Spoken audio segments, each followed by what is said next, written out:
Ahora voy a cantar. No, es un chiste. Bueno, ay, qué fuerte. Me apuro. Gracias por venir a todos.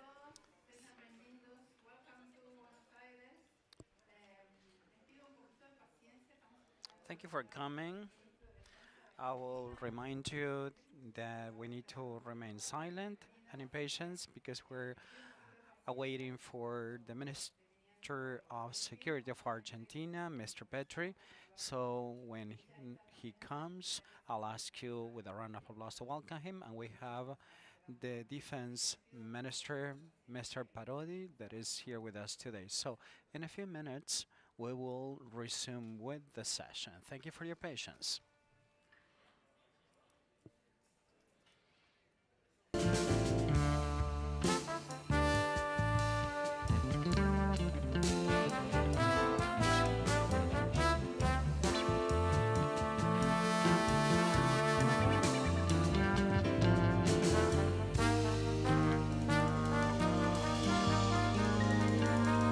Gracias. Perdón que salí del programa. Para los Thank you. For those of you that require simultaneous interpretation, we have the receivers and we have the translators, Martin and Tatiana, that are helping with the translation. So if you require English or Spanish translation during today, please pick up your receiver. We are going to have mostly presentations in Spanish, and we have the pre-recorded videos in English with the translation and subtitles.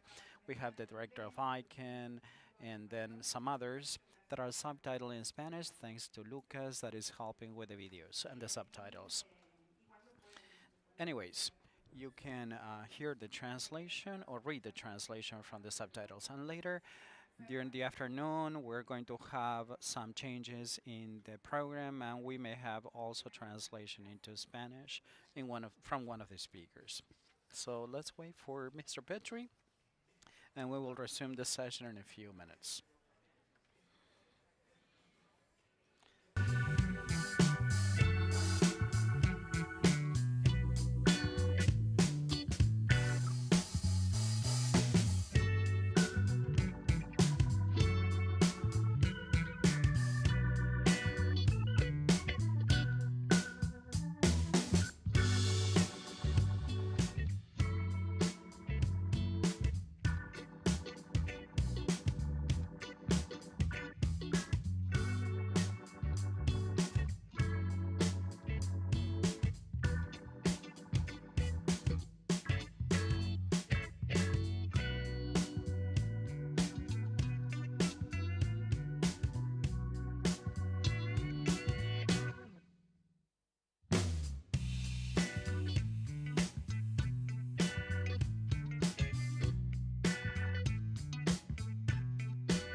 Vamos a empezar. Hola gente.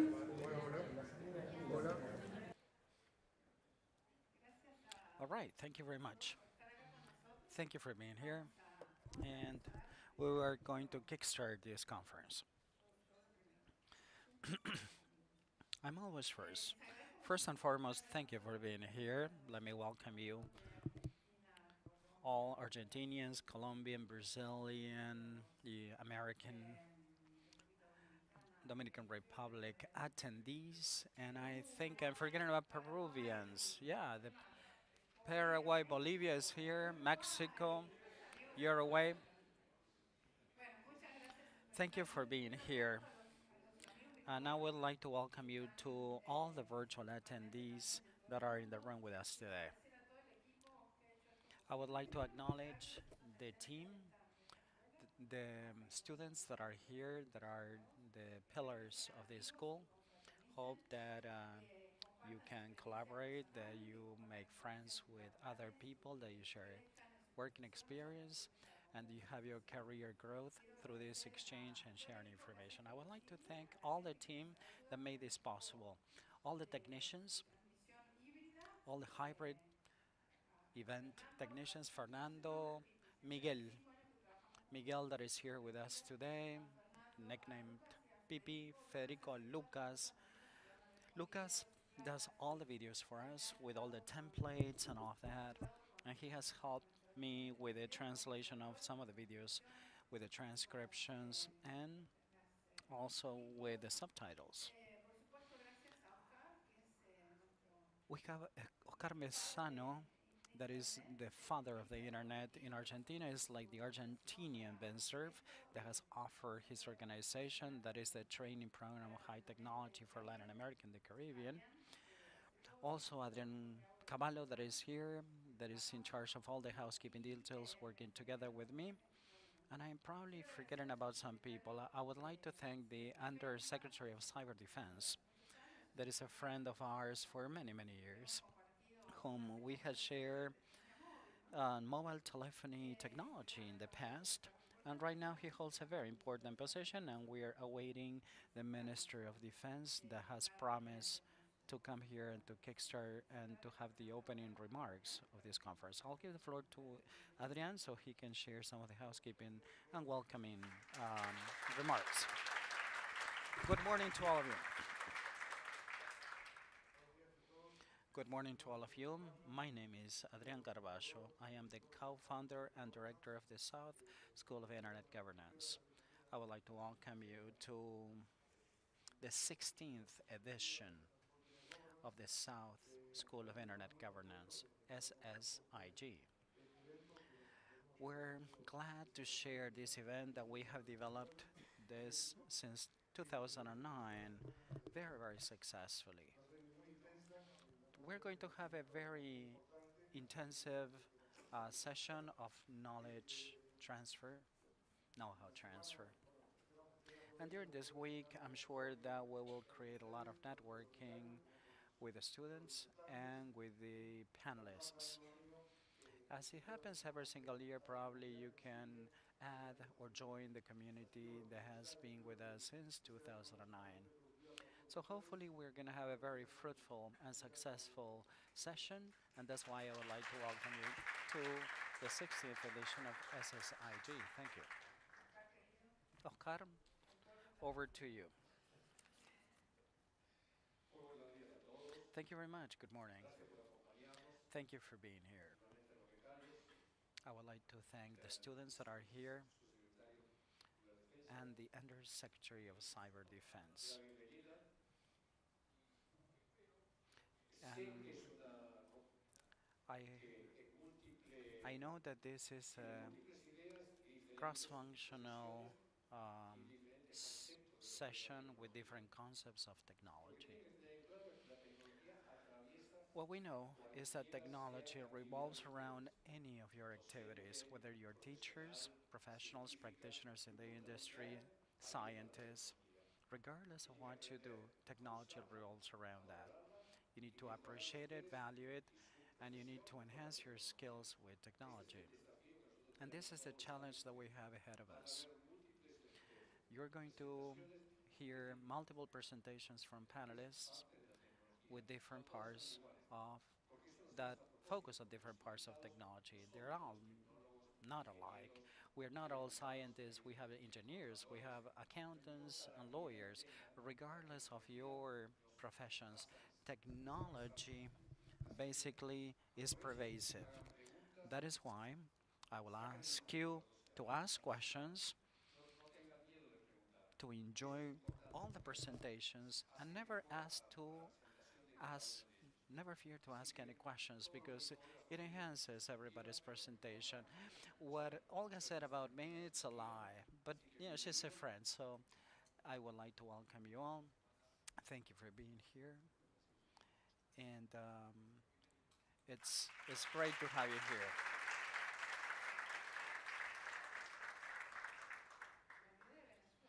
And I forgot about Venezuela.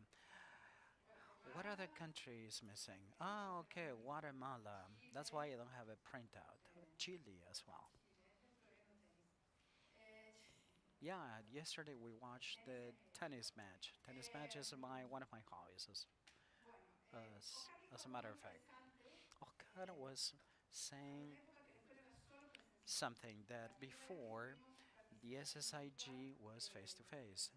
The first time that we have virtual conferences or hybrid was in 2012 in Colombia, but technology was not fully developed. And right now we have technology to have hybrid events, and that's why after the pandemic we hold these kind of hybrid sessions and we have experts online and face to face. However, there are some panelists that would like to share their views with us today face to face. So probably you can approach them during the coffee break because in the past we held luncheons with the panelists and you didn't get to know them virtually but also face to face. You ask for a business card, help for paper or for writing a paper or probably to take a selfie with them to remember them in the organization where they work. So if you have everybody from the University of Mendoza, if you are online. Okay, let me tell you that I graduated from the University of Mendoza as an engineer. It's something that I treasure, that I hold very dear to my heart. And a teacher, a professor that unfortunately passed away, Mrs. Parda, that telling them about what the school looked like, it seemed that it was a good idea to work with some papers from fellows from the University of Mendoza to hold these kind of sessions. So after the pandemic, we worked with Osvaldo, and Cristina unfortunately passed away. However, she's with that spiritually. She was one of my teachers. She was one of the first women that was an electronic engineer in our community. As a matter of fact, in the provinces, we didn't have many. So I would like to thank and acknowledge all the team from Mendoza. Osvaldo is the dean of the University of Engineering. Congratulations, Osvaldo. Before he was too busy with the postgraduate courses, so my acknowledgments from my team to your university to offer us this possibility of holding this kind of sessions. We are having the third cohort of graduates. We had 40 graduates every single year. So let me remind you, I don't know if you're aware of this, that the school is totally free for all students. So the preliminary courses and the face-to-face training course, and if you want to do the thesis, everything is free. As long as we have enough budget, without any budgetary restrictions, we offered hotel room and board to 46 students, but it depends on the budget that we have. It's efforts that we have embarked upon with our team and with the organizations that have sponsored our session. I would like to say also that Raime is the one that helped us with the students, with the courses, and with the organization. Osvaldo, I would like to give you the floor right now So you can tell us something or your views or reflections on the province of Mendoza. Muchas gracias, Olga. Thank you very much, Olga. Bueno, primero saludar First and foremost, I would desde like Mendoza to a todos los send my docentes que están greetings on the allí, part en of Mendoza particular to the a students, los becarios de esta nueva especially edición to the students de that la are there escuela y de la on this cultura. 16th edition of SSIG. Simplemente comentarle de I alguna would like manera to para mí es un comment orgullo also that estar we take pride representando a mi in universidad, porque al representing igual que my Olga, university because yo soy just like egresado Olga, de esta I'm a Facultad de graduate from the Ingeniería de la Universidad University de Mendoza, of Mendoza, también fui the alumno School of de Engineering. Cristina y Also, I para was a student nosotros of es Christina. realmente muy importante So for participar us, it's very, de very estos important to take programas de part formación y capacitación. in these training or Es un educational orgullo programs. además, formalmente por la importancia, la And pertinencia, we la take vigencia pride de los because contenidos of y the todas las temáticas que se prevailing desarrollan en el content and all programa. the topics that También are por la included in cantidad de this materiales agenda, que and puedo because of hacer the en distintos formatos, todo por wealth of online, a material través de las that plataformas de covers la content universidad. through the online platform that we have at the Y university. de alguna manera también And in a way, por la excelencia que I tienen am todos thankful nuestros for the excellence profesionales, of all especialistas que professionals van a and practitioners participar in the y industry that are going to take desarrollar part esta in nueva the SSIG experiencia 2024, del sharing their programa experience, y as you can see in the program. finalmente orgulloso también And also, porque en I esta am trayectoria proud hemos because podido along these three ver el years, alcance global we de were las able to fronteras que ha witness the tenido global reach esta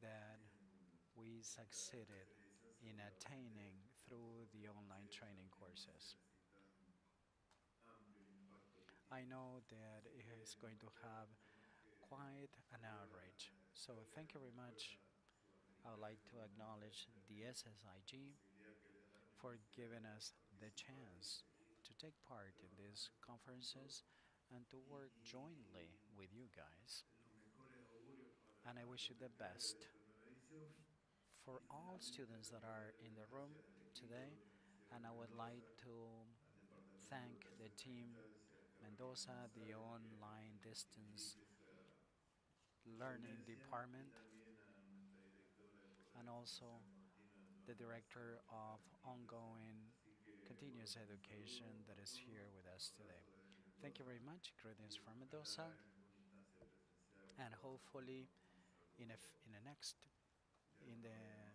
upcoming face-to-face conferences we could be there with you in the future. Thank you, Osvaldo.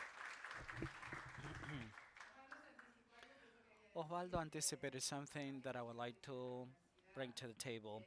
The university has a fantastic team and has done a lot of virtual work together with Ryan in our team, Carolina Gonzalez, and some other people.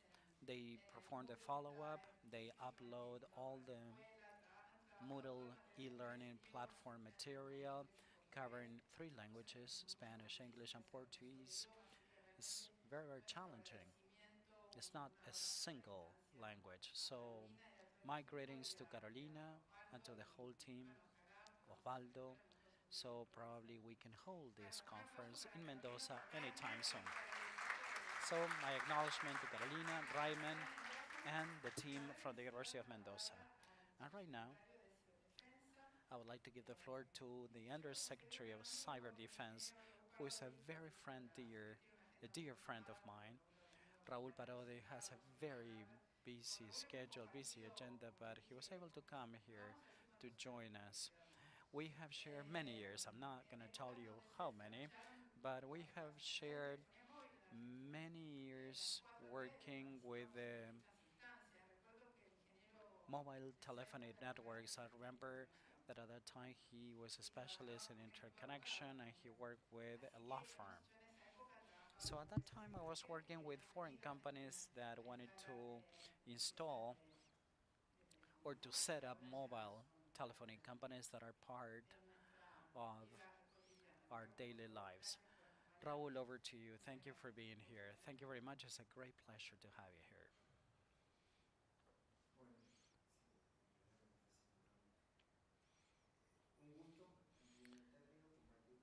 First and foremost, it is a pleasure. Thank you for having invited me,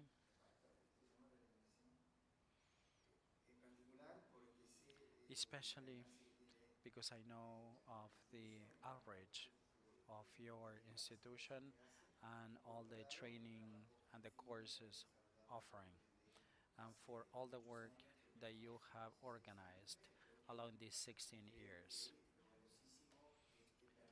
And it's great to have this goodwill and willingness to pursue these objectives of education. And we know that the curricula changes every single year and it's very dynamic. Olga was telling me that I worked in mobile networks in telecommunication. As a matter of fact, I was working for Intel, and people were purchasing real estate with a phone line, with a fixed landline. But this business evolved. Everybody evolved to 5G. We discontinued 3G. We started with the SMS. Yeah, we had the killer application. The advent of this technology, I don't know if you remember the Alpac network that we had, data networks and all of that. I'm sure that people can tell how old we are if you keep telling these stories. No, but we were told that, yes, I was not even born at that time. Yeah, eventually, all this evolution resulted in working with these networks, and it was not just transmitting data. It was a boom. We all lived this with social media and all of that. And nobody can connect without a Wi-Fi network or the internet, even though it's in a simple way with SMS, and some people were able to adapt their connectivity. And this is so pervasive. And at first, it was just a communication network to communicate that, and right now it's a tool for our daily lives. So, cyberspace is a global common place, just like water, air. It's common place for all nations that use internet to do business or to do their work and basically protect their people, protect access, and protect citizens. As we speak of IT defense, we talked about cyberspace and cybercrime. Just like space, let me tell you that there's an obligation on the part of the states to come up with a legal framework to protect the business activities of the organizations and of the citizens in cyberspace. So I'm sure that you're going to be dealing with these topics in the SSIG. For example, I'm sure you're going to talk about the scope of cyberspace and what can we do for the availability of control in cyberspace. Unlike other businesses, cyberspace has features that have no borders, is universal in nature, has no frontiers, and at the same time, it runs parallel with SMS technology that sometimes you open a message and probably it reboots or formats your disk completely. And right now it became a whole business for cybercrime.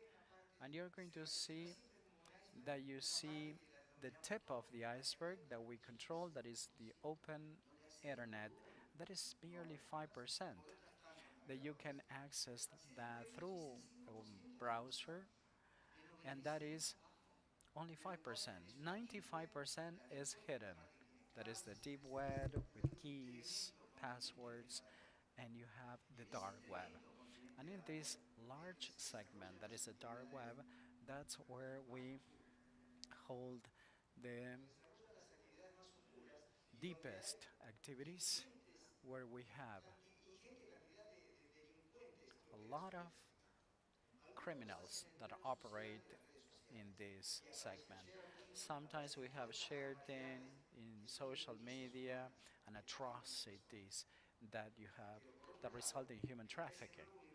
And then we have the new universe of the dark web that operates with the sale of information, with the capture and the encryption of information to sell it later on, and this is called ransomware.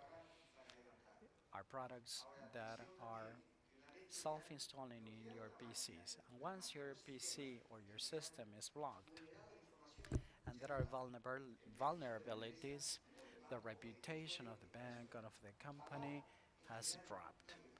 You don't need to pay for ransomware because it's way too late. What you need to have is a backup of information. You to defend and to block access. You have the perimeters or the defense of perimeters.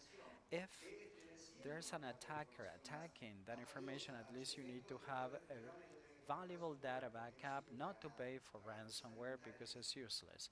It's basically fueling even more cybercrime.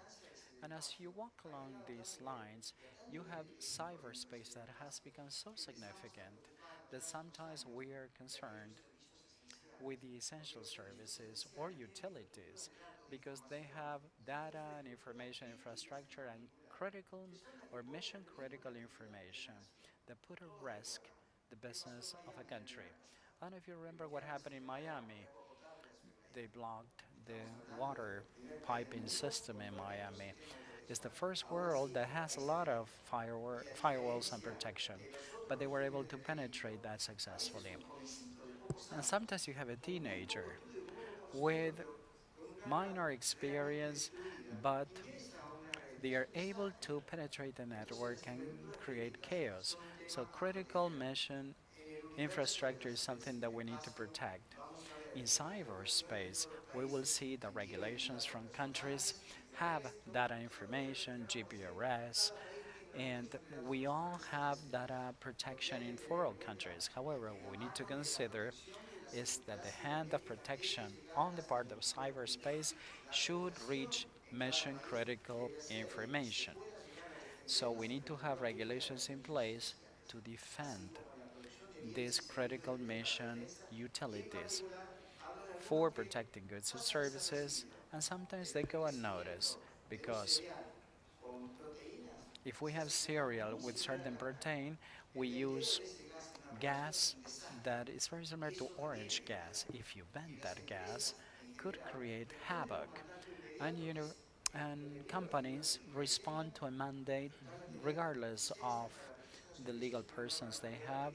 They will depend on a regulatory agency that has to do with this service. However, the mission critical application is the OT part that is not so spoken widely.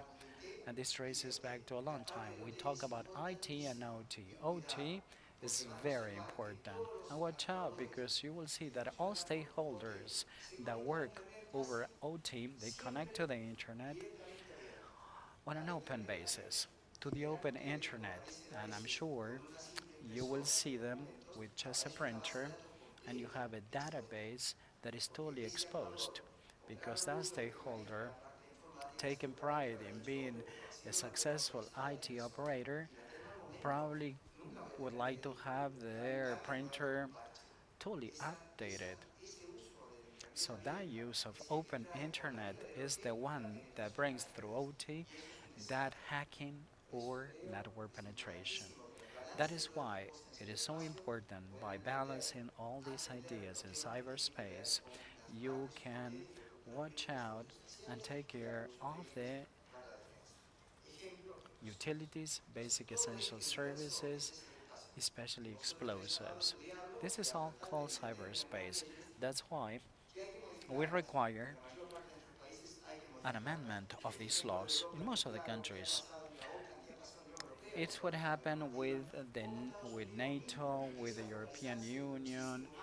Primarily, that's why the United States focuses on those networks of mission critical applications and services. However, in Latin America, we're far from protecting, but we have felt or fallen victims of cyberspace, that they work or operate in anonymity. That's why we need to protect from these cyber criminals. So we need to have laws in place to protect users because of phishing, ransomware, or filtering data that is so important. And we need to understand also mission critical applications of basic utilities and services. Let's enjoy the topics of these sessions because we all like them. Thank you very much for having invited me. And Olga, floor is all yours. Thank you very much. Thank you very much for sharing your knowledge and for having come here. Unfortunately, Mr. Pedri cannot come, sends his apologies, and what he told me yesterday is that probably he couldn't make it, is that he sends his greetings and he wishes you the best of training. What I told his protocol team and his private secretary is that we are going to be here and probably he can join us during the rest of the week. I would like to thank Mr. Parodi for being here, so many years of friendship. It's an honor to have you here. I would like to thank Oscar Mesano for being here, for the High Technology Research Center that he presides, Adrian Carvalho, the team, Federico Lucas Raime, the interpreters, Tatiana Martin, all the hybrid event and virtual staff that we have organized this for you. We're going to start directly right now with the agenda. So thank you very much. A round of applause for everybody that made this possible.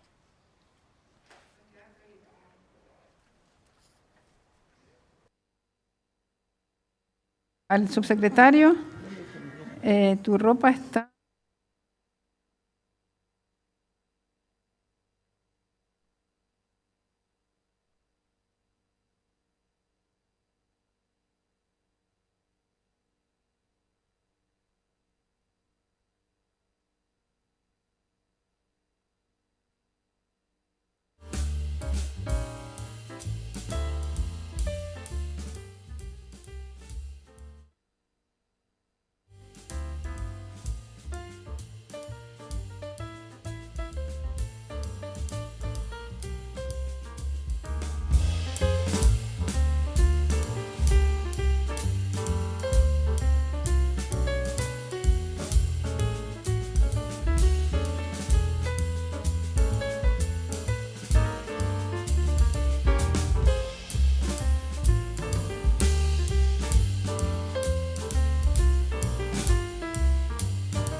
Ah, bueno, ahora vamos a empezar.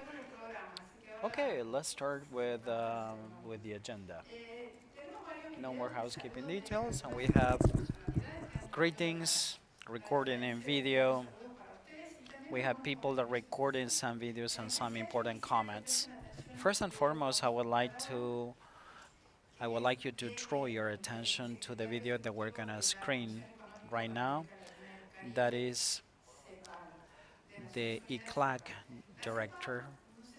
I don't know if you're aware with ECLAC or if you have subscribed to their website or their distribution channel, has performed important papers on Latin America, on technology, demography or demographics, social inclusion as well. If you're not aware of this, you can refer to the website. You have documentation in the three languages, Spanish, English, and Portuguese. It's a very important wealth and source of information. They have performed comprehensive data, hard data, and general data from the region. The Secretary General has recorded the video and has drawn attention on the interesting situation on Latin America and the Caribbean. The headquarters of ECLAC are located in Santiago de Chile, in Itacura. It's a great office. Can we screen the video from the Secretary General of ICLAC? Executive Secretary, good morning. Good morning to you all of the South School of Internet Governance, holding the 16th edition. Before we begin, I would like to say hi, especially to the organizers of this initiative, particularly to Adrian Carvalho and Olga, both co-founders and directors of the SSIG, and I would like to acknowledge them for this invitation. It is an honor and privilege for ICLAC and for me to inaugurate and to open the remarks for the SSIG 2024. Therefore, I would like to take the advantage and opportunity to share reflections on the development of Latin America and the Caribbean and the role of technological transformation and internet governance. On the part of ICLAC, we are considering 10 gaps and structural challenges in the region in their development models, resulting in economic growth, low, volatile, exclusive, and sustainable with low creation of formal employment, high inequality and low mobility in social cohesion, important gaps in social protection, weak professional educational and training levels, high gender equality, and sustainable developments and impact on climate change. Digital divides, eh, rising migratory flows in quantity and diversity, not enough integration of the regional economic, and limited high taxes systems and high financing costs. Together with these 10 gaps, we have other transversal gaps with low institutional capabilities and weak governance. All of these structural aspects of this development model that are required to make transformation. That's why we're speaking of 12 transformations required in these development models. It's not the chance to expand on this observation. However, if you're interested in this, the diagnosis and the solution options we're proposing, I urge you to consult a special number of the 75th anniversary of the ICLAC Gazette. The point that I would like to make is that digital transformation can help you cope with these gaps and these development pitfalls characterizing the region because it offers a wide range of opportunities of accelerating growth, productivity, making innovations in business models, creating the employment or job dynamics in labor markets, make progress in precision policy programs, improve competitiveness of SMEs, enhance and modernize educational system and health systems, greater financial deepening and banking, improving supply and quality of public services, have better and more efficient and innovative public institutions, etc., etc. The future is digital, and the longer we take to increase not only access, but also the smart use and great opportunities of the new digital economy, more we will have delay of enormous benefits, including the possibility of getting rid of these gaps and traps of development in which we find ourselves. Digital transformation is a multidimensional agenda. If it's well guided, we will have the potential to make progress, significantly promoting the 11 transformations that I brought to the table in achieving the SDGs. It's an agenda that raises a profound transformation for the economy and society. To move forward with this actual process of digital transformation will require actions and policies facilitating the use and adoption of digital technologies across the population, companies, governmental institutions, so we can make progress to greater social use and economics of these technologies. Without a doubt, we have attained significant improvements in digital transformation, whether it is in infrastructure, public works access, service provisions through digital means, and citizenry participation, the use of these media to interact with the government. By way of example, 70% of Latin Americans and Caribbeans hold an internet connection, but in 2010 we had only 34% of internet connection. There's much to be done. Being a complex phenomenon with multiple layers, it's not easy to define all the stakeholders and factors that impact on digital acceleration. However, we can shortlist these factors or drivers that could serve us as a framework to think of the challenges and opportunities that include the following: the existence of a strategic vision of policies for digital transformation with an institutional governance framework for appropriate coordination and its implementation. Second, the quality of infrastructure for connectivity, human resources, with digital competencies and skills, legal regulatory frameworks on issues such as cybersecurity, data protection, and privacy, and in terms of rules for the purchase or procurement of technology on the part of the public sector. Also, the development productive policies, cluster promotions, supporting SMEs and new ventures, transformation policies in different sectors, key sectors such as digital government, health, environment, and finance, the existence of credit and venture capital, the national innovation systems, and finally, as a transversal factor, the existence of partnerships and international cooperation. All these factors affect the speed, the extent, and the size of digital transformation. The more favorable and aligned we are with all these elements in a country to reinforce each other or support each other, the environment it will be more friendly to promote digital acceleration. To make progress along these lines of digital technologies on the part of Sao Paulo, we've been working on promoting a roadmap for this end through the Digital Agenda for Latin America and the Caribbean, also known as ELAC, where we set policy priorities and strategic at the regional level to reduce digital divide and to promote the efficient use of digitalization. Priorities of the ELAC agenda are based on four pillars that are related to the basis or foundations of the digital chapter that includes infrastructure, meaningful connections for connectivity, skills and competence, digital governance, and security. Second, digital and sustainable transformation that covers everything that has to do with digital economy, like entrepreneurship, innovation, digitalization for providing sustainability, equality and digitalization of the state, and also new alliances and digital cooperation. This agenda also recognizes a transversal theme, the need to support institutions like modernizing the regulatory framework, improving or enhancing coordination among the different areas of government, and to promote dialogue in a multi-stakeholder approach and also the academic world in order to attain common goals. In order to make progress, it is key to strengthen collaboration spaces and cooperation as well among all institutions that operate with us.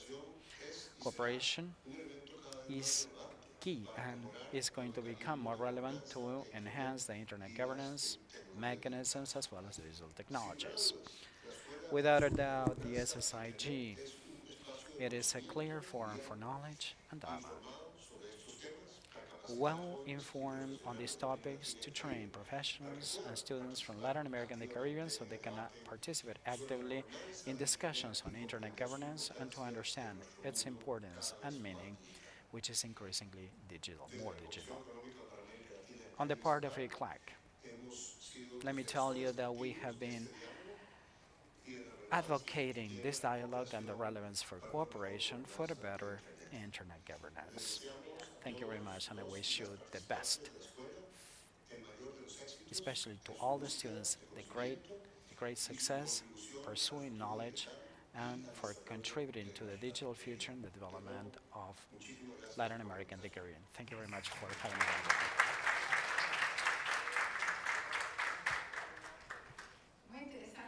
Very interesting talk. what the executive secretary of ICLAC said. When we conceived the school of 2007 and 2008 of SSIG, we thought of training people in developing countries, and then we extend to other countries across the world through hybrid events, and to provide them and facilitating them with tools to bring to the forum the issues of our country. Without understanding the realities and the statistics, it's too difficult to participate in international negotiations or holding meetings and to analyze them with a regional perspective. Let me remind you that our region has a unique perspective or issue because there's much inequality in economic distribution, infrastructure, public works, unlike other regions that have less infrastructure or more developed countries with better infrastructure. So the issue of developing countries in Latin America needs to be analyzed with a legal framework to contemplate this. Now I'd like to welcome the Communication Secretary from Brazil, Mr. Martinho, that is honoring with our talk. He's going to present tomorrow, but he is attending the conference and listening to the presentations. Later you can talk to him during the coffee break. He's a member of the Internet Management Council of Brazil. Gracias, Martiño, por venir. Thank you, Martiniano, for being here. Now, without further ado, I'd like to share greetings from the International Telecommunications Office Secretary, General Secretary Doreen Bodan Martin. It's the first time that she's taken a post in the UN office. It's one of the oldest organizations. The oldest is the United Nations. She is a practitioner in the industry in the United States, and she was chosen as Secretary General of the International Telecommunications Union, the ITU. This video is subtitled into Spanish, and I am sure that you will have translation in the earphones. Doreen, floor is all yours. Hola a todos. It's my honor and pleasure to address the South School on Internet Governance, this time for your 16th consecutive edition. I wish I could be there with you in Buenos Aires. First, let me congratulate the SSIG community on your nomination to the International and Regional Cooperation category of the 2024 WSIS prizes. We are excited to announce the winner very soon at the WSIS Plus 20 high-level event here in Geneva. From the United Nations to the G20, the world is looking to digital technologies to tackle our most pressing global challenges. Navigating the complexities of internet governance is one of them. Your fellowships make learning about interworkings of the internet more accessible to more people. And you are training the digital leaders of the future in developing countries across the Americas region and beyond. This is digital inclusion at its best. But remember, what you learn about internet governance goes far beyond protocols, code, and algorithms. It's about ensuring that every person in every corner of the world can tap into the vast potential of digital. That includes young women and girls who still make up a disproportionate and growing share of the global offline population of 2.6 billion people. And it includes people in the least developed countries, where only 36% of the population uses the internet, compared to 66% globally. All over the world, too many people still struggle with access to basic digital infrastructure, while a select few benefit from the latest generative AI technologies that are taking the world by storm. This is an incredible week where the AI for Good Global Summit and the WSIS high-level event and the SSIG are all happening concurrently. It's a testament to the urgency and the relevance of our shared mission, and it highlights the remarkable convening power of these platforms to drive meaningful connectivity conversations and concrete actions in our digital world. We are not just participants, but catalysts in these discussions, and it's pivotal that we ensure all voices are heard to truly foster inclusion in this digital journey we all share. But through digital cooperation, learning together, and exchanging experiences, as we will do over the next intensive days and weeks, we can turn the tide towards digital inclusion. And that's why the cooperation fostered by the WSIS process, anchored in grassroots digital development, is so important. It led to the creation of the Internet Governance Forum, where the South School has made invaluable contributions. The IGF and the WSIS Forum are inextricably linked the same way that the WSIS action lines and the Sustainable Development Goals are fundamentally connected. This year, it's critical for the SDGs, with less than 6 years left to deliver on the 2030 agenda. It's also a pivotal year for the WSIS process, with the 20-year review just around the corner. It's a time to take stock and plan for a difficult road ahead when it comes to managing one of humanity's most powerful resources. But I'm optimistic because initiatives like the South School are helping to shape the digital world we want, one that empowers all people. And because, like WSIS, it's driven by the same multi-stakeholder approach that underpins ITU's governance work to support an internet we can all enjoy. I know that I can count on you to help us build it together. On behalf of the ITU, thank you for all that you do.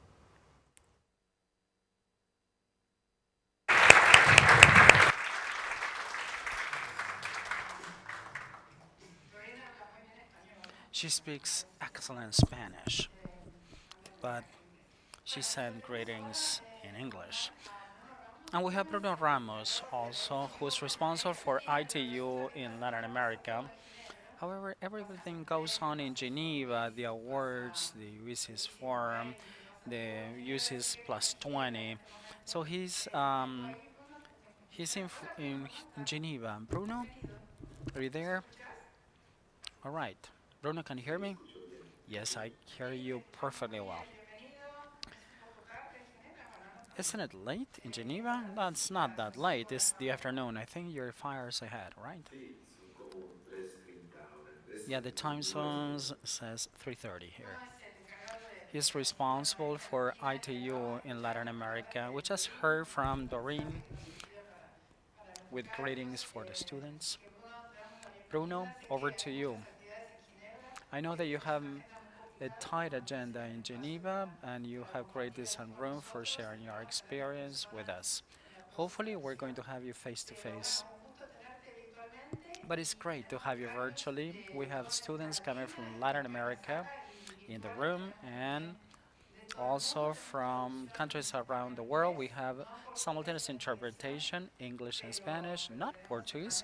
However, we have English and Spanish. So, floor is all yours. We have your PowerPoint presentation. As a matter of fact, it's being screened as we speak. Can he pass a slide or no? We are going to.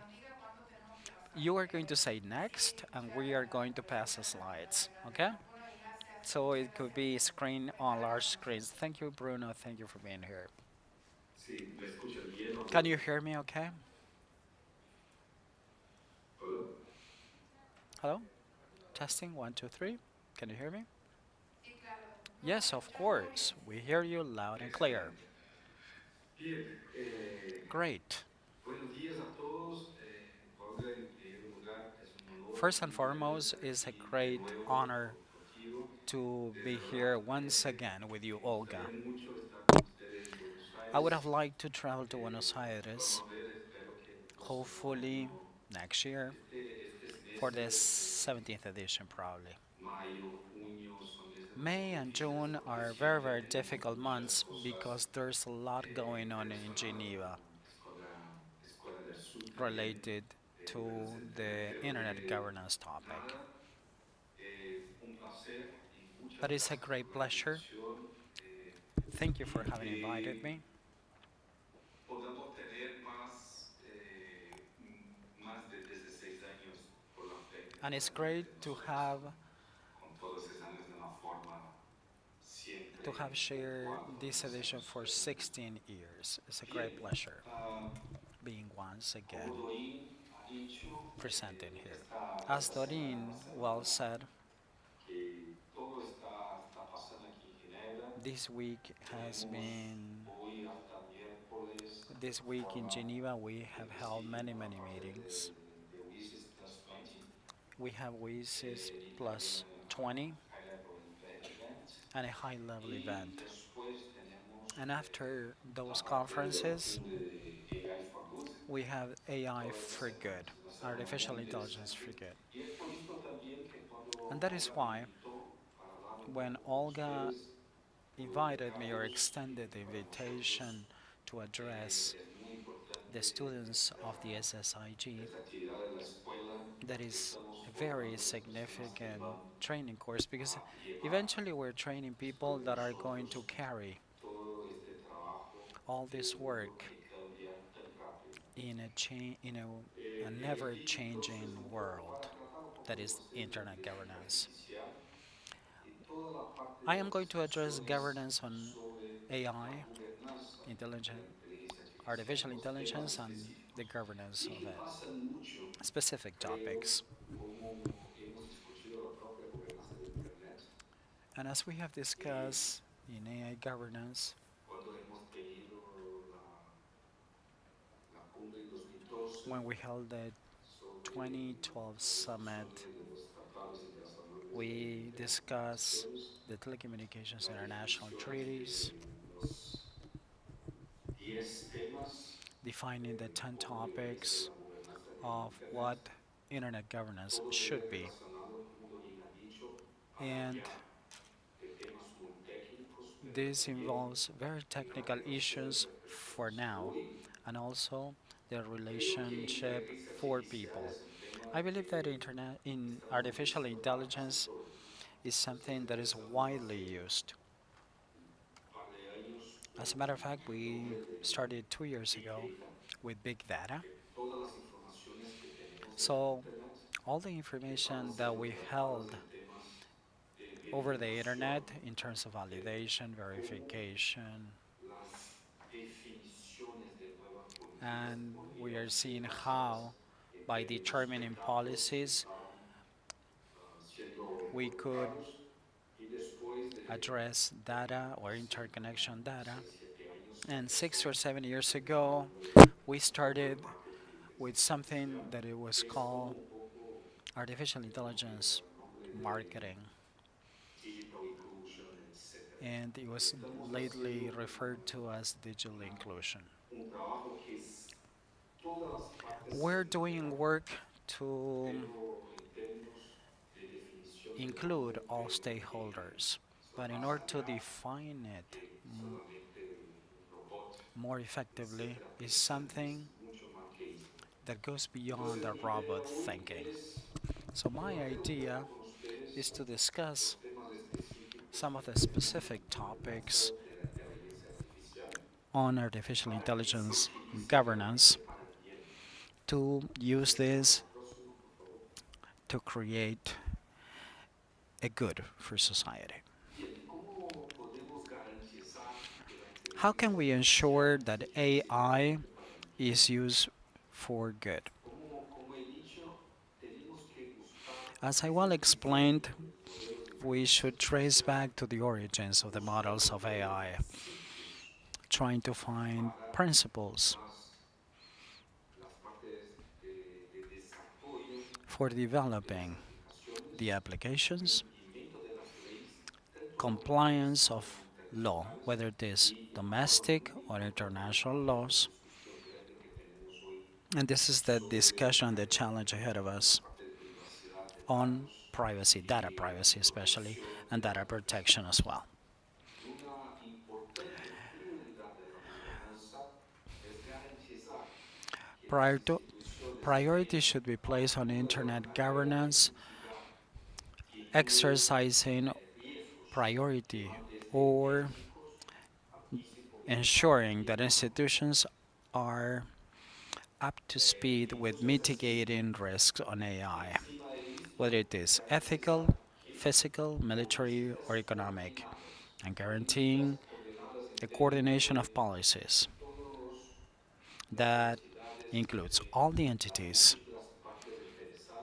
Multi stakeholders should be included in this discussion. It's not just my point of view. It's not easy to discuss this because what we have found in 2010, especially with internet governance, is that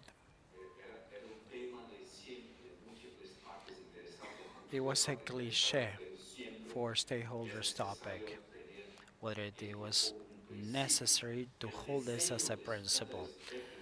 Designing technical standards so that everybody could have access is fundamental to define guidelines in AI models.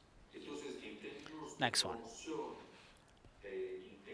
In order to promote this integration, we should address the issue that it usually we refer to in the website of the UIT that has to do with collaborative regulation or fifth generation G5.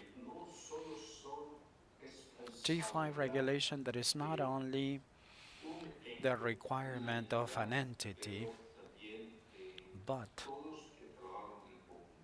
a multi-stakeholder approach working as a whole where we could have next slide yes where we could have three pillars as I was saying in terms of governance, like for example we have international coordination, compatible rules and regulatory mechanisms. International cooperation is essential to ensure the legitimacy of governance approaches or methodology, placing priority on stakeholders, multi-stakeholders, covering governments, different administrations, perspectives of government, civil society, and academia, and the industry, to find the common interest for defining the rules of the game for the AI governance. Also, national organizations should intensify coordination because in a country we may have specific regulations. For example, we have companies that are multinational in capturing data. The idea is that increasingly more countries should have international standards adopting data capture, reflecting or having participation across the world in different forms, and flexible mechanisms for AI capabilities that is evolving at a fast pace in terms of investment, innovation, and ways of operating this in every single country. Also, we have the issue of access and inclusion. And that would be how can people have access to AI? How to empower organizations so they can make progress economically with the SDGs or with development objectives. We talked about digital topics, digital inclusion, and access, not only referring to covering infrastructure, but also the usage of this infrastructure. And that is why it's not only infrastructure, but also what is important is access, education, governance, talent management, in order to overcome all the structural inequalities that we have in society. And also, AI inclusion is a very important and meaningful topic to address the regional concerns because across the world we have specific topics, and that is why, by means of AI inclusion, we can discuss applicable standards because data capture is something that is so significant for all of us. I would like to draw some examples of legislation that was passed on AI at the global level, such as what we see in the next slide. In the United States,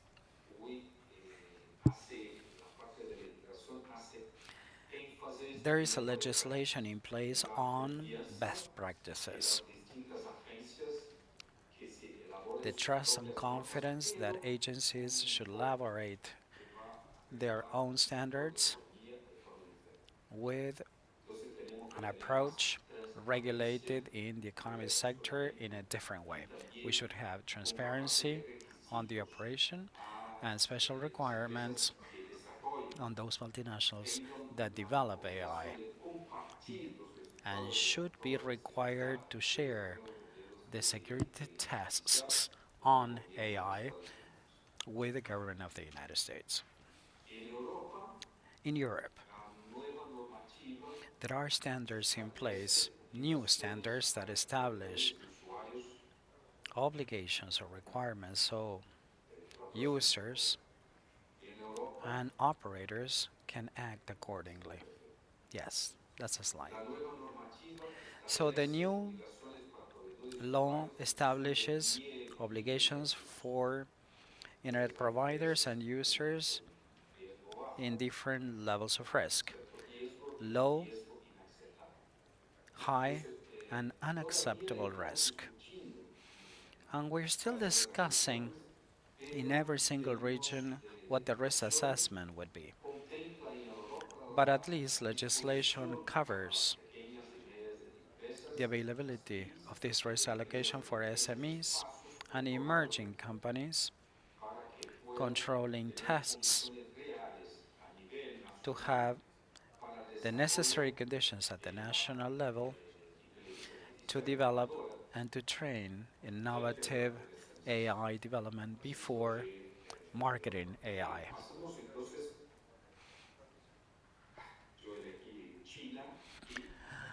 I picked as an example China here.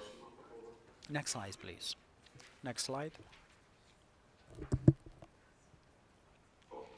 So I am bringing China as an example, as I said, because we have a set of rules to cover services for algorithm recommendations, such as search engines, TikTok, sort of applications, to control deepfakes, because they have further control on the part of a state,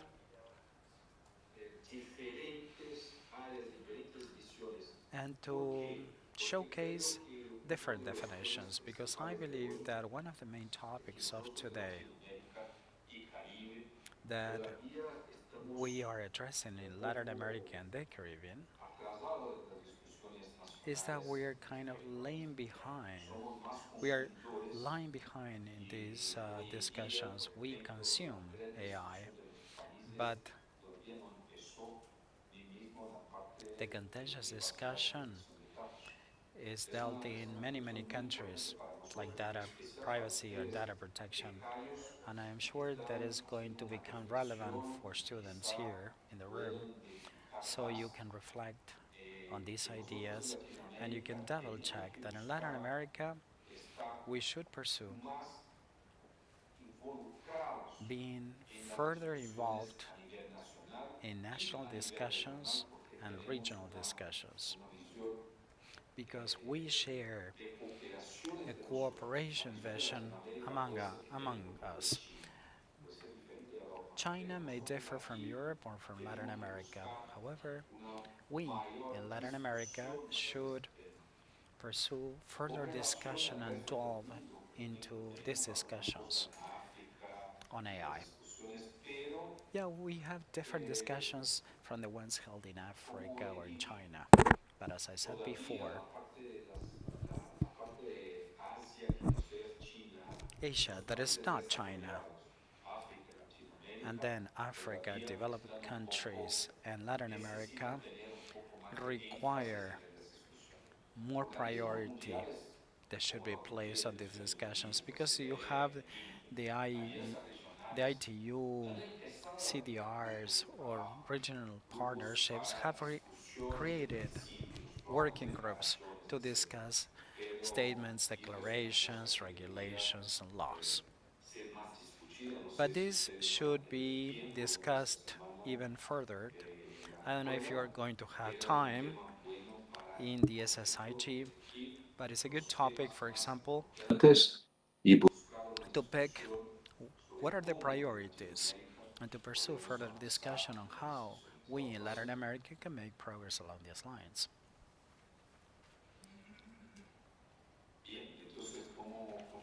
Good. As I well explained, it is likely that the African Union could publish a strategy on AI to set new policies in the different countries of the African Union. For example, the ITU in Africa has delved into this, has organized a Congress, a World Congress. Then we have the UN, we have the OECD, G20.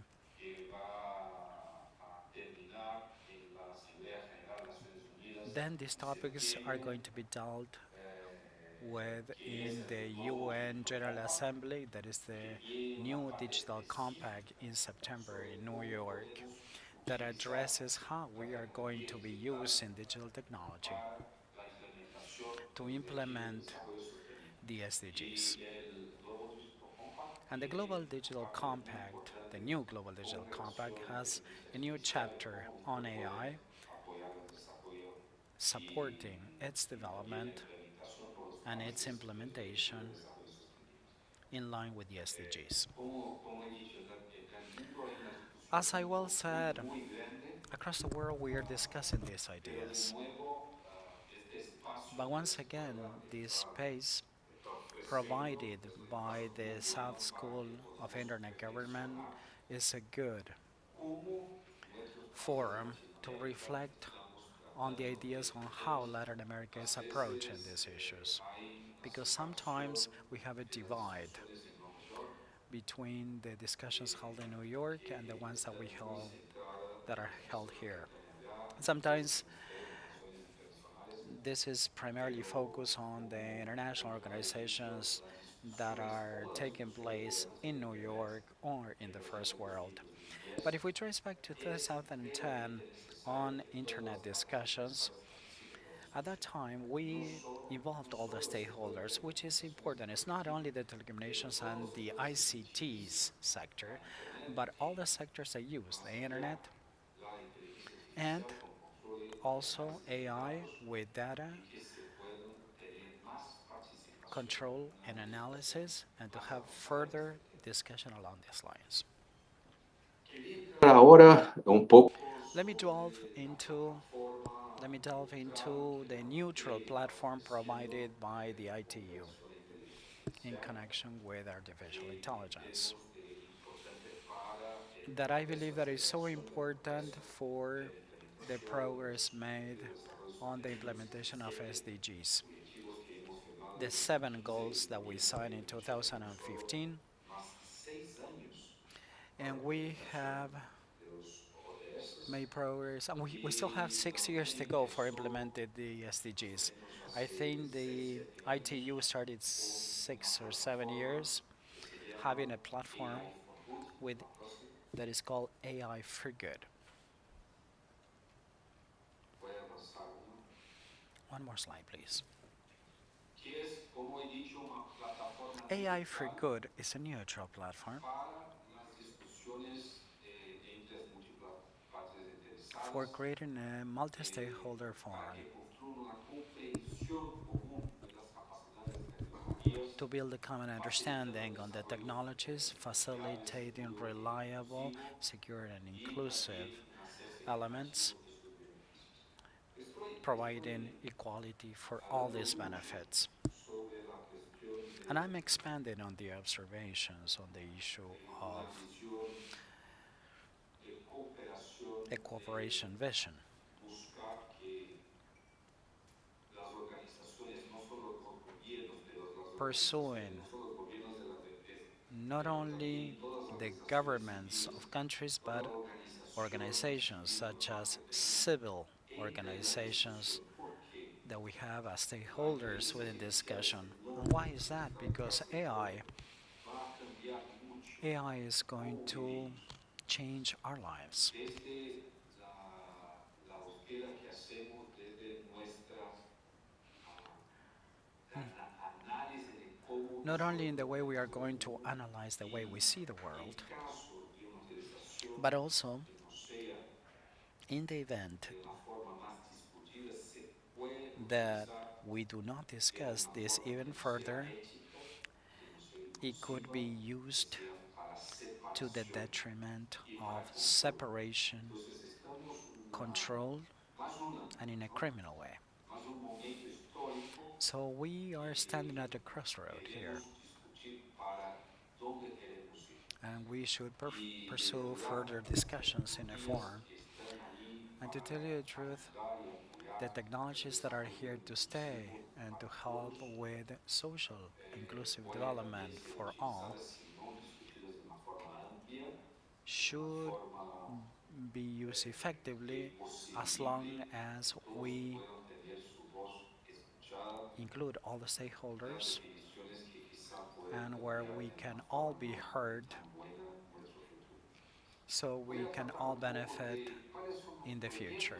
que tenemos Let me address some of the projects and para initiatives that we que have in place nosotros tengamos so that una visión global we can y have podamos and share a obtener global el aporte vision, de todo el mundo para construcción del mundo. having or gaining the Como support division to hay el build Global Digital this. Compact, We have que the es new una Digital decisión Global Compact de la Asamblea General de Naciones Unidas that it was que decided mandó el by the secretario UN general General de Naciones Assembly, Unidas para instructed buscar by Secretary General el of the pacto del UN futuro. to pursue Y the el Global Digital future Compact hace compact, and parte de the esto, es new parte del futuro para Digital dónde Global vamos con nueva Compact is tecnología e going to be innovación the future van a cambiar, por so that supuesto, nuestra vida. ICTs could Y voy change our entonces a tratar lives un poco de proyectos for del good. sistema de Naciones Unidas So I'm de going to be tecnología dealing with the que es el UN secretario system de Naciones because Unidas the para el ITU is a desarrollo de special organ inteligencia of the artificial, la UN, innovación especially de for cada vez,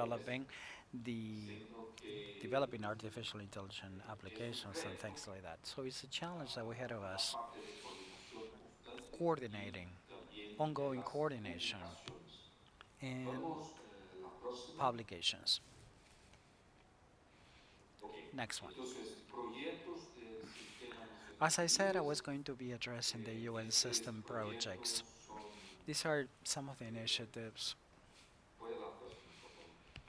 Participan 40 where we entidades, tenemos have recibido 20 800, members, 281 projects that are filed, and 84 are the new projects that impact on the SDGs. We have health, industry innovation, that is 9. Goal number 10 is mitigating inequalities, 16 peace, justice, and strengthening institutions. 13 is very important for climate change, and 17 that is partnerships. These are the most important projects that we have underway under the UN system. I don't know if you can read that. The letters are rather small, but here we name and label all the projects with the SDGs, and later you will have all the PowerPoints at your disposal so you can cover every single topic. All these projects revolve around collaboration of the multi-stakeholder approach that we have at the UN, which is still a priority. We have so many projects, 84 projects within the UN, and 25 in collaboration with governments, academia, and 20% other projects. That clearly showcases that we have the right platform to welcome projects, not only pursuing coordination with governments.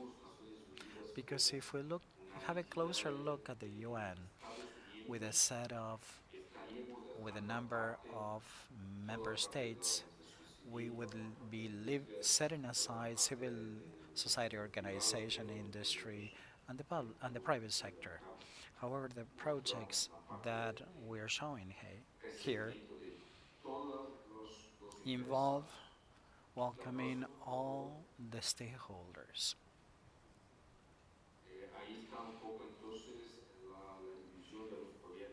Here we have the multi-stakeholder collaboration among academia, civil society, government, other international organizations, private sector, and as I said, mostly UN organs resorting to this online platform. Now, the AI for Good platform is a forum or is a platform to provide guidelines in online training that ends up with a summit that coincidentally is held this week in Geneva. I think the AI for Good Global Summit conference is held this Thursday. These are projects where we have online sessions. If you are interested, we have a great number of initiatives and experience that you may find on the AI for Good platform.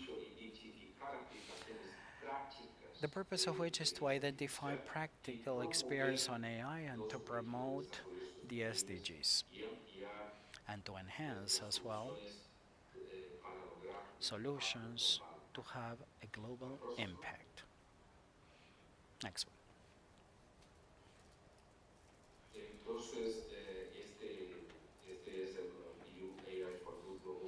This is the AI for Good Global Summit. It's going to be held here in Geneva. People have analyzed to see if we were going to hold the summit out of Geneva. However, they decided that mostly the use of the platform is going to be long distance or remote, and the face-to-face session is going to be held for now in Geneva. We have the conclusions or the work of a working group, an institutional working group.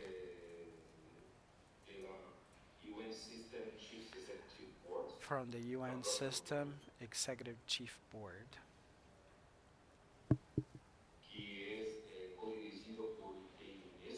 that is run by UNESCO and by the ITU. It's a working group that is an interagency working group on artificial intelligence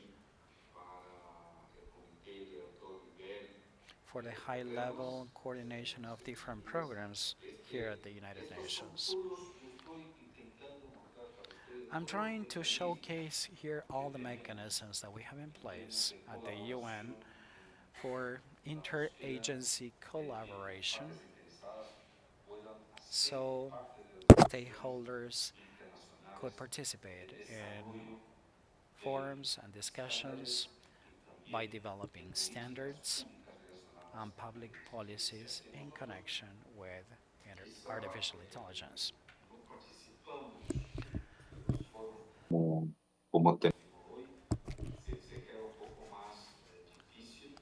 It would be difficult if we wouldn't participate in these forums like this one.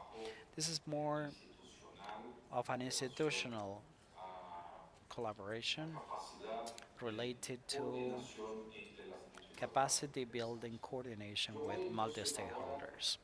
bajo el AI for Good también Under the AI tratan de for temas good, específicos, I ejemplos will try sobre to deal cuáles with the son los specific temas topics on que how estamos trabajando. Entonces, a veces, we work on hablando de different inteligencia topics artificial, because we may refer pero to tenemos que artificial buscar intelligence. ejemplos However, we need to draw sobre examples cuáles son los casos on the prácticos, practical cuáles cases, son los temas on prácticos que se pueden the practical discutir, topics por as ejemplo, well en la that we parte may discuss when it de comes to desastres naturales, natural salud, disasters, la parte dealing with de espectro de health radiofrecuencia, issues, agricultura, radio etc. frequency aspect or spectrum, Empezamos un poco entonces agricultural, con un trabajo de etc. gestión de desastres naturales We started with managing dentro del natural AI for Good disasters, tenemos and within un the focus group AI for Good, we para gestión de have desastres naturales held a focus groups for aprovecha la natural creciente disaster interés management la novedad that de AI en focuses campo de on gestión de desastres the naturales rising interest y on the natural ayudar, disasters también a centrar las by bases mitigating and by prácticas para el uso de la placing inteligencia priority on the artificial best uses of AI que to ayuda mitigate en la natural parte de disasters and recopilación to de help datos, with data manipulación, gathering, la parte de manipulation modelos management, en escalas, etc. models in Tenemos scales, etc.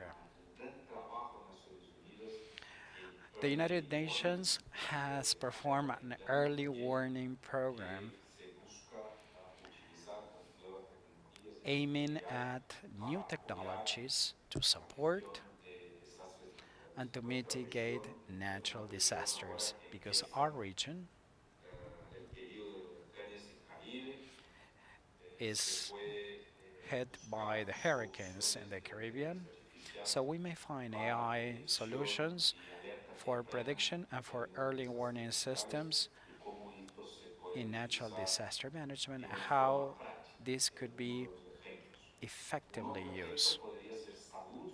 Another Nosotros en example that we may SSIG draw upon is health, tenemos un grupo, where we focus group have de inteligencia artificial para an la salud ITU WHO que focus trabaja group. en asociación con OMS para So we are establecer un working marco de evaluación together with the WHO de estándares to create en los modelos standards, de a inteligencia standard artificial framework para on decisiones de AI salud, for diagnóstico, managing or clasificación, decision making in tratamiento terms of health y también diagnostics, para asegurar la classification calidad of y la diseases, adopción de treatment, prácticas ensuring que quality va a and ser, promoting que the va a adoption tener of practices un impacto positivo that para las políticas could públicas have de a salud positive impact en todo el for mundo. health global policies. Yo sé, hay varios países, Colombia I am está aware that there are many tratando countries like Colombia un cambio total en la parte de that was trying to organización de datos transform the data del sistema de gathering salud. Hay otros or países en la management región on their también health que system. I know después de la that pandemia there are some la of the countries that utilización after the pandemic de they've una been using actualización an de update kit para la salud ingresó más. and Hemos guidelines for tenido health, tips for health. una gran, por lo menos una prioridad para el tratamiento de And los sistemas priority de was salud placed integrados upon y la treatment utilización de inteligencia of artificial para health análisis de and datos artificial en temas de intelligence for salud data es un tema gathering. que está siendo So muy, health muy tratado. is Entonces, very, very important for voy us. a dar más ejemplos, I am going to pero bring to the en table estos more temas examples. ustedes como However, along becados these lines, as pueden students elegir of the el tema de SSIG, mayor interés para probably buscar más you can pick informaciones de a cómo topic of vamos a interest utilizar to find las more nuevas models or tecnologías examples. en los temas So we will be using these bajo new este tema. technologies that could be of interest for you. Tratamos un poco también cómo la inteligencia artificial en Sometimes términos de also we patología deal de with radio artificial a intelligence próxima.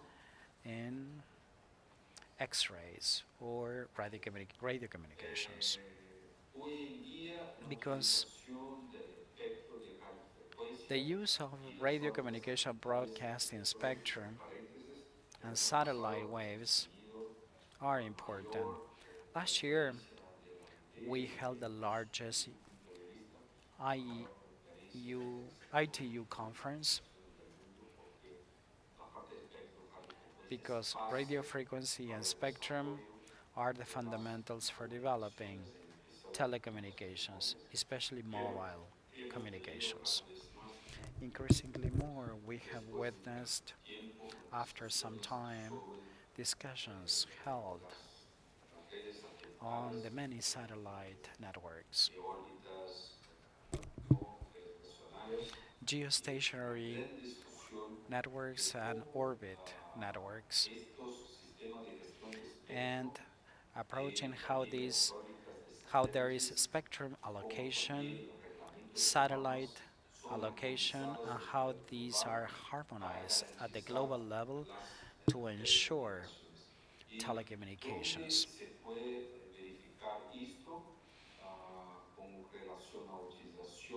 How we can see the use of radio communication management on AI? Well, we may draw some examples by the recommendation of this sector to improve or to have room for improvement with the help of AI to describe the operation of the use of or management of spectrum allocation and to resort to AI developing applications based on AI as a tool to operate management and to have smart maintenance of telecommunication mobile or management networks. This is a recommendation issued by the ITU,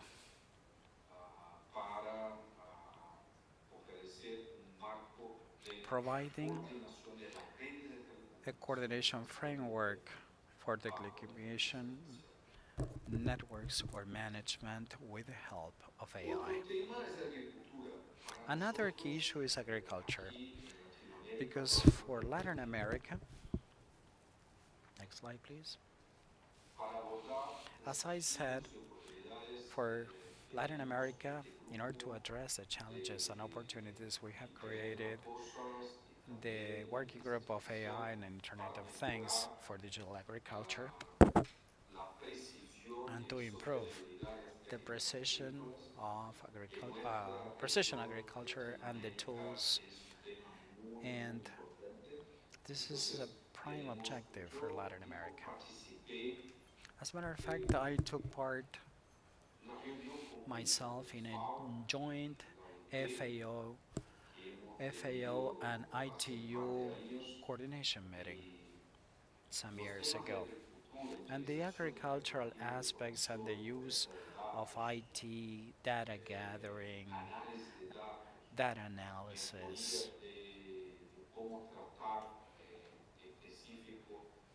management improvements in digital agriculture to have greater effectiveness in the output and in the production. It's pushing the envelope for these uses. And that's why we need to find international standards and normalization that could be used in a standardized way country-wise. I am about to conclude my presentation.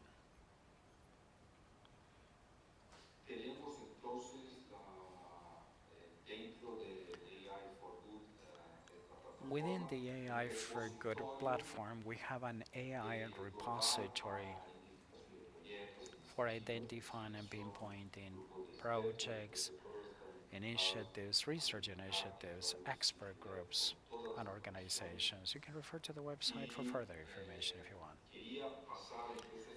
And right now, in order to conclude my presentation, I would like to tell you what are the challenges ahead of us. And later I will summarize my presentation.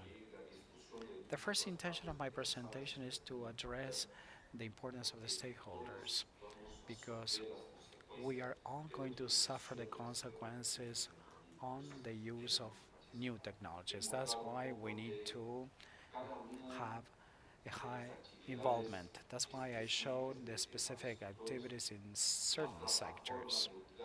What is the neutral AI for Good platform at the ITU to support many conferences or meetings at the level of the United Nations on the AI governance and discussing the topics that should be included or that are included in the UN General Assembly for the future of the new global digital compact and the AI governance, so they could be all this standardized so countries can delve into the standardization.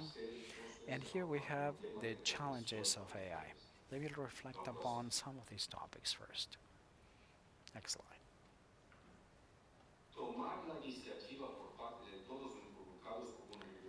Having an initiative of all stakeholders involved in order to guarantee safe AI systems for humanity, as well as development capacities or capabilities for all, in a transparent way and in an accountable way, responsible way, and to ensure the compliance of standards at the national and international levels of data protection, a strong governance to mitigate risks in terms of AI in ethics or physical, military, and economic to make progress on the collaboration of the multi-stakeholder approach. And for the ITU, the challenge is the normalization because we have more than 200 standards that are related to AI that have been published. These are some of the challenges ahead of us. However, I would like to bring to the table a phrase that was coined by our Secretary General. As Olga well explains, Doreen is our Secretary General, Secretary General of the ITU. We have been in existence for 159 years. We're going to turn 160 years. She's the first woman as Secretary General. She places priority on effective multilateralism, leading collaboration with a multi-stakeholder approach, developing AI, making it reliable, safe, ethical, and inclusive, without leaving no one behind. Olga, these were the concluding remarks of my presentation, and hopefully I was able to find or to plant a small seed in everybody's head that should be embedded in their minds on the endless ways or challenges in order to delve into the AI discussions that are going to impact our lives with the new technologies. You, as students in the SSIG, you have a whole challenge ahead of you with meaningful discussions, and I'm going to be at your disposal on the part of the ITU with our regional offices in Chile, in South America. We are moving the offices in Tegucigalpa to Panama City, and in the Caribbean will be at your disposal to share some of the conferences and workshops that we are organizing on AI, data analysis, big data, so it could be transparent, reliable, and safe. Thank you very much.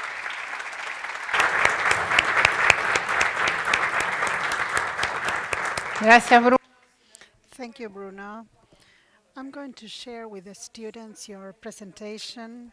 I'm going to read it in detail because I'm very interested in all these topics and I like to see what the UN and ITU are doing on these topics. We have no more time, so if the students have questions, they are going to be sending them by email.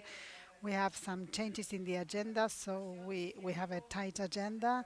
Thank you so much for your time, for such a detailed presentation. And I also want to mention that when we started with the Global Digital Compact, some of the students here drafted a document, and the school and the students, I believe that it was a year and a half ago, we have been part, or we have contributed with all the topics that we are interested in. So thank you so much. Tomorrow we're going to be online to see if we are awarded the prize or not. I can. I was told that it was a secret. So okay. So let's wait until tomorrow. But congratulations anyway. Thank you so much.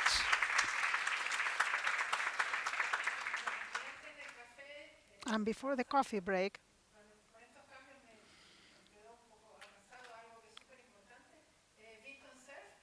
Vinton Cerf, that is like the father of internet, always comes or he sends some regards, and it's a brief message, and then we're going to go to the coffee break. Can we see Vince's video? It has subtitles in Spanish. La traducción.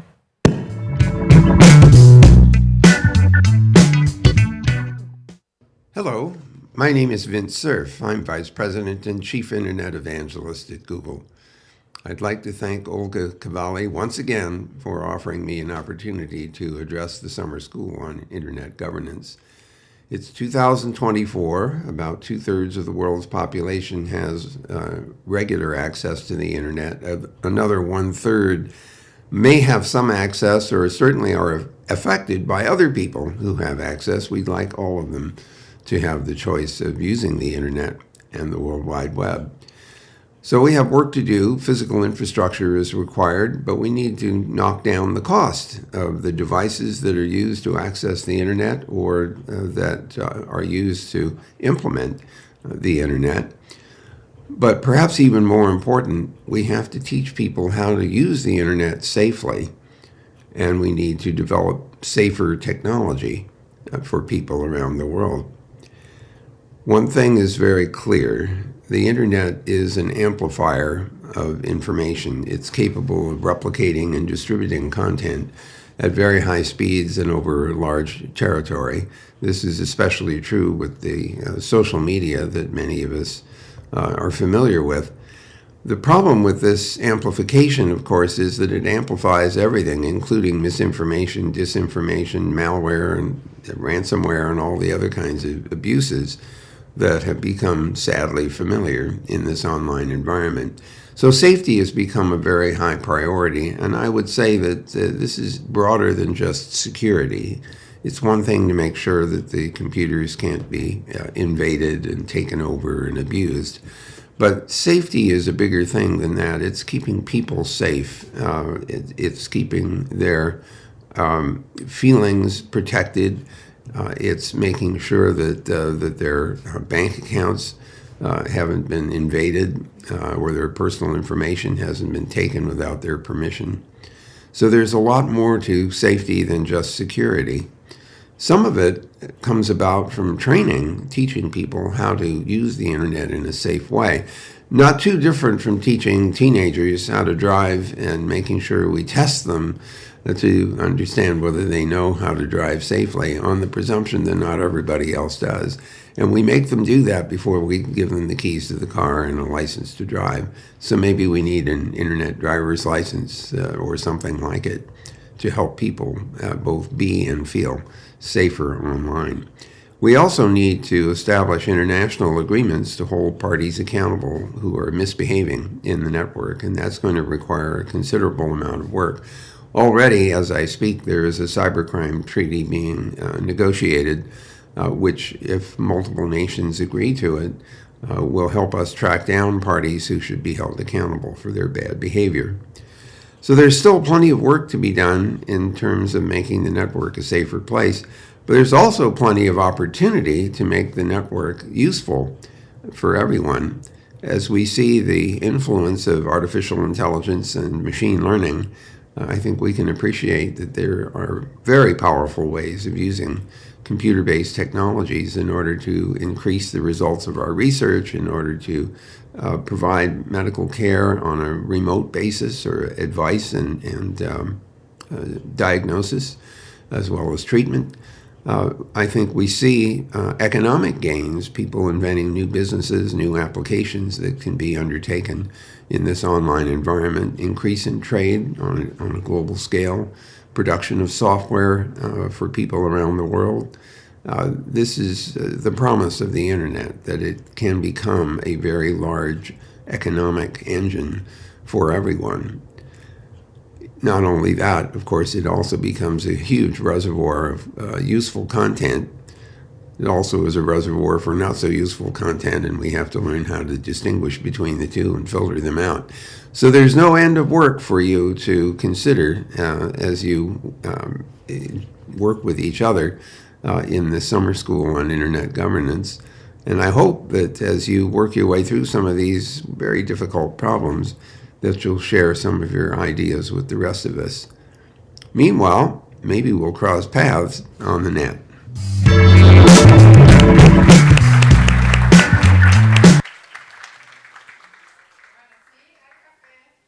And now we're going to go to the coffee break.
Hola.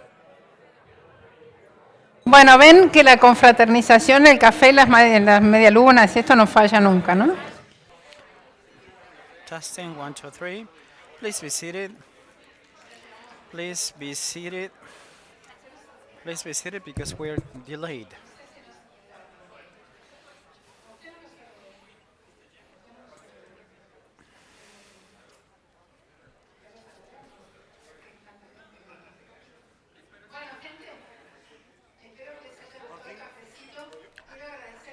Hope you had some coffee. Thank you very much. Thank you very much.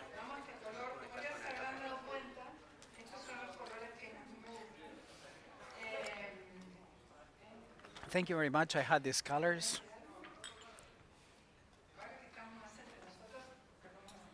Okay. I love this color. Thank you very much. Thank you very much for the gifts. We didn't have any questions, but for Bruno, and probably through Telegram, we can share all the presentations in the Telegram group. All right? Okay, in a few minutes we will share the presentations, and before we start, the next topic of today that is going to be addressed from Huawei, Gabriel Gardano. We are going to be hearing from ICANN, the CEO of ICANN, that has sent a special greetings.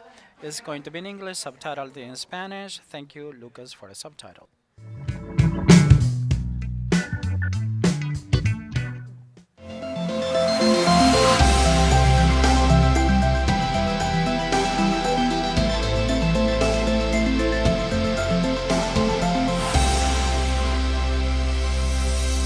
Good morning. It's an honor to deliver this message to the students of the 16th edition of the South School on Internet Governance. Thank you very much, Olga, for the invitation. I regret not being there in person, but unfortunately I had prior commitments that did not allow me to join you in beautiful Buenos Aires. At ICANN, which stands for the Internet Corporation for Assigned Names and Numbers, our mission is to ensure the stable and secure operation of the Internet's unique identifier systems. You'll learn more about ICANN, our mission, and the domain name system this week from my colleagues in the LAC region who are there in person with you. You'll also learn about Internet governance, which is a concept that has been around for about 20 years since the first World Summit on the Information Society. At that time, it became clear that there was a need to develop capacity amongst all the different stakeholders to enable meaningful discussions and informed decisions based on our unique roles and responsibilities in the Internet ecosystem. I applaud all initiatives that support this important task, including the South School on Internet Governance. This school is a successful and well-established initiative in the Latin American and Caribbean region, and we at ICANN are proud to have supported you over the years. I congratulate you for that. As students joining the Internet governance discussion, it's of utmost importance that you gain an understanding on how the Internet works from a technical perspective. I'm sure you all feel passionate about this wonderful tool and how it has been able to transform our lives by providing us with unrestricted access to an immense array of information that in turn supports a wide range of services and applications. What makes the Internet so powerful is that it is a truly global network of networks that connects everyone around the world. Therefore, we need to ensure that the Internet remains a single, interoperable, global network. The best way to do this is to understand and support its open architecture and avoid any policy or regulation that may impact the technical components of the Internet, even unintentionally. Over the years, the global community has made tremendous efforts to construct an Internet governance framework that upholds the principles on which the Internet was built, namely openness, transparency, and consensus-based decision-making. It's up to us to make sure it remains this way for future generations. We're now approaching the next chapter in the history of Internet governance. Next year, the United Nations will conduct a 20-year review of the World Summit on the Information Society, or WSIS, and discussions have already begun around the future of the current multi-stakeholder model of Internet governance. What you learn here over the next 5 days will have you well on your way to being informed participants in these discussions. And as the next generation of internet leaders, you are a crucial component of the global internet community. My ICANN colleagues who are there with you will be happy to provide the details on how you can get involved. As you embark on your internet governance journey, I have no doubt that I will see many of you soon at a future ICANN meeting or other forum, and I look forward to meeting you in person. At ICANN in particular, we are eager to welcome you into our multi-stakeholder community. Thank you again for this opportunity to greet you, and I wish you all an educational and productive week.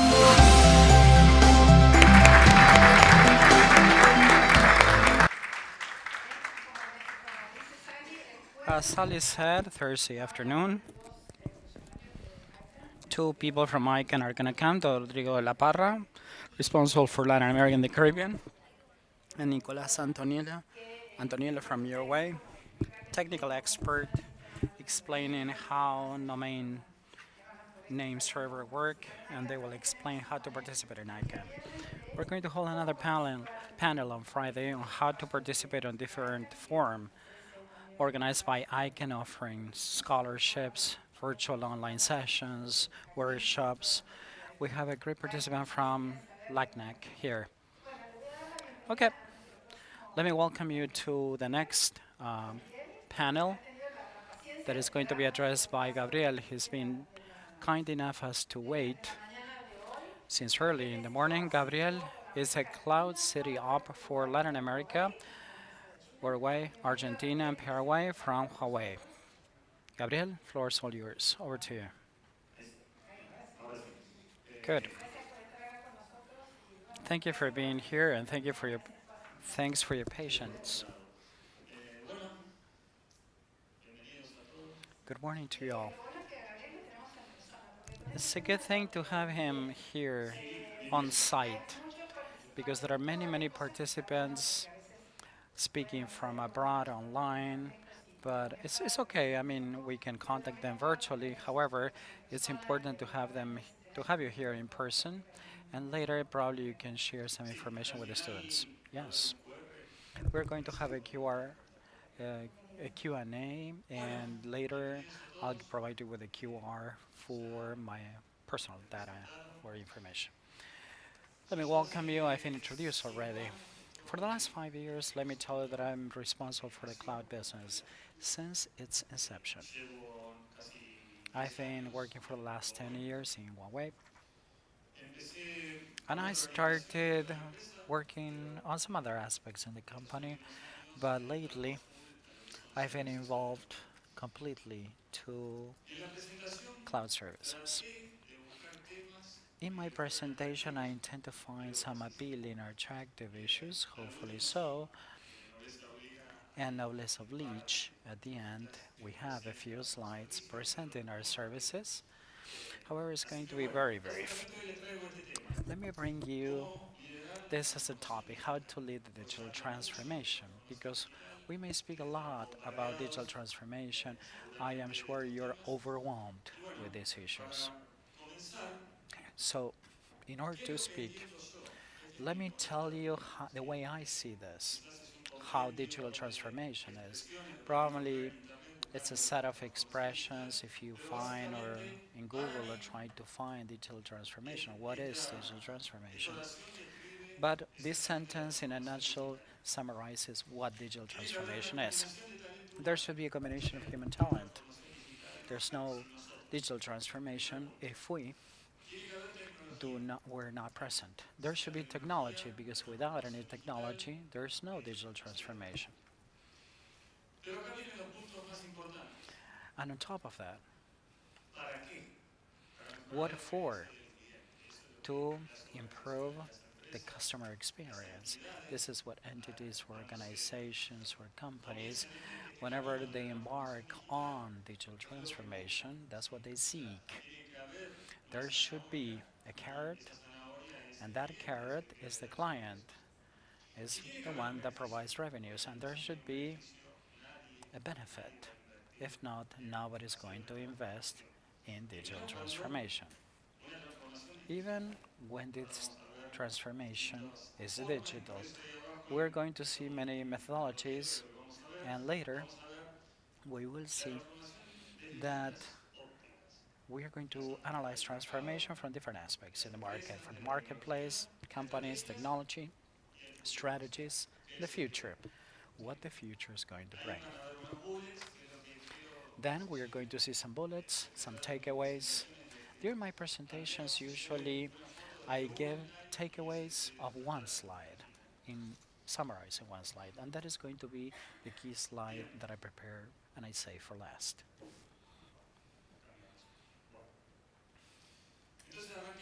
Eh, Okay, let's start. What is the market's vision?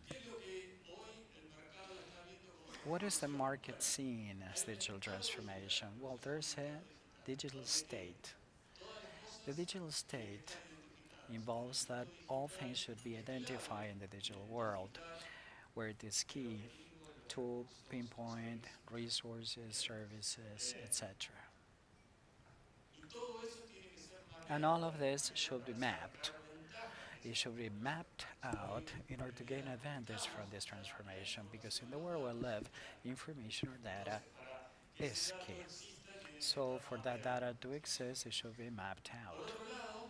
On the other hand, I'm sure they're going to be addressing the Internet of Things, and everything should be interconnected.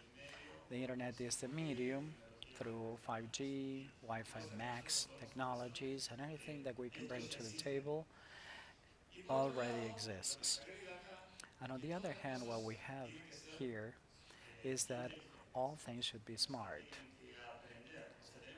There should be machine learning, because machines do not learn by themselves. There's somebody in background or behind that makes artificial intelligence learn something. And I don't want to delve into too much detail, because if not, we are not going to make progress with the presentation. But there should be learning behind a machine.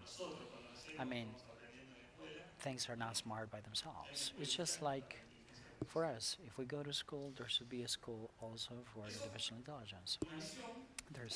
There should be a vision, analyzing the market, and there are tangible things as well. And here we are seeing some numbers that demonstrate or that showcase or illustrate how this digital world is increasing. And if you see for 2025 at the world level, the economy that right now stands as a traditional economy, increasingly more has a digital convergence. There are smart models nowadays of investment, prediction. One can show you in other conversations the models that we have prepared for in our company. For 2025, let me tell you that 36% of the value being generated or created is going to come from the digital world, the digital economy. That is money. And companies are no fool. They are investing, and for 2023, this increased from 36 to 50%. So they are increasingly investing more money in creating this digital transformation, because they are seeing this. And I'm not representing any political parties, as a matter of fact. And the market knows full well what the path to take is. And if you search over the internet, that approximately around this time, all corporations, not only corporations but also organizations or governments, all the spectrum is we're taking a closer look at the benefits, taking this path, going from the online world, because everything needs to be interconnected or identified, creating data, information, and in turn, or eventually, it implies money that could be monetized. And for these purposes, obviously, the volume of information increases significantly, and we know we have to know how to manage them. That's why we have big data. That is one of the technologies or services that processes information massively.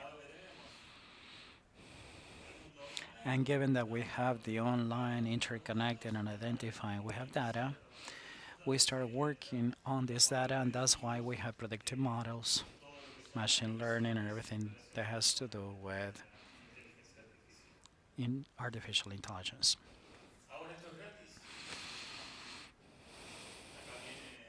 Is this free?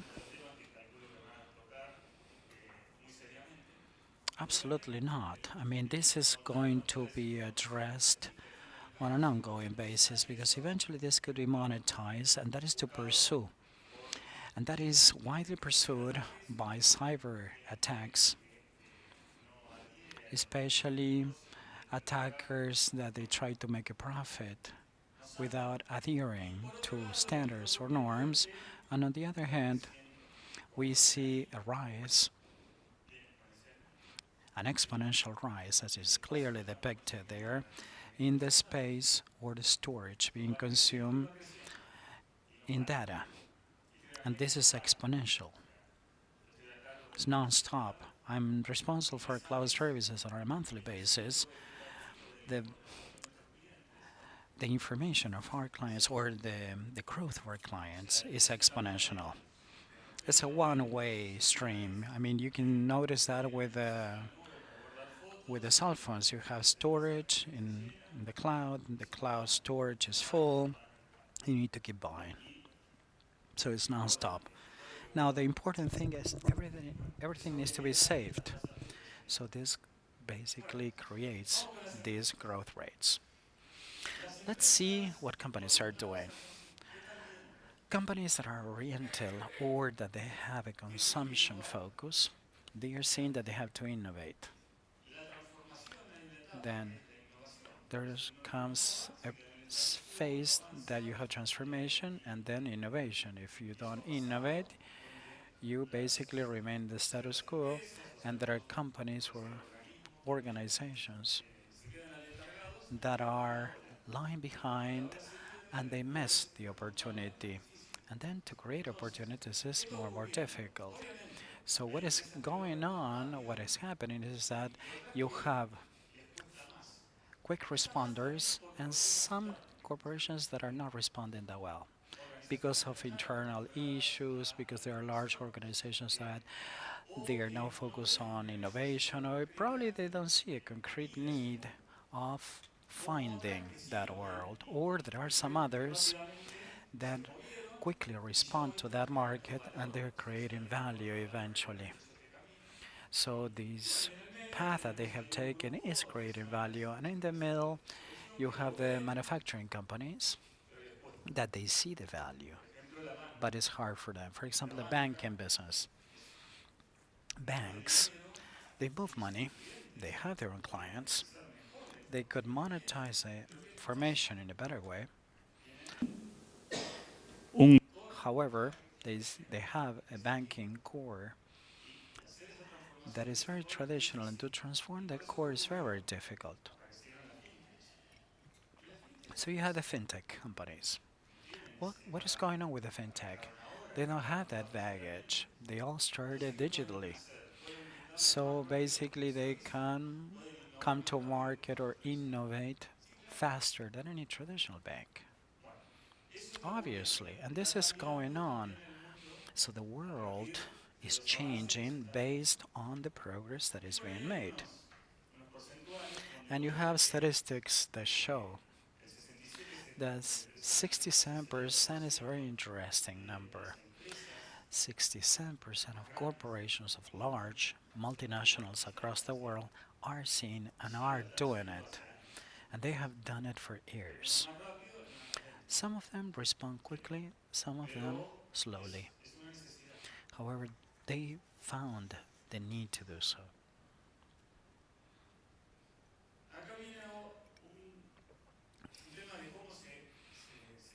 Here we have an issue of how cloud service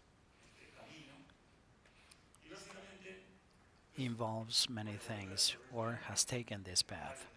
And let me go back to the cloud services later on. However, this transformation allows for cloud services and provides instant answers to organizational needs whenever they embark upon innovation, because there are investments, new architectures and systems or IT systems that are required.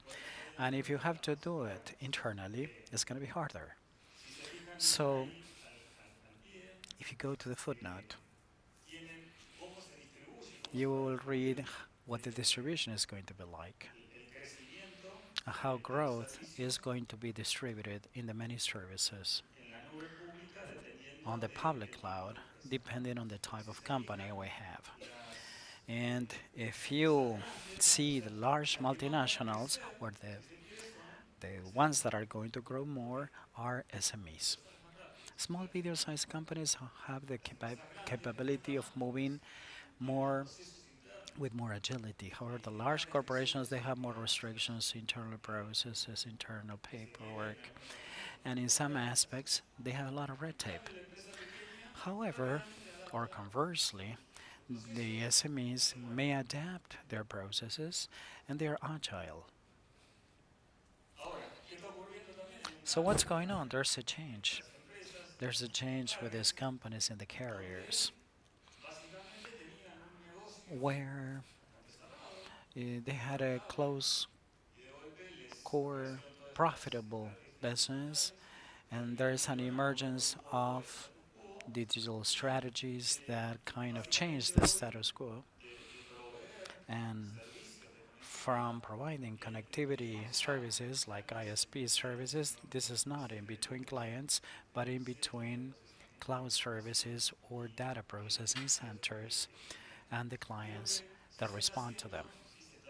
So what is being done with the carriers are partnership agreements, where they make agreements like revenue sharing schemes or a profit sharing market. And they are being transformed. I don't know if you're here from a carrier during the conference. Well, I'm sure the carriers will come that they are being transformed from the digital point of view, because they're not outside this segment, they're part of it. What is the intention of the content providing companies or the content providers? They may add value in everything that has to do with broadcasting or whatever they're doing. Let's consider that this is one of the main sources of information or data storage, that is content, because of the size of it, the size of videos.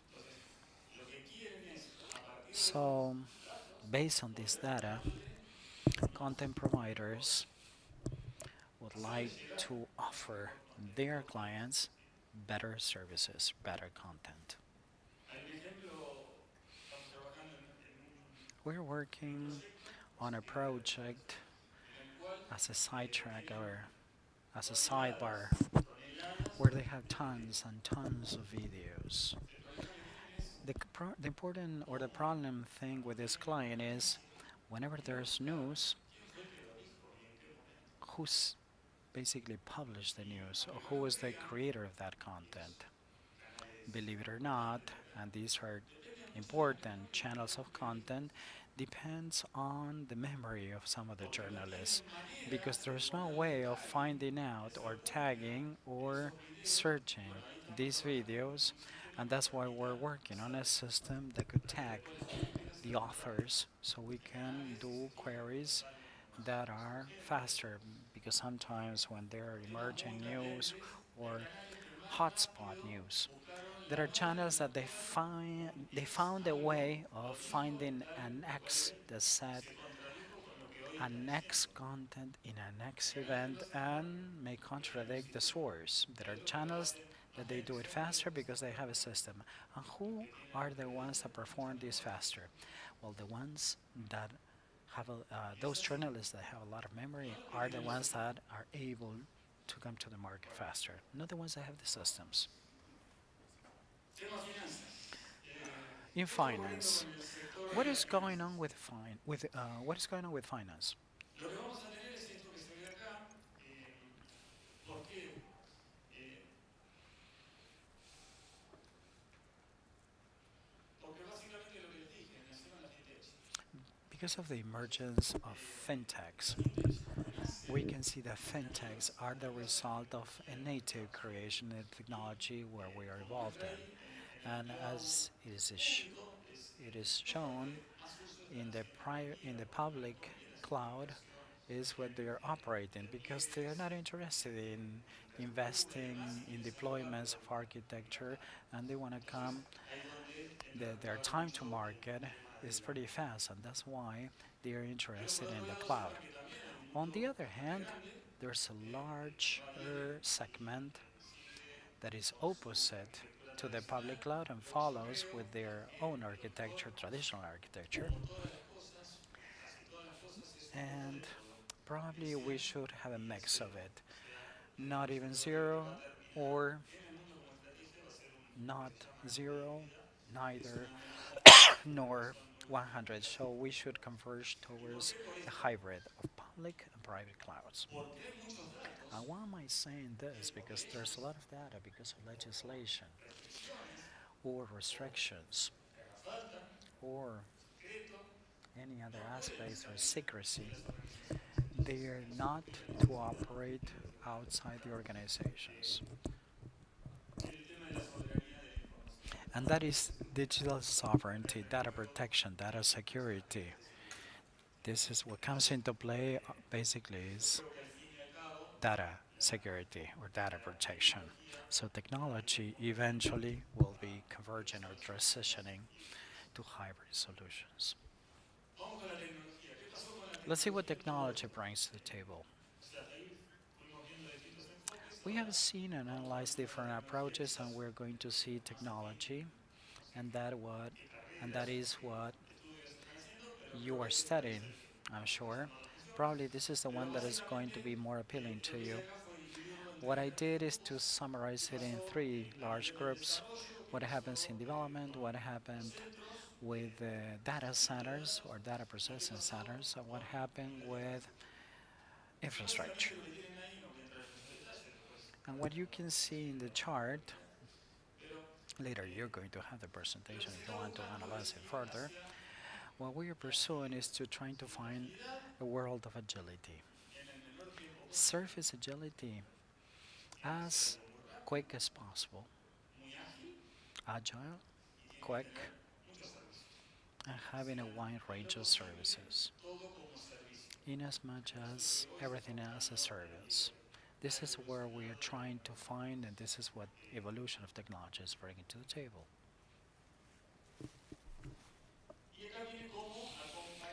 And here we have the journey of these clouds, embarking upon the different phases like private clouds, public clouds, market needs, organizations needs, and migration in line with or along these lines. And there comes a time right now of what is usually referred to as Cloud 2.0. Cloud 2.0 consists of connectivity services, everything that is connected. 5G allows for connecting everything. Probably we're kind of lying behind because there's not enough bandwidth. It requires more deployments. But if you, for example, if you travel abroad, you will find 5G and there are devices, corporate devices or household devices that may be connected to 5G or through 5G and allow for the Internet of Things and to make progress along those lines. And there are some devices that perform telesupporting or pick up a lot of tons of data per day. And we have to store it, process it. There comes the AI technologies and the great differentiating factor of Cloud 2.0 relies on applications that are cloud native. I don't know if you're aware of the cloud native applications, but for native applications or native applications imply that from the go they manage redundancy, high availability, low distribution, and you're not concerned whether you're using a native application over the cloud to have well distribution. That is by default. You have distribution by default, which is a great differentiating factor. You don't need to think of synchronicity, it's a given. Rely on the SLA or the service level agreement that is relying on a level 11 points of reliability. That is Cloud 2.0. We got to Cloud 2.0 as a matter of fact. And here we see how clouds develop themselves at service level. And we stand at 2.0. Features are native. They allow for the performance of so many things that we have on screen. Not only at service levels for final users, but internally you have the curve down below at the application level that they have grown significantly and they transform themselves. I mean, they're not the same applications that you deployed 5 years ago on a cloud to what we have compared to what we have today. However, here we have the boogeyman, and I am sure this is going to be addressed later on. The most important thing is data, information, because you need to protect that. So there's a service level that is like an onion layer service where every onion layer should be protected, where you should set policies, and it implies different levels. You need to be careful with every single layer because many times security is detrimental to ease or versatility. You should have been tempted because it's a one-way stream. Even though it may be easier for you, for many of you that may have access to the information, it's going to be easier for them as well. And when you save data on a cloud service, you should think that there are going to be many other people trying to have access to the same information, even though it may be hard for you. My recommendation is to make it safe. Because if it's not safe from the very beginning, it's going to be 10 times harder to make it safe. Because it branches out, it's growing, and you keep forgetting of what you have done or what you haven't done, and there are many projects that you embark upon, and basically you forget about things. And probably there's a hacker that finds a way and could penetrate the system, so you need to give an explanation. So if you're using sensitive information, this is the first thing that you need to deploy before saving data early on in the system. And you have the many onion layers. You shouldn't forget or disregard any. They could be all exploited. They are all exploitable. Cloud services systems provide the necessary functions or functionalities to perform all these activities. And in the matrix of roles and responsibilities, it's up to the client to deploy them.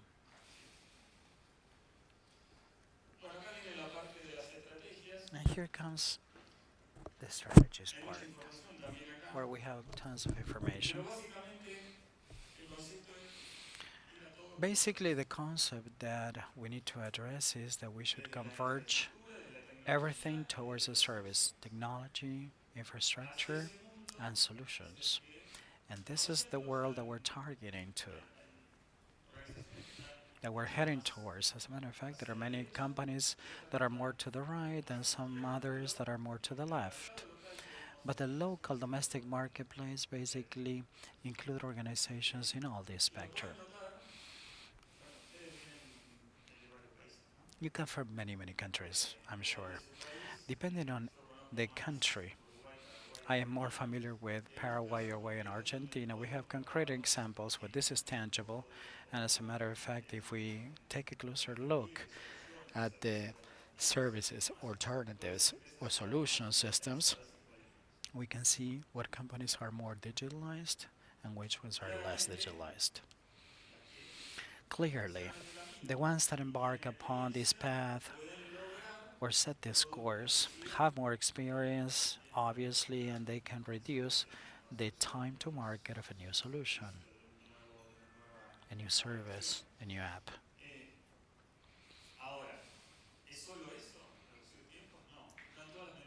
Is it only depending on time to market? No, it includes other advantages as well.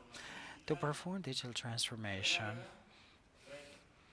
in the long run brings all these benefits.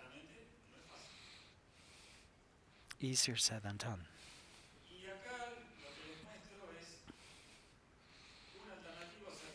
And here I'm showcasing some of the alternatives, how the marketplace. And this is a public domain.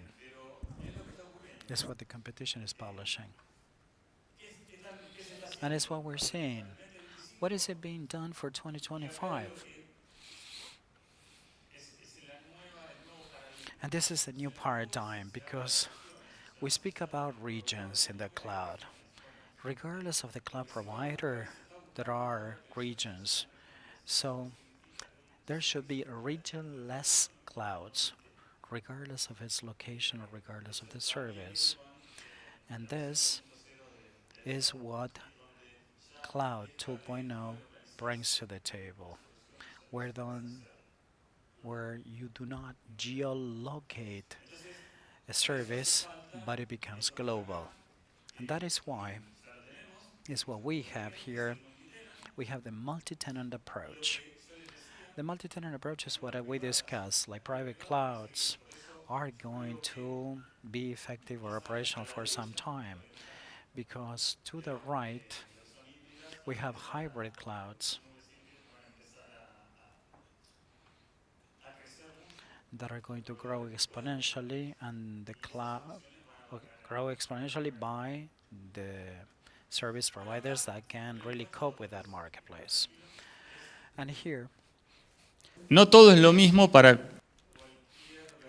is not that we have a one-size-fits-all solution for all the verticals in the market. We have to analyze, as a matter of fact, what's the best way of making this transformation is like. And to focus primarily of what I construe from this image or the information. But clearly, the key factors that revolve around are dependent on the market, and the market is going to eventually define what the best way of doing this is. And here,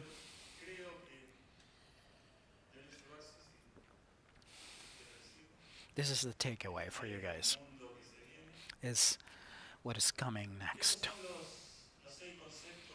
These are the 6 basic takeaways or concepts that you will find. We have 5 and 6 down below, and this is the primary focus for you.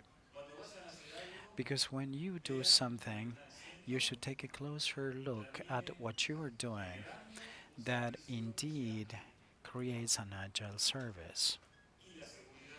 And security is the other focus. First security and then agility.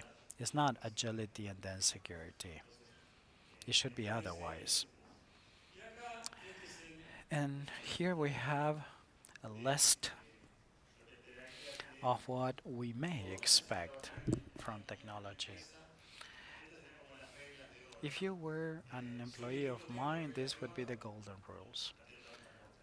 The golden rules in my case are how to improve in team building, but this would be the golden rules for creating new initiatives and developments in the marketplace. I am not going to read them out. I'm not going to read them out. Later, you'll have the PowerPoint. You may adhere to these rules, add them, or change the order. But eventually, it summarizes very, very clearly what we expect, or what the market expects from you.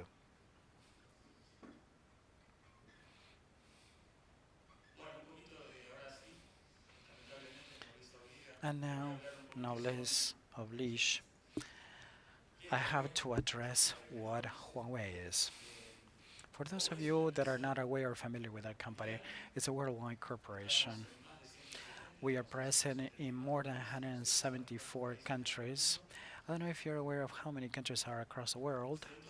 100 and how many? 196, yes. So we're across the world mostly. 207,000 employees, more than half of our employees work in development or research and development.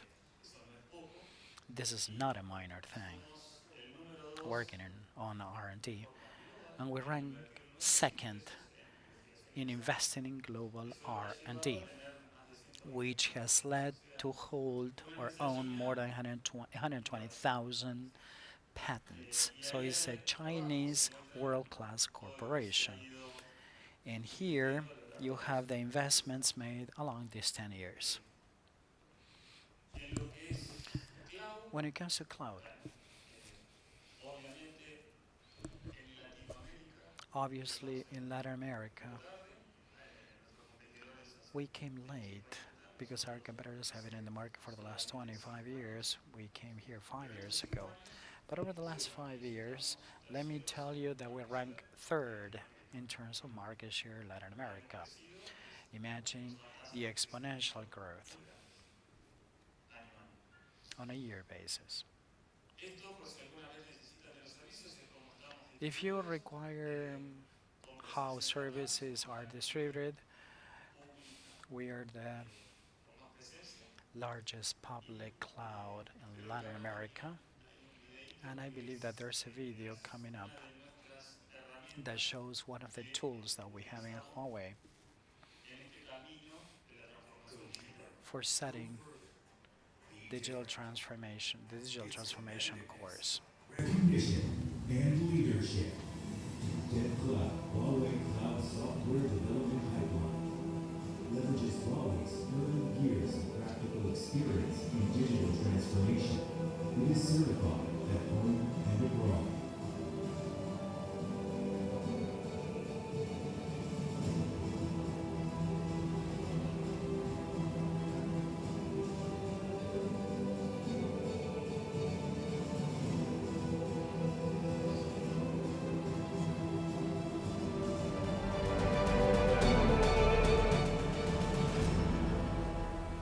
Innovation and progress never stops.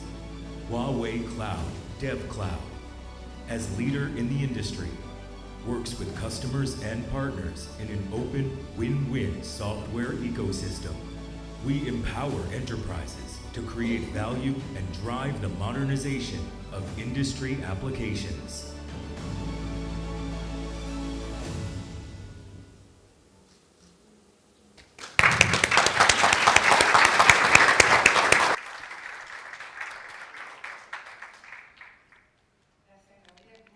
Thank you very much, Gabriel. Thank you very much. Yeah, can you screen my QR? Yes. Thank you very much. Very interesting. Tons of information, wealth of information. Can you take questions? Because we're going to open the Q&A for these interesting questions from the audience. Nice meeting you, Gabriel. I would like to ask you on the 5 layers and the applications that will allow for elevating client services. The next evolution, that is quantum. The video showcases one of the key issues, that is transformations. This is one of the apps or the tools that we offer for companies to make a digital transformation. Obviously, we have AI models. It's called Banggood. And Banggood runs on top of processors And right now I'm being technical. Runs on processors that are adapted to AI. Now, the next step is to have processors in place to go after that market. We're working on that. However, there's not a SaaS service over the cloud. However, in the near future, there will be one. And there's an objective that we have set. I don't want to go into detail, but from the very beginning, as one of the pillars of the cloud business in Huawei was to be self-independent or self-sufficient. This is the way we're working on and embarking upon new technologies and crazy technologies that probably are sci-fi for you, science fiction. Probably this would be available in the near future as a service. Any other questions? Don't be scared. If not, through the QR, you can contact me and ask questions. There's a Q&A. Hello, my name is Rosa Merlin and I come from Mexico.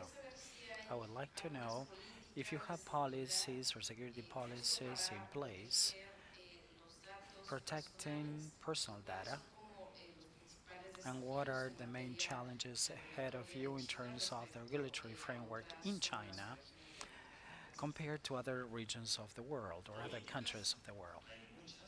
There are many security policies and there are many certifications worldwide. If you visit our website, you will have all the publications. We are one of the most audited corporations across the world in terms of security, and we comply with all the regulations, period. In the cloud service, the responsibility or the accountability of security is something shared. We provide tools. However, it's up to the clients or users, the one that deploy those solutions, and those are the ones that need to implement security solutions.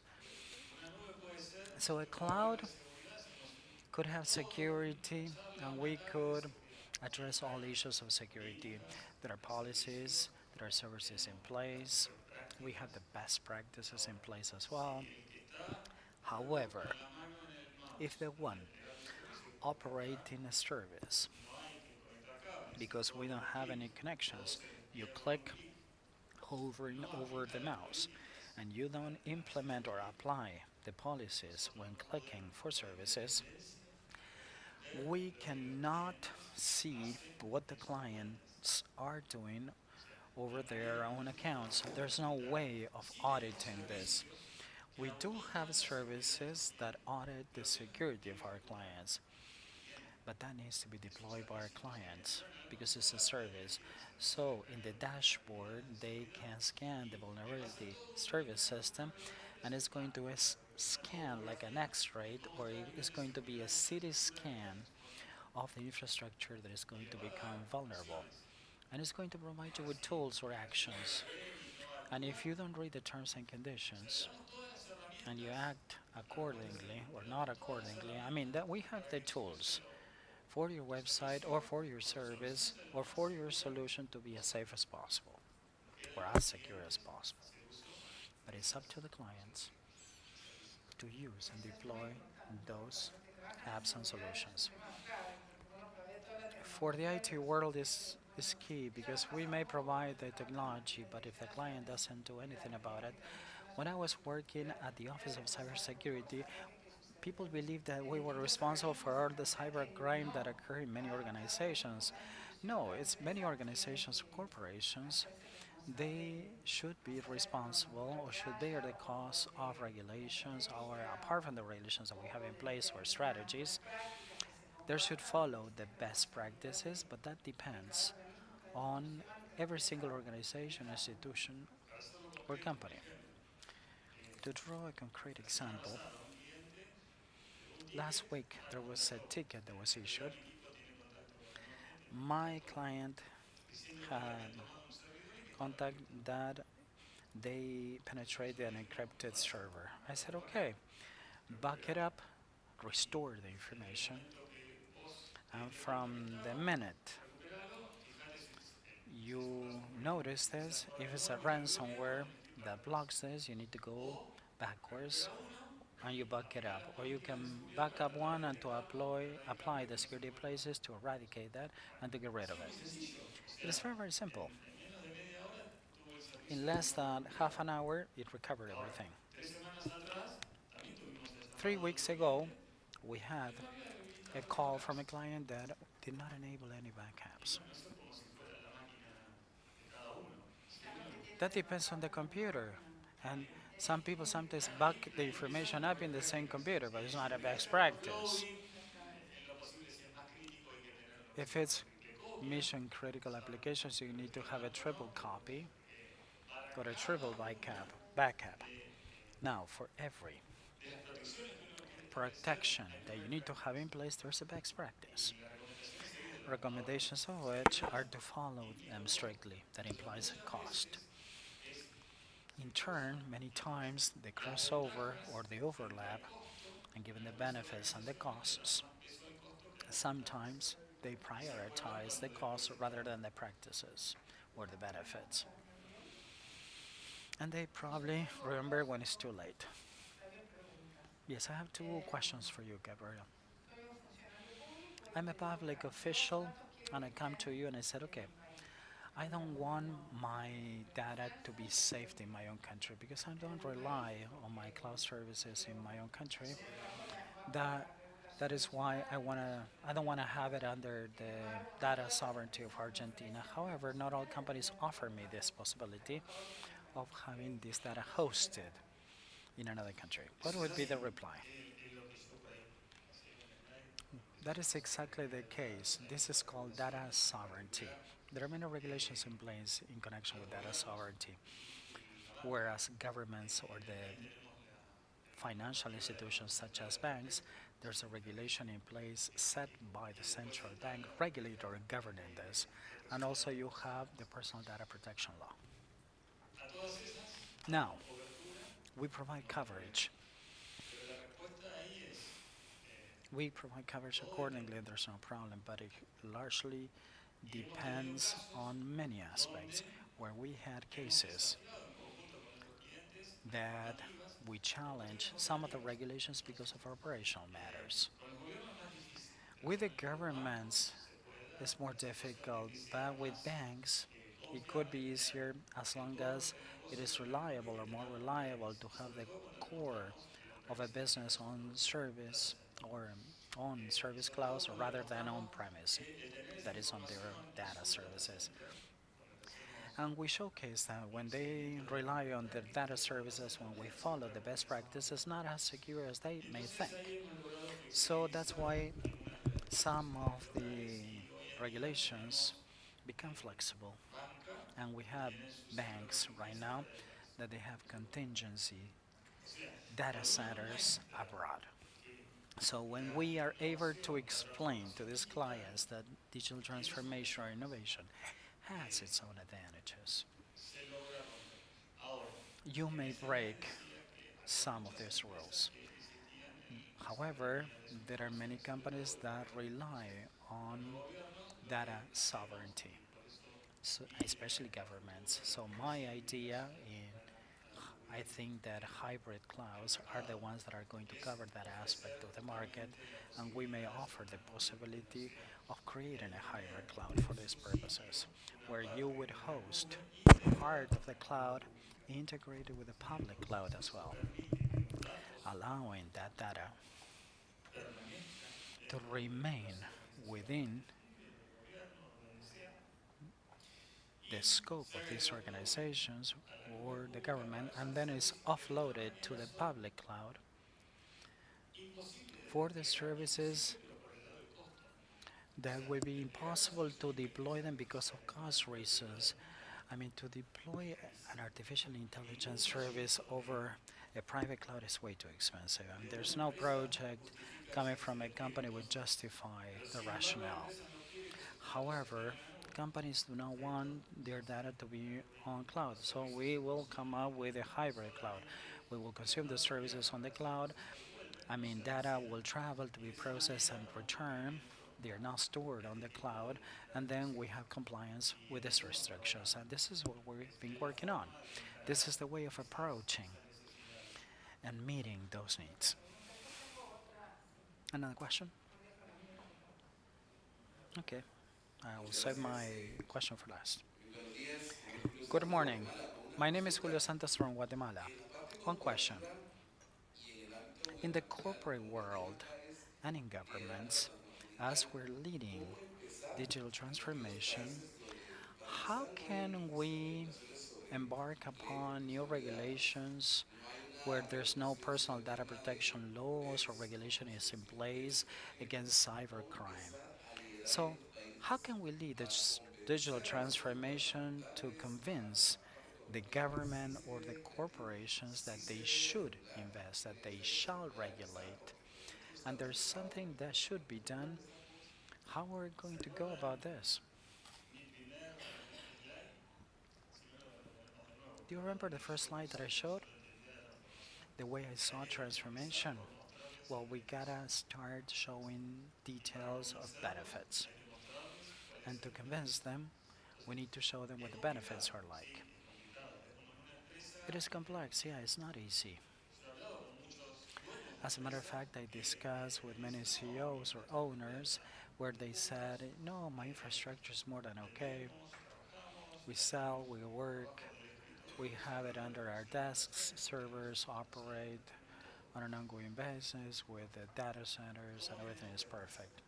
So how are the sales doing? They said, okay, the sales are not that okay because we have X competitor that is able to publish product offerings in all the channels and marketing, and the time to market is faster. Well, with your infrastructure, you're going to remain like that. It's not going to be digital transformation. You're not going to win the race by being with an obsolete technology.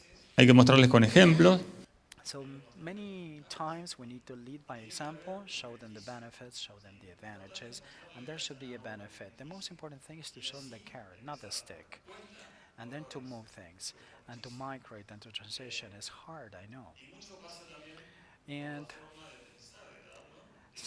sometimes there should be a change in the mindset because especially leaders or managers are confident or comfortable, but if it's required transformation on their part, they should open their minds to new technologies, new trends, and new concepts. And many times what eventually happens is that, and I've known many companies, they end up changing the CTOs, the Chief Technology Officers. And they try to find another CTO with a different mindset, more open to the new trends of transformation, making it teams more agile, having solutions or equipment that is more agile, reducing redundancies, open source. Yeah, we have the largest banking centers working with COBOL in mainframe. How are you going to convince the CEO at a bank that they had to migrate their own mainframes? That works. It works perfectly well. It's not breaking down. It's not going down either. How are you going to promote a campaign that this product is impacted over the website, that it could be consumed over the cell phone automatically by their customer base? It would take at least 2 years of development for them, and that is the case. However, changing that core business or that mindset requires large investment, willingness as well, because it's not easy. The same thing with somebody that is caught with a certain database, especially resorting to an open database, requires work, requires development. And sometimes The CTO is comfortable enough and they say, no, let's continue, we're okay with this. However, the CFO is telling him, you're paying $3 million a month on licenses. So it depends. Sometimes it's difficult for governments to see the economic benefits and they need to see it other way. Corporations see the benefit immediately, especially if there are economic benefits, especially if you discuss it with the finance department, because they are the ones that are going to disburse that cost, the deployment of that technology. It's not good, especially for the times that we live in. And there's a high human element. Yes, because digital transformation requires, as I said first, the human element. And artificial intelligence was not able or has not been able to address that. Artificial intelligence is another element. There are crazy things that are great. ChatGPT probably is responding. However, there are models that you have nowadays, and as a matter of fact, I was playing with one of these models. When you create an image or a picture of a desert, a lake, and like Mid-Journey is creating that image in real time. And you may be interacting with that mid-journey image, changing, making transformation. There's a model behind it, combining images with elements, and it's doing so. There are crazy things, all sorts of crazy things. Or with availability of services, that everything that has to do with predictions or weather forecasts. I don't know if you're aware of the volcanoes. When you see volcanoes in eruption in Central America, that is run basically on some powerful weather forecasts. The Hurricane Center in the United States has a special Hurricane Center for prediction analysis, predictive analysis, and is nurtured and fed by many points of access of data. And there's an AI model doing exactly the same thing. Can you think of that? Years of studies, data and infrastructure thrown away and migrating towards a model that is self-learning. It's doing machine learning because it has learned that and has already saved that.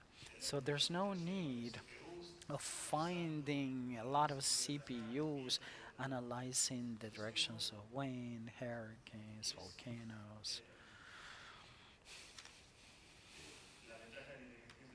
And this is the advantage or the edge of artificial intelligence, because when that model learned, it becomes a commodity. So I don't know if you're involved in programming. It's like a bookstore. It's basically a library of files that you take and you consume. And it's self-learning. Thank you very much. Round of applause for Gabriel. Thank you very much. Here you have my personal information on screen. You can fill out the survey. Contact me if you need something. We'll be at your disposal. Can we share your slides? I think that we have a minor video and later we're going to break for lunch. We had greetings from ICANN, and apart from the ICANN staff that is employed, okay, this permanent staff, with its CTO or CEO, we have Sally Costard-Hay.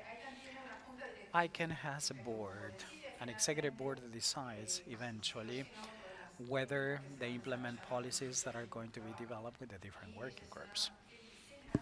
We have Trippi Sinha from India, but she's based in the United States, and she holds a position that is very important in the University of Maryland, and sent his greetings. We have the video in English with subtitles in Spanish.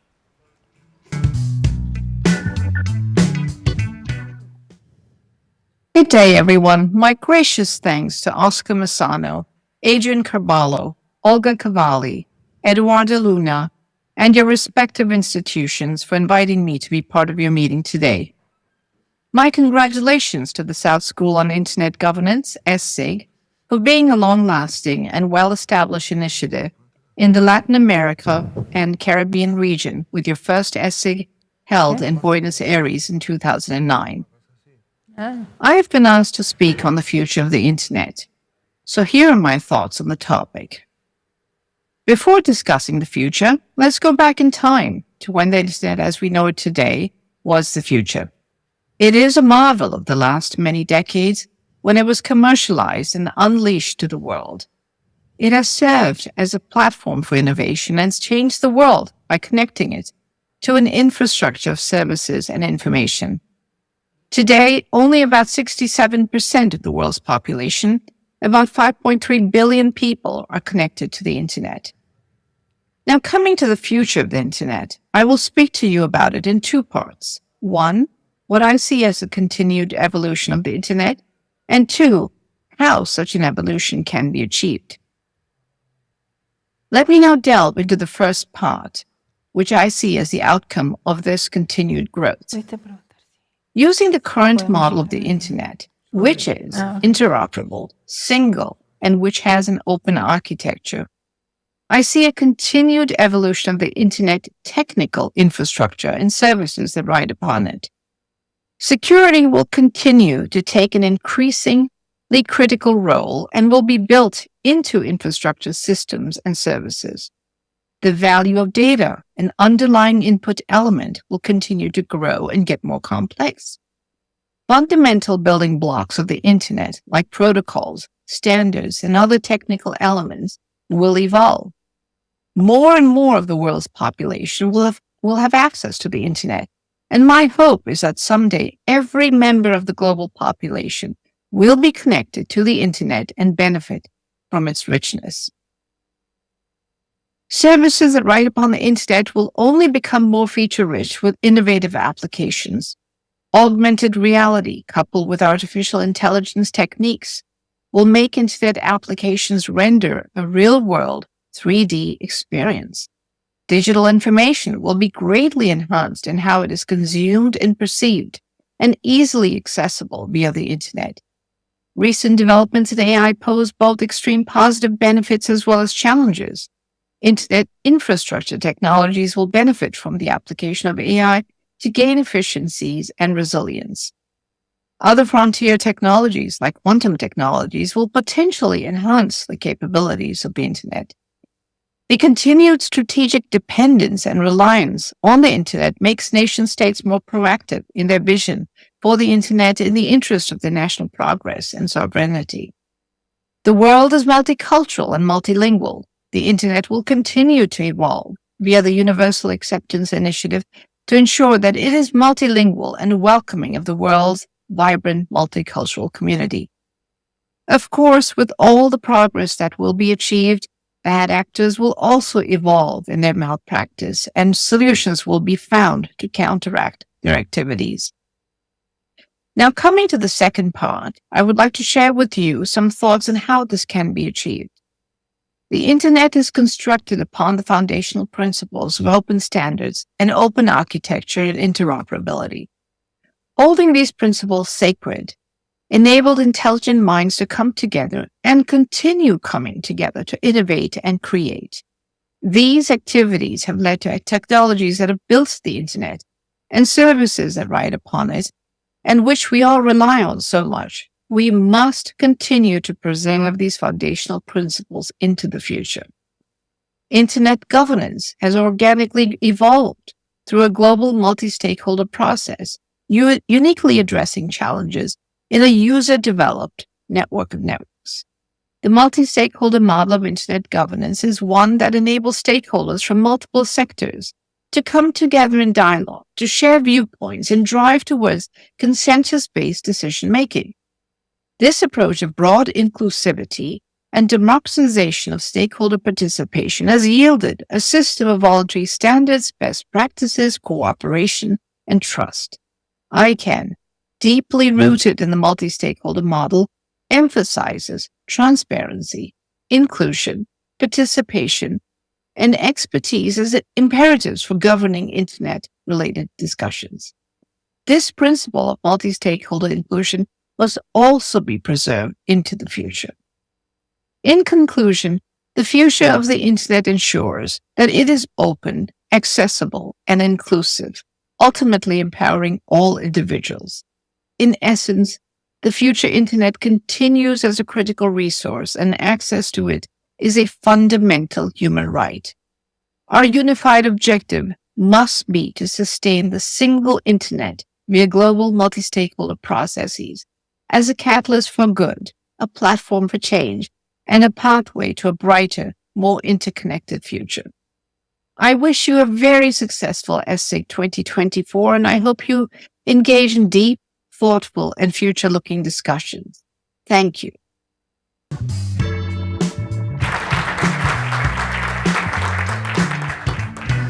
Bueno, ahora tenemos el almuerzo. Volvemos 2:30. We're going to break for lunch and we're going to resume at 2:30. 2:30 sharp, okay? Thank you very much.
¿Me escuchás ahí?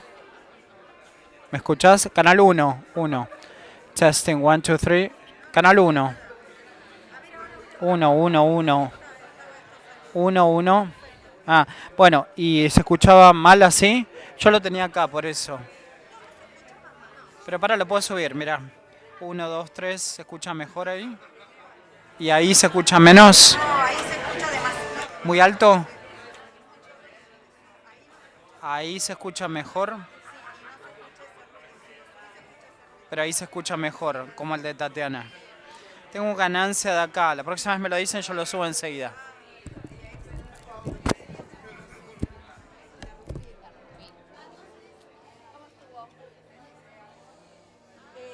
No, esta última estuvo mejor, ¿viste? Va a ser una semana larga.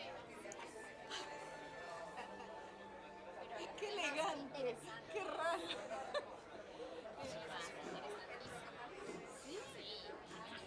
Ah, Me gustaría entender más el tema. Yo ahora lo que voy a hacer es las vamos a dejar practicar a ellas alguna conferencia. ¿Se animan a hacer alguna en inglés? ¿Toda? ¿Al señor? ¿Toda? ¿Al señor? No, duran media hora.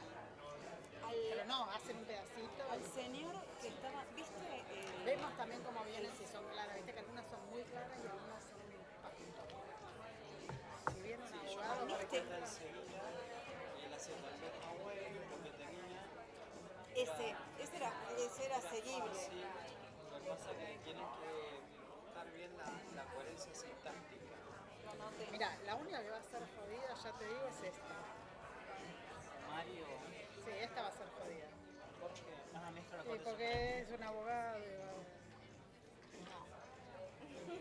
Y esta probablemente también. Bueno. La disrupción jurídico-tecnológica. Ahí Estas dos son jodidas. Acá Lorela. Dale. No, pero estas dos sí, porque mira, el 5G, la evolución del 5G y identidad digital. Estas dos van a ser más fáciles. Siempre y cuando no tenga nada técnico, en una parte se puso re técnico que Martín lo siguió y yo no lo podía seguir. Pero bueno.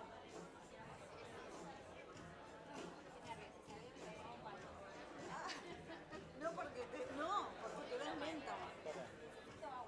Sí, ahí tenemos agua. ¿Para qué vamos? Sí, esa es la cola.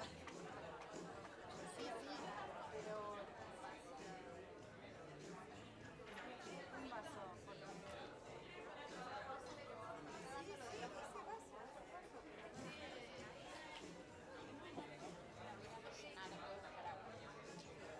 Si no el mío, ¿sabes? A ver.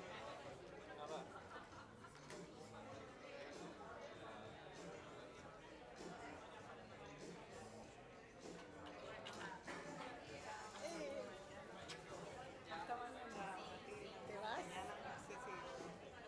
Chau, Dulce, nos vemos. Mañana sí. No, mañana no, el miércoles. Ah, bueno, te veo el miércoles en la clase entonces. Cuando venga. ¿Cómo?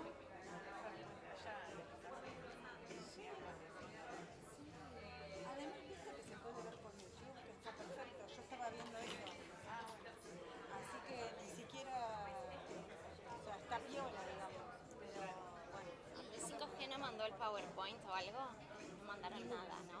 Nadie. Pero viste que... ¿Vos cuántas veces? ¿Cómo era la oficina? Para mí sí. A ver, que empiece una y si viene. No te entendí, mañana nos vemos. Un montón. Sí, mañana sí, el jueves a la tarde, el miércoles a la tarde. Sí, como hoy, digamos. Sandra viene a Bariloche para esto, así que va a venir todos los días.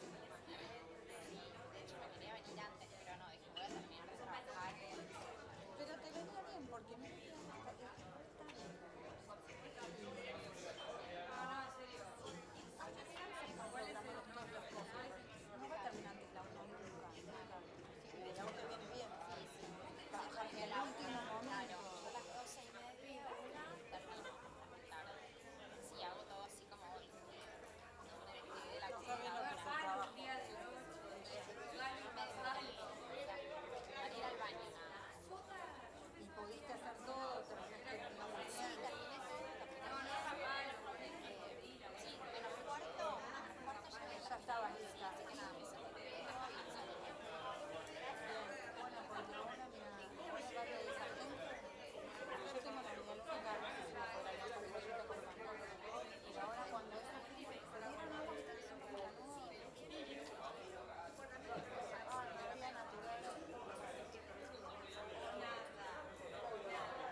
caballito. Ah, no es al No, estoy cerquita.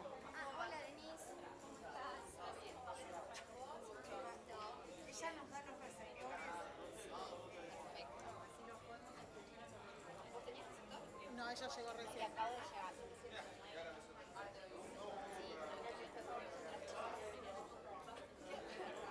Ah, bueno, tranqui, ya fue y se sirvió. Hay una cola de la cola. No hay fila, Martín. ¿Estás en canal 1? Bueno, ahora empezás vos entonces, yo voy a comer después. Cuando ella termine. Ahora empiezan las chicas. Los auriculares de práctica. Vamos a hacer la fila porque vamos a comer a Para las 6 de poder la apagar, tarde. tenés que apretar el botón de power. Perfecto. Y después, Ahora sí te vas a en alguno que esté vacío, pero no que tenga las tarjetas de la gente, sino que tenga igual va a ir a Lore porque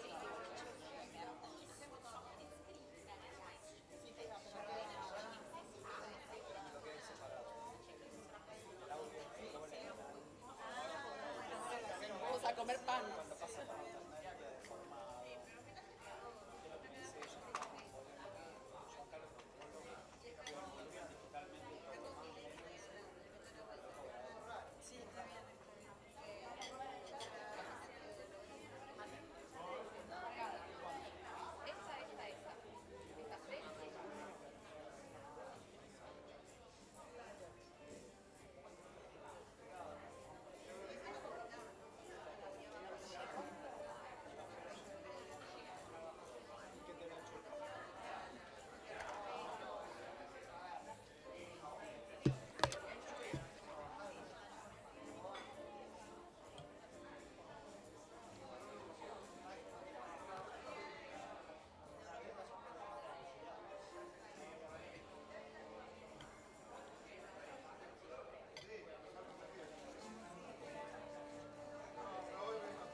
infringiendo el reglamento. Yo estoy infringiendo, estoy comiendo la comida de los dos. Sentate acá, porque ahora vas a tener que dirigir eso. Así que te quedas con ellos y pueden practicar.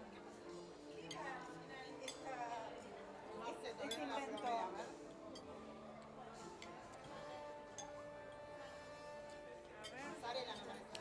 Es un poquito dura, pero parece saludable. Está bueno. Mira, debe ser coreana, le voy a decir a Susan. Ay, Dios. Están buenísimas, son de mozzarella. Ah, pero están bien entonces. Decime que es Samu que no me animé a agarrarla. Hay que ser valiente. Probar cosas nuevas, si no, me caigo con el sanguchito. La vi muy roja. Vení, Como la espera. chanza. No te gusta nada eso. No te gusta nada. ¿Viste? No, No, mirá, me traje. Pero no sé si es mayonesa o helado. No, ni mayonesa ni helado. che, yo parezco Sandra, me agarré todo vegetariano. Está faltando como No había proteína. carne. No había carne. Cuchillo te lo debo, te queda. Estás en un avión, Denise. Yo voy a hacer Lo la fila de único, las cazuelas. lo único que vi es... Ah, ahí estaba, claro. Y empanadas.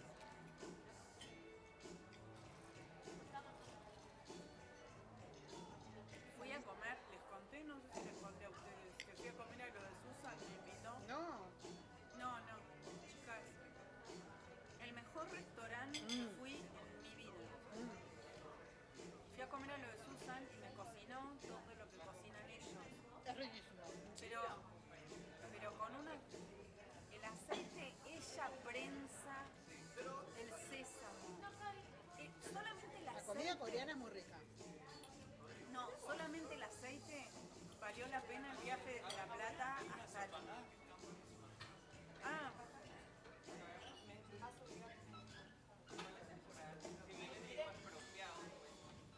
¿Preparada?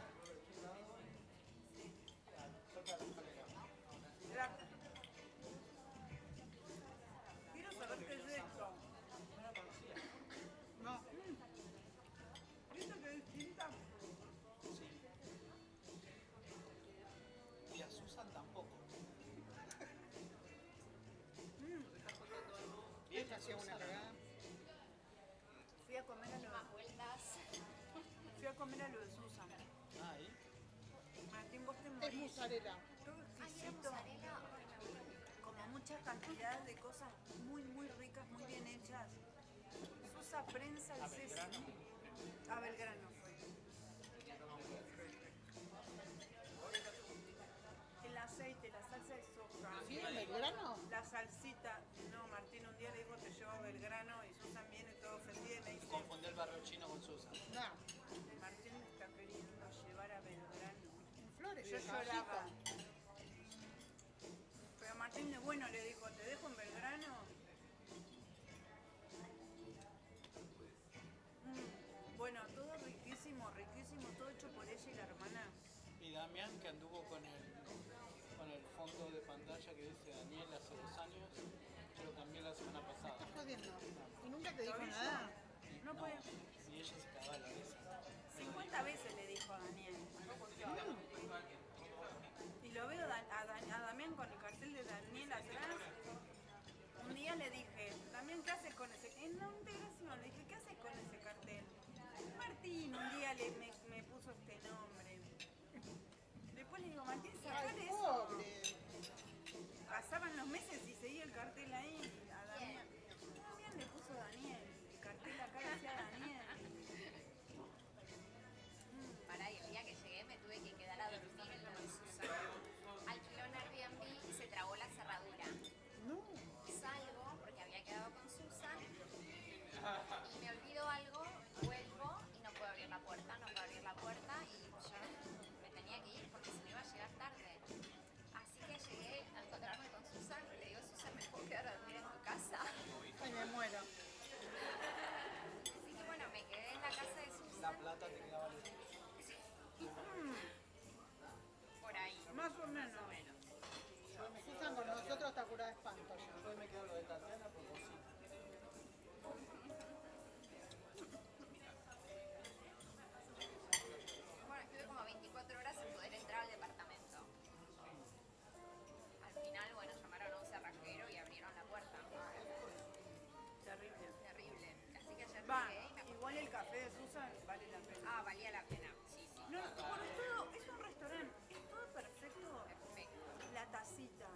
Qué genial. El café. Las algas ellas las cocinan con un poquito de sal. Ay, no, qué cosa, todo rico era. Y ella es súper hospitalaria, ¿viste? Es divina. Me trató como una reina. Es divina.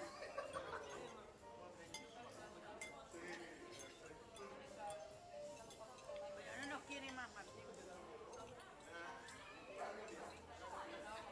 Le vamos a decir que prefiere quedarse en el templo con los maestros. No nos quiere más. No nos quiere más, Susan. No nos quiere ni ver. Se queda con las maestras.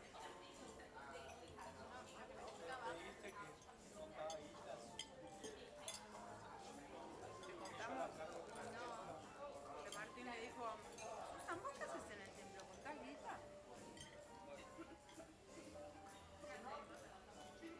Pobre, lo puesto debe ser. Tal cual, No ¿viste? puede estar de esclava ahí, ¿eh? ¿Hablaste de eso? Un montón. Ha entrado en crisis un montón de veces, ha estado re mal. Después te dice que no, que eso es la práctica. No hay manera de sacarle eso de la cabeza. No, le digo. Susan, ninguna religión en el mundo es para sufrir y menos el budismo. No intentes explicármelo porque yo no lo entiendo. Claro, y me contaba que ahora no puede venir a las conferencias porque como ya terminó el curso, no la dejan. El año pasado la dejaban porque como era parte de cursar interpretaciones. Pero ella trabaja y le pagan. Le pagan muy poquito. Pero disponen de su tiempo. Absolutamente, 24 horas. Y el día que fue... ¿Y de qué pretenden que ella viva? De la práctica. ¿Del sueldo que ellos le pagan? La práctica. ¿Con qué come? Con la práctica, o sea, tenés que en el mundo aprender A sobrevivir. pasarla, claro. Y después...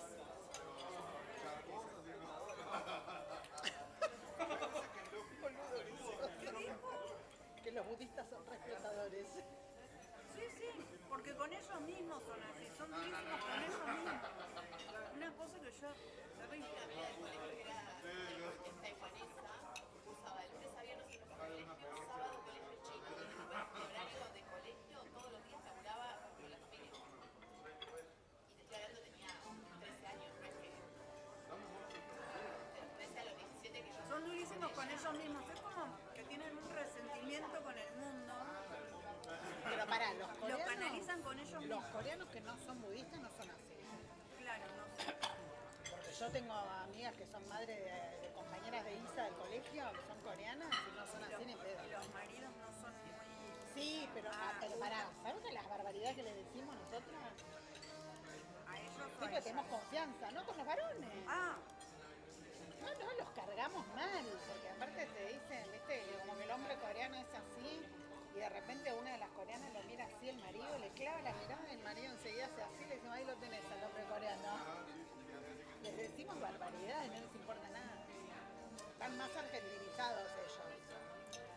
Los viejos, los abuelos de los nenes son terribles. Susan se viene a una conferencia, está acá escuchando, acá viendo Martín necesita algo, no varón. No me lo dice así. Pero Martín necesita en el café. A mí me asesinan al segundo día en un lugar así. No, a mí también.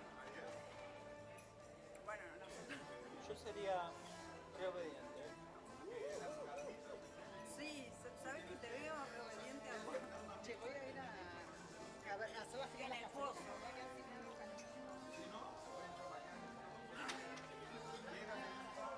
Ahora, ustedes,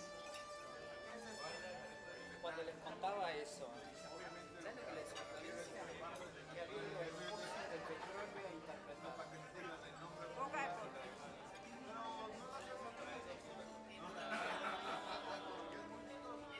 Al pozo. Usaba la expresión boca de pozo. Ahí en la boca de pozo. La boca de pozo no puede estar, es un peligro, es donde sacan las armas.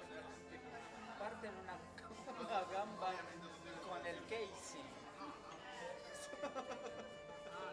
¿Qué va a estar en la boca del pozo? Sale el chorro de petróleo, ella no puede estar en la boca del pozo, está el campo animal y nada más. Es un peligro lo que te digo. Me acordé anoche. Es lo mismo que ella te dijo que te diga que en segundo año de farmacia bioquímica estaba en el quirófano y que practicaba. Y le ponía un poquito de medicamento hacia la herida. No, man, no va.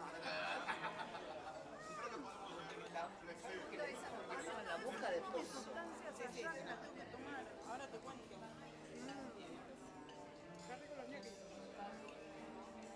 Están buenísimos los ñoquis. ¿Qué hay? Ñoquis o wok de arroz con pollo. Los ñoquis están muy bien, ¿eh? Bueno,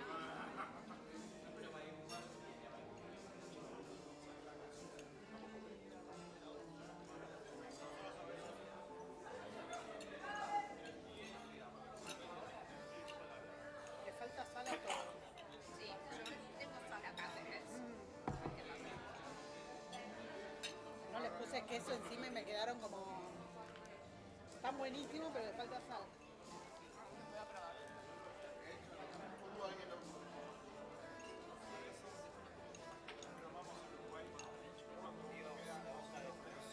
Qué mentiroso. Qué mentirosa que es. Aparte, menos mal que la conoce, ¿viste? Yo le llego a decir a esta, a buscar el pozo. Qué mal.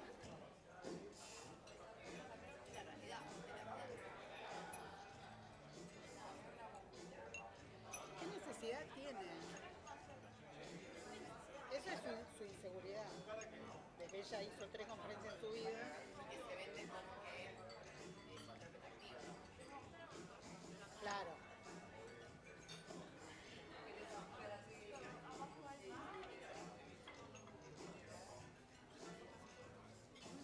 Están buenísimos. Buscate unos ñoquisitos, estás esperando el postre. Siempre hay cositos.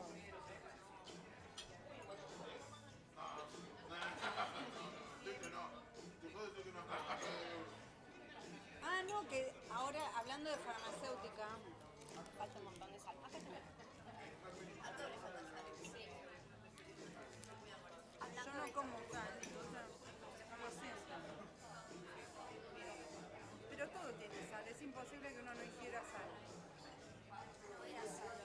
Yo como con mucha sal. Era edulcorante. Ay, no, no, no te creo. Se quedó muy dulce. Está cambiando. Está cambiando, pero vas a comer eso con edulcorante. A ver si zafa el gusto, pero no, igual no quiero más.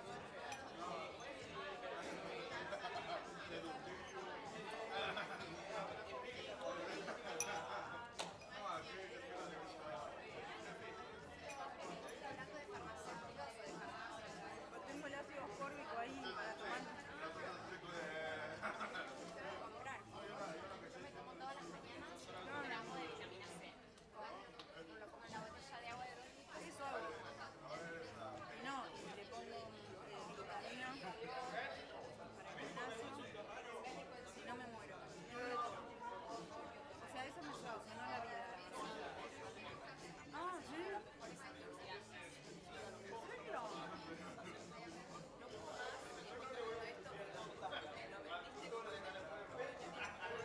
Está bueno. Escúchame, era remolacha. Yo pensaba que era un postre de frutilla. Yo también, por eso me lo traje de postre, pero no, era Nah. remolacha. ¿En serio pensaste que te lo traje? Nah. Escuchame. Los postres vienen después. Re. ¿Qué cosa? Este almuerzo. Bien. Bien, Ah, bien. sí, sí. El coffee break siempre fueron juanjones. Bueno, pero van a ser un miserable. Teníamos un miserable de cliente que hijo de puta, ¿sabes lo que hacía? Re hijo de puta. Se iba a una puta estaca de mala muerte y lleves todo, me lo metes en una canasta. Lo que había sobrado del coffee lo llevaban. No solamente eso. Bueno, en IPF Me dice el lo hicieron. mozo, esto no es nada. Sabe dónde está el ascensor del servicio, entra a la cocina y le dice, preparame los panes. Y se lleva los pancitos, no le pertenecen, porque nosotros lo hacemos para el almuerzo de otra cosa, no hay que ver con esto. Y se llevaban una canasta de panes. Era de terror. Pero en IPF se llevaron todo, ¿te acordás? No, es Esos son los after empleados, crabs, capaz. el que lo Pero agarra, el lo que se llevaba agarra. todo, ¿quién era? ¿Un camarero? El organizador. Ah, no, el organizador.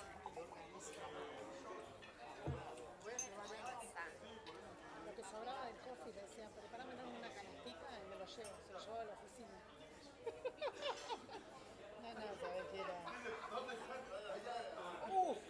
Fatal.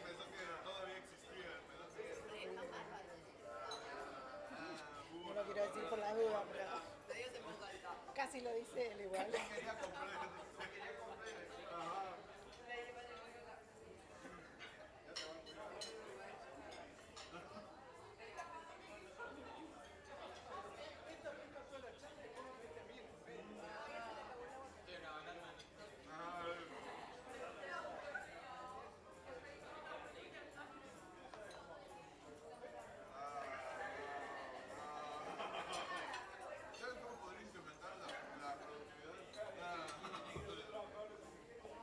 ¿Viste en la boca del pozo que llevan un mate? ¿Y tomaban mate?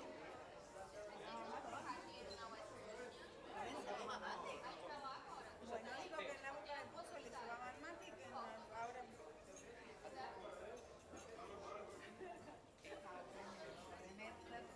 Su nivel de... Es la mitómana.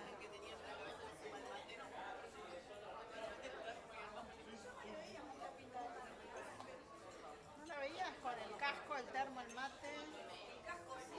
Los cosos de trabajo. Te das cuenta que es un intérprete de film. Eso sí, yo me daba cuenta. Ahora, una vez en serio, ¿vos te acordás de La Plata? No, nosotros. En la refinería que nos hicieron poner el mameluco, el casco y los zapatos de trabajo. A mí no había para 36, talle 36. Yo estaba con unos zapatos 39, creo que eran, porque claro, no había talle 36 de zapatos de trabajo, eran todos tipos. Además que asquete. Ah, no, un asco. Y nos hicieron poner ese coso y este guacho nos sacaba fotos. ¿Sabes lo que éramos? Con el coso ese. Ay, no. Eso sí que era un horror. Eso fue un horror. Ay, no. Ay, sí. Y teníamos que andar al lado de las turbinas. No, eso fue un horror.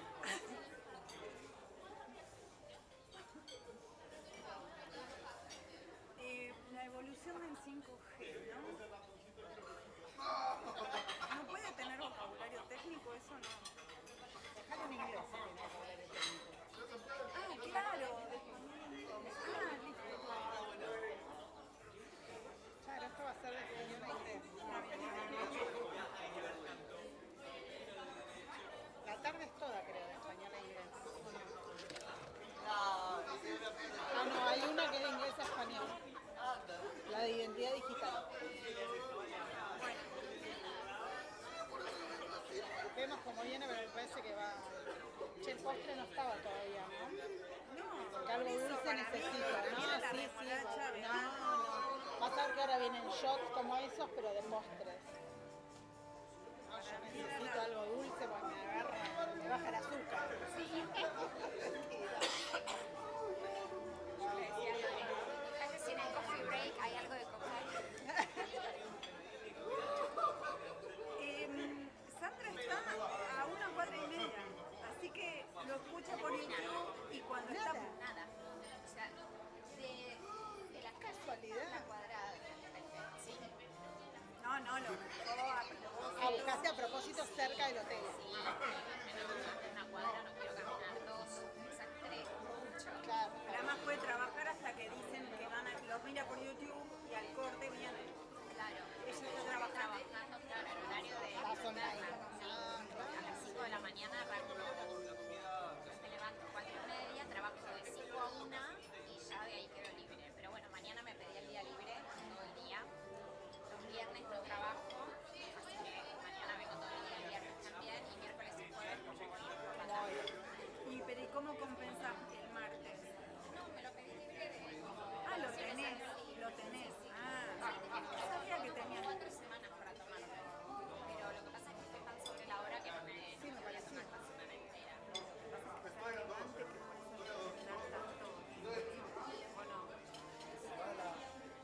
No, igual que además yo en el NHS tenía más días libres. Tenía 5 semanas y media. Por acá son 4 semanas y media, o sea, es un mes,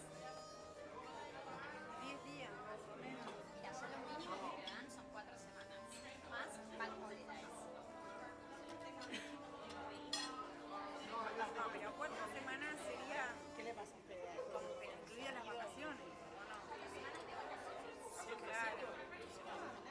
No es tanto tampoco, acá también 15 días en verano, 15 días en invierno. No es tanto. Y ahora tenés 5 semanas en En Cataluña tenía 5 semanas y media, después son 4 más los feriados. O sea, en total, por ahí sí, pero tampoco no es como nosotros que tenemos o todos los meses hay uno. no, 7 el año.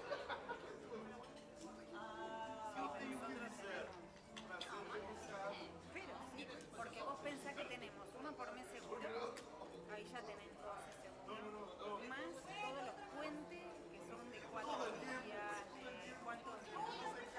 Vos no lo notás porque estás trabajando igual. No, ahora por ¿cuánto fue? Llevo 6 días. En abril hubo 6 días. Sí, te vengo este hijo de puta porque me la mató.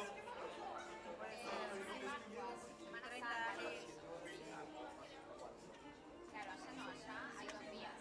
Más 3 días que hay un mes. Mira, en los feriados arrancan así, enero el primero. Después Pascuas, 2. El 1 de mayo, que no es el primero. Pará, ahí ya nosotros, vos pasás del 1 de enero a Pascua. Y nosotros ya tenemos el de carnaval 4 días. 4 días. Después, mayo, en mayo hay 2. Pará, Pascua según cuando caiga, además agregar el 2 de abril. Además agregarle el 24 de marzo, que es el día de la soberanía o no sé qué. Ya ahí tenés el más o menos jodido. Eso te digo, acá es una guarangada. 25 de mayo, 9 de julio, las vacaciones de invierno. Después ya arrancás, cuando más verano hay más extendidos, que hacen puente para que no haya viaje. Estaría bien, porque son las 2 semanas verano, 2 semanas invierno, más los días que te tenés que tomar por trámite si no se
un chocotorte en un de chocolate.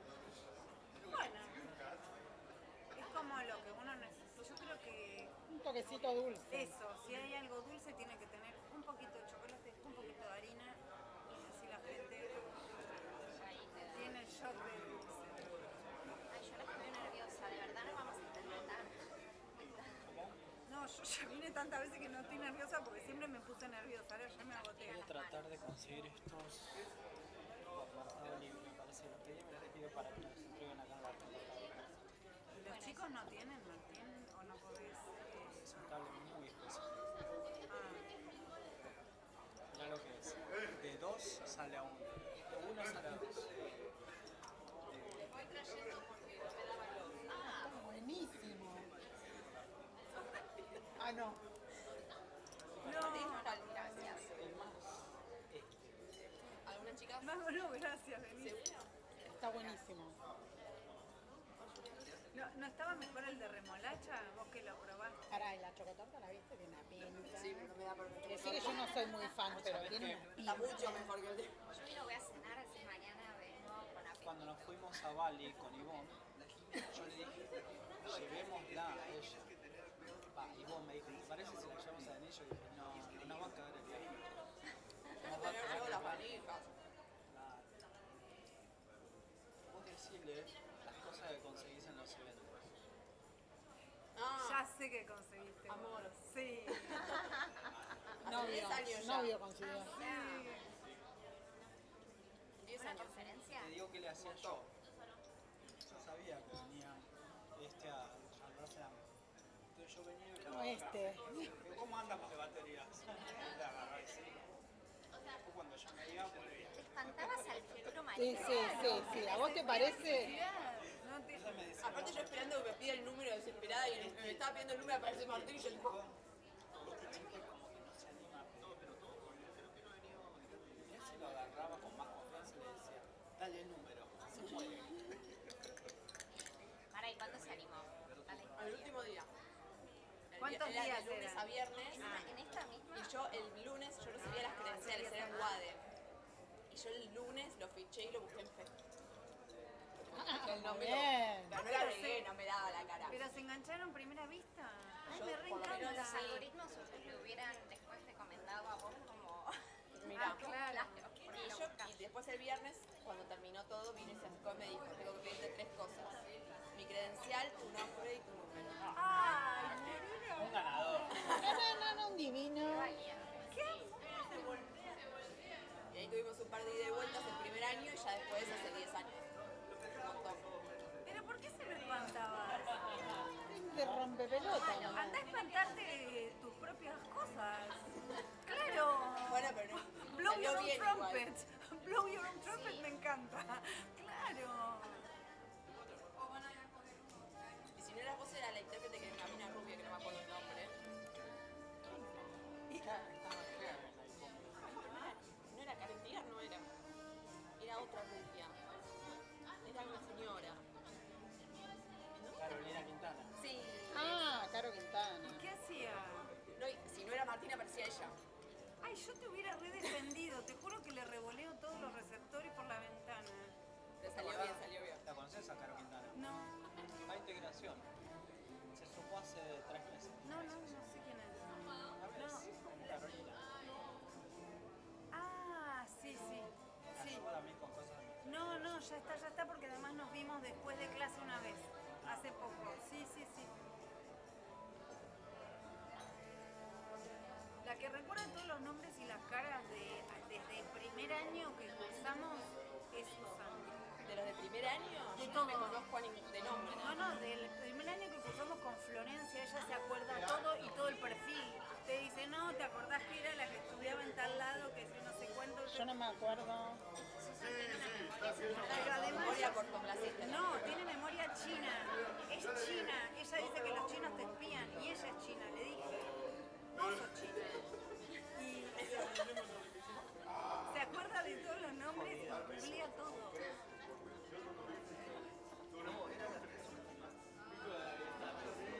Ay, pobre. ¿Sabes lo que sufre que no viene? La última vez que se escapó porque no sé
que tienen padres, abuelos blancos, entonces más blancos. Porque me dijeron, ay no, es que la ansiedad. Se puso canosa porque es una perra ansiosa. Pensaba que estaban hablando de tu sobrina. Y ahora Yo vos pensé cuando- que estaban hablando de tu novio. También se puso canosa. Tiene toda una mancha. No, mi perrita. No, a él lo Parece, me vimos. preguntan en la calle, ay, la viejita, ¿cuántos años tiene? Cuando fuimos al evento de Michelin, Ahí estaba, sí. que fue como ir a un casamiento, que salimos los cuatro muertos de risa después de habernos tomado vino. Ay, yo no podía ir a ese, me quería morir. No, fue re lindo, todo bárbaro, pero cuando salimos con Susan y Martín dice, vengan que estamos sentados, vos salías y la mesa, la primera que veías, estaba Martín sentado como el invitado de honor, con Denise. Era el keynote speaker. No sé, él me decía por el micrófono. En el de decía, Michelin, las estrellas Michelin. Yo no pude ir, ¿te acordás? se llama el trago. Iba yo. En la usina del arte, o por ahí. No, en la usina del arte no, pero por la después de boca, la ahí. usina del ahí.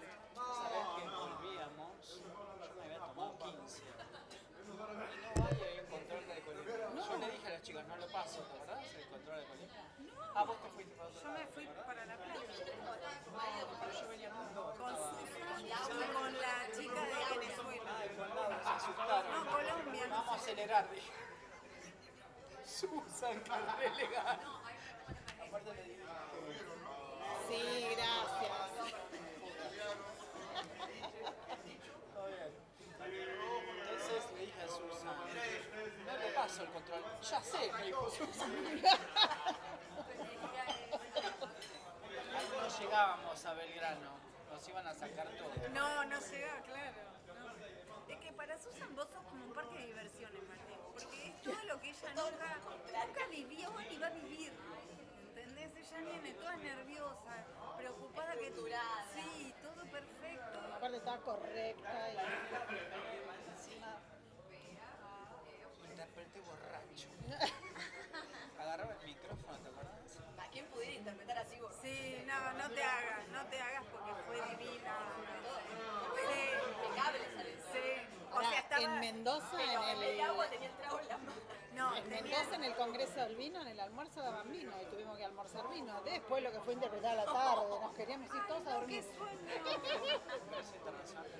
Claro, ¿qué daban en el almuerzo? Vino. ¿Fueron al Congreso Internacional del Vino?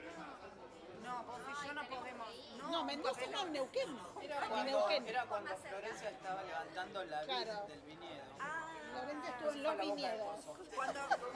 Cuando paró de levantar David para tomarse el mate. Ah, después el vaso ese lo usaba como más vaso de muestreo para la boca de fuego.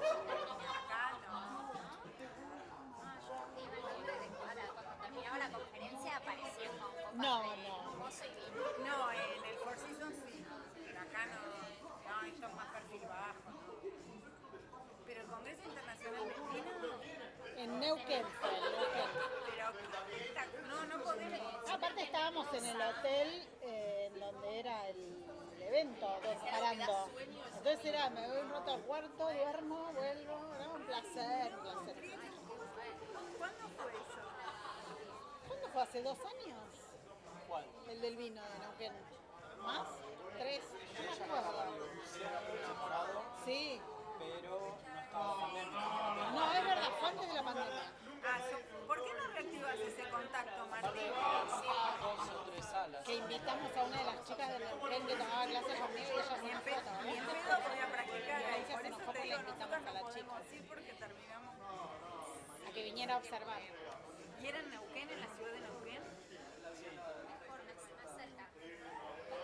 Claro, para vos. Pero en Mendoza debe haber un montón de trabajo, ¿no? Para intérpretes. En Mendoza igual hay un par de intérpretes en Mendoza. Hay una muy buena y hay un par no. Pero el que acapara todos los eventos. Acapara todos los eventos. Ella sí. Tu alumna. Pero No, pero igual los de petróleo, los de la refinería, y eso no se los dan a ella. Esos no son para ella. Ella hace vino. ¿Eh? Ella hace todo lo que es del vino, hace cosas de medicina. Hace odontología, sí, muchas cosas de medicina. Yo ni idea. Es muy estudiosa igual ella. Sí. Lo que pasa es que trabaja con otra que... Trabajo con una que estudió con Lucille Mars, que traduce palabra por palabra. Y hay mucha diferencia. Otra chica que está en Mendoza. Ella me dice cada vez que voy. Claro, se nota mucho la diferencia entre una y otra. Me dice, acá yo no aprendo, en Mendoza me dice no aprendo nada. Cuando trabajas con la red. Claro, por eso quiere a veces compartir cabina acá. Bueno, en Neuquén yo compartí cabina con ella fue. Claro, yo con Nati. Vos con Nati y yo compartí con Claudia cabina. Que por suerte ella sabía un montón de vino porque de Mendoza había hecho 1000 cosas. Claro, ella corrigió el glosario. Ella nos armó un glosario.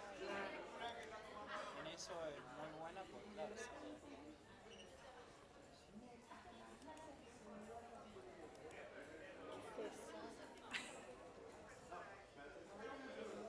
Te juro que yo soy abierta, pero dale. Es un montón. Lo que pasó. Vos viste lo mismo que yo. Es lo más abierto del mundo. Pero yo también, pero... Sí, pero... Dale. No. Vos podrías ser de mi grupo de amigas tranquilamente. Tranquilamente. Una vez estábamos charlando, ¿no? De una señora que había perdido un bebé. Entonces, estamos diciendo, no, perdió el bebé por la mala sangre que se hizo. por eso no lo tengo. Tati dice, no fue por la mala sangre, por vieja. Lo perdió por vieja. Re preciso, ¿viste? No, por vieja.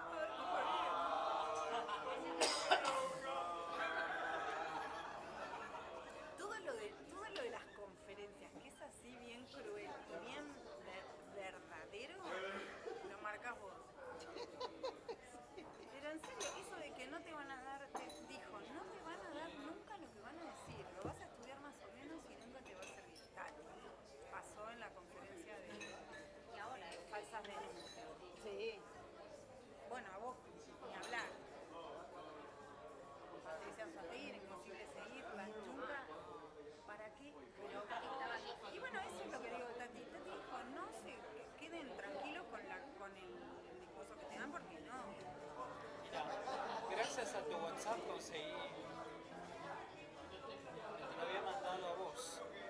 Este era el cable.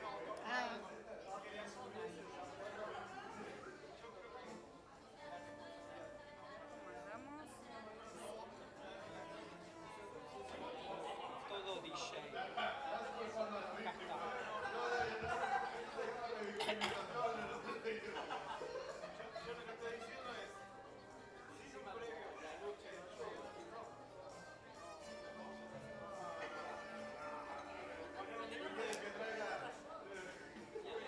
Esto ya para que se lo lleve.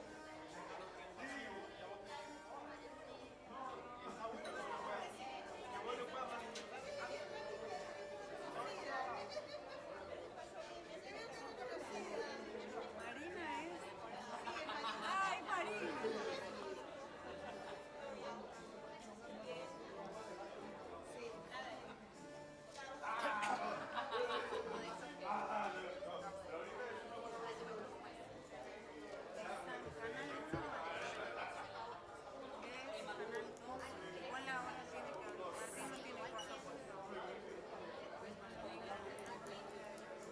esto era cerca de tu casa.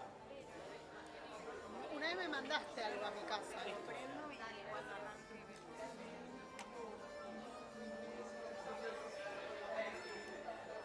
¿Qué pasa? Mándalo si querés para que llegue mañana. Estoy. Acá está DJ. Por Zoom siempre. El año pasado no lo conocí. Si llega mañana, yo el miércoles te lo traigo. Yo vine, ahí está. El miércoles yo estoy acá. Pero bueno, si después me voy a Chile. Viste que te conociste. No, y que te conocés.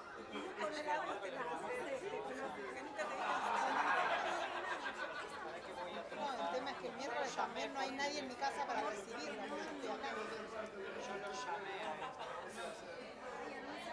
Si tenés el teléfono, mejor.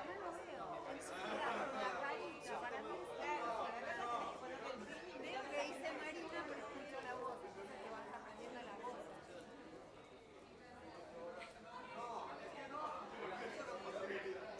¿Querés dejar a las chicas en el lugar o en el tuyo? Pero pará, si ellos quieren que Las chicas, ¿las vas a ahí dejar van a ahora? de las 2:30, que es Las chicas van a interpretar. la evolución de la era 5. Esperemos a ver qué onda.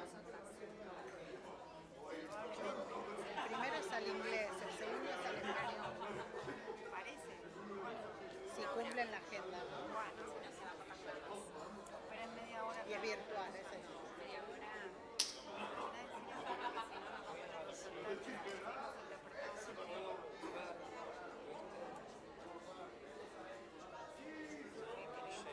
El encouragement. Ah, sí, lo dividimos, sí. Sí, eso sí, pero digo, en total es media hora cada uno. No. Si querés poco, por eso, no.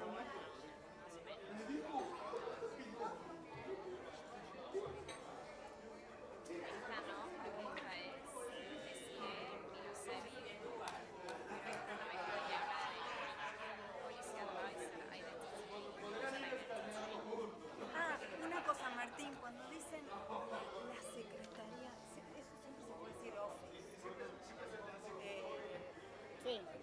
Dice, no, dice no. Under. Para, ¿cómo es el GSMA en inglés? GSMA. No, no tiene otras siglas. CNA. GSMA, la de Lucas Galito. Ah, no sé qué es. GSMA. Pero ¿qué significa? Lo busqué y no me lo acuerdo. Para mí esas deben ser, ¿sabes qué? No, yo las dejaría igual porque son como nombres propios. Sí, aparte para mí las siglas ya están en inglés, me parece. ¿El qué? Que para mí ya está en inglés las siglas. Salvo que sea ICLAC, No, después eso no es país. No, por eso. Salvo que en ese caso no se traducen. Esas que son como instituciones muy... ICLAC, CEPAL. ICLAC, CEPAL. Sí. Dicen CEPAL, ICLAC en inglés. ¿Cepal es en español? Sí. ¿Y en inglés? ICLAC, que es de economía, algo así, la Comisión de Economía, no sé cuánto. Te confundes. ¿Escuchás CEPAL? Sí, mejor ICLAC. Es la única que me acuerdo que se traduce. Después no me acuerdo. Creo que Martín dejó todo. Es nombre, GSMA. Asociaciones GSMA. Cuando dicen secretaría, no sé qué, no sé cuánto, siempre office va bien. ¿Qué? ¿Viste cuando dicen la secretaría de no sé cuánto? A veces. Eso lo uso en caso de emergencias. Office en caso de Tengo emergencia. under secretary of. Y hay veces me dicen dependencia. Office. A veces me dicen organismo y no Después, sabe. ¿sabes qué?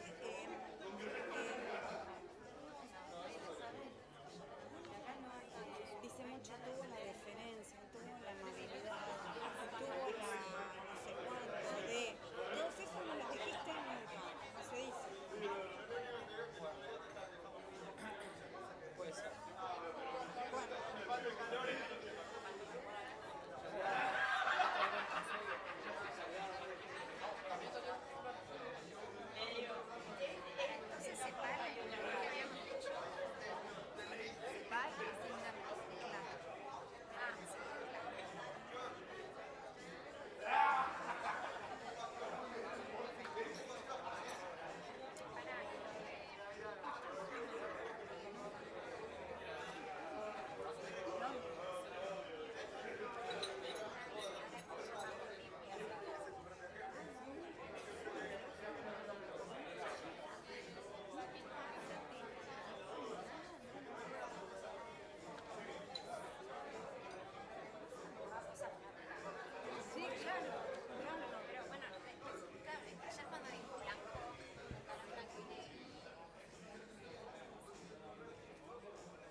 modifico y te lo mando.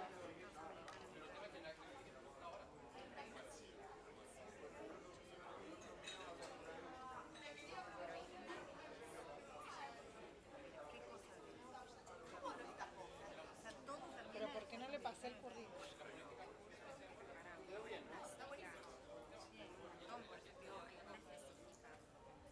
A ver si lo tengo acá.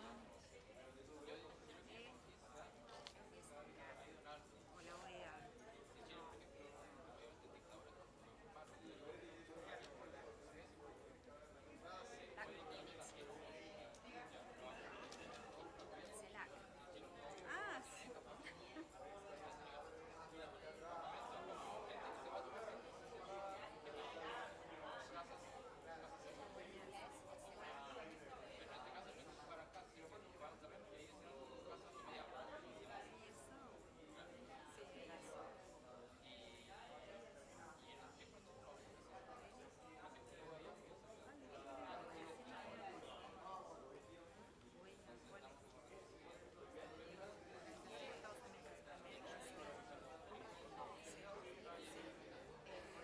Hay pocos pedidos. Puede ser que ahora me pidan alguno más. Pero cualquier cosa, si alguien vuelve, es fijarte, viste, el número de la Sí, lo tarjeta hemos que hecho. Ah, listo. Entonces, Sí, bárbaro. Sí, sí, eso. Ahora en un ratito, una vez que arrancan. Hay algunos que para mí devolvieron porque iban a comer, pero ahora no van a volver a pedir. Los del frente no, los del frente son la... Los que tienen el QR que se ve desde acá son los que tienen ustedes, porque no les pedí. perfecto. Aquí hay 3 por ahora pedidos. Igual pidieron 7 en total. Nosotras tenemos uno cada una y alguien, los chicos tienen... No, ustedes tienen uno. O sea, ves que son 3 tarjetas de Martín, que es el de acá, son esos. Acá encontré uno más viejo. Esta computadora. Hasta 7 pidieron. O sea, 7 fue en total. Sin contarlos ustedes. Así que quizás ahora lo vuelven a pedir. Porque muchos lo pidieron y lo dejaron cuando fueron a comer. Quizás lo vuelven a pedir. Pero no creo. No creo. Gente nueva no va a haber. Y las conferencias además son todas... Katy, No, ahora me hay dijiste... inglés y español. A las dos, al inglés y al español. A ver, ahora de acá que termine. Sí. Esto no va a terminar antes de pasar. Perfecto, chicos.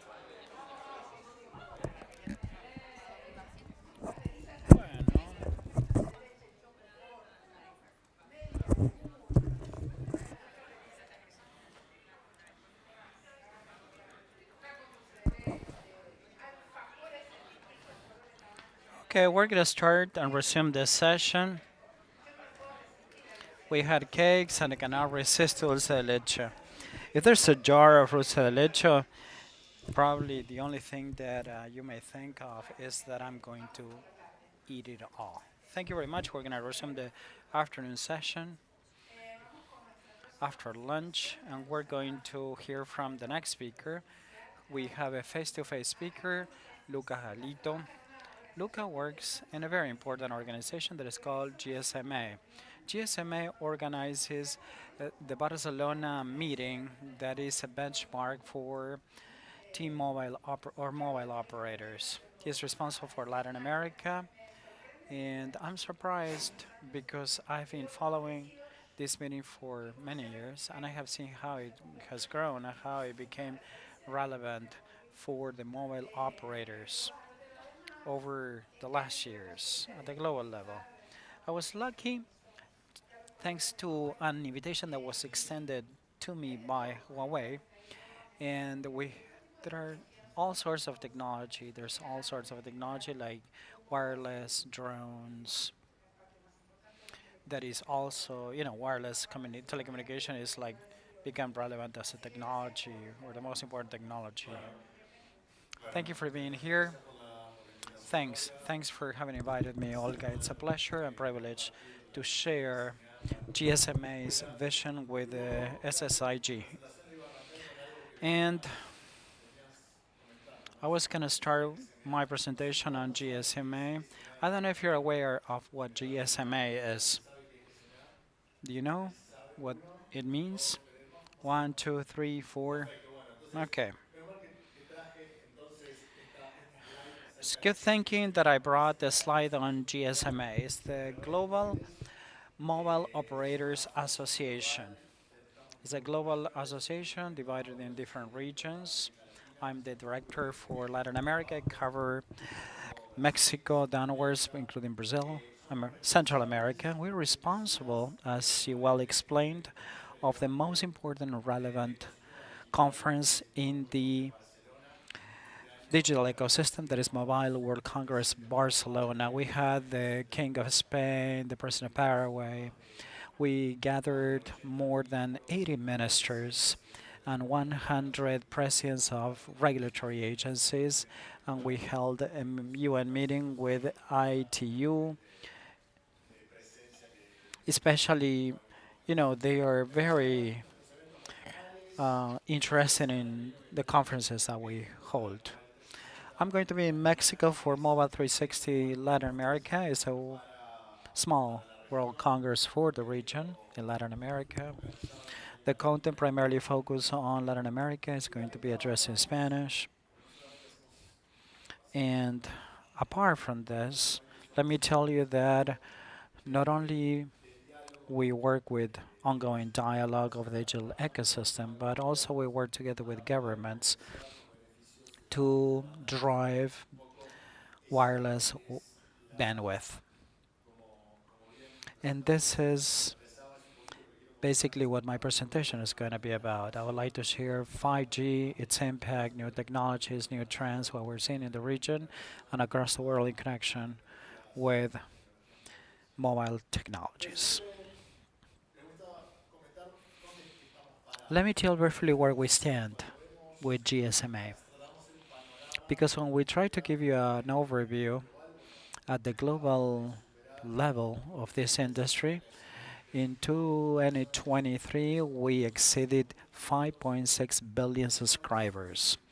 Right now, we are 1.6 unique subscribers. So for 2030, we are going to be covering 6.3 billion subscribers. When we compare unique subscribers with the other subscribers, we're going to see convergence of many things that are interconnected. So right now we stand at 1.8, 1.9 connections or billion connections per human, 1.8 connections per human being. And through 5G, that number is going to grow. And when we talk about the impact, because one thing is the number of subscribers and the number of connections, but when we want to assess what the impact is like of this industry, we see that the mobile contribution to GDP at the global level accounts for trillions of dollars that will impact in 2030 $6.4 trillion, from 5.7 to 6.4 trillion dollars. This is driven by the efficiency of the production processes. 5G by GSMA is considered not merely one more G, it's a strategic asset that will be driven by countries to increase productivity. So when we see the output or the impact is not more revenue per connection, but the leverage driven by production processes. So let me tell you what the path that we have embarked upon with the new generations. Every decade, as a matter of fact, we celebrated the 40th anniversary since we had the first mobile call. We see that every 10 years there's an emergence of a new G. We started dating back to the first generation in the 1980s, where we had analog voice, migrating to 2G, the second generation implied voice, plus SMS, short message services, and then we had the capabilities of transmitting data at decent speeds, and then we migrated to 3G at the beginning of the 2000, where we added data, and then 4G, and then 5G eventually. However, there's a very important aspect because we want to know how we adopted 5G in Latin America or mobile services in Latin America. And we have good and bad news. The bad news is that Latin America is a continent that is very heterogeneous, where we have countries that are fast followers, like in the case of Brazil, Chile, and then we have some other countries that are slow adapters of technology. And later I'm going to explain why we have the slow pace. But the good thing is that with every single G that was added, the time it took or that elapsed from leading developed countries like Japan, South Korea, we have a shorter window of time since they launched 5G until it was launched by the first countries Latin America, not so much elapsed as compared to 4G or 3G.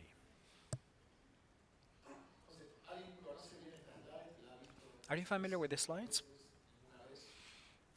Have you seen it? Never. Once. Okay. You've seen it once or twice. Okay. What I like about this slide is that showcases what 5G is.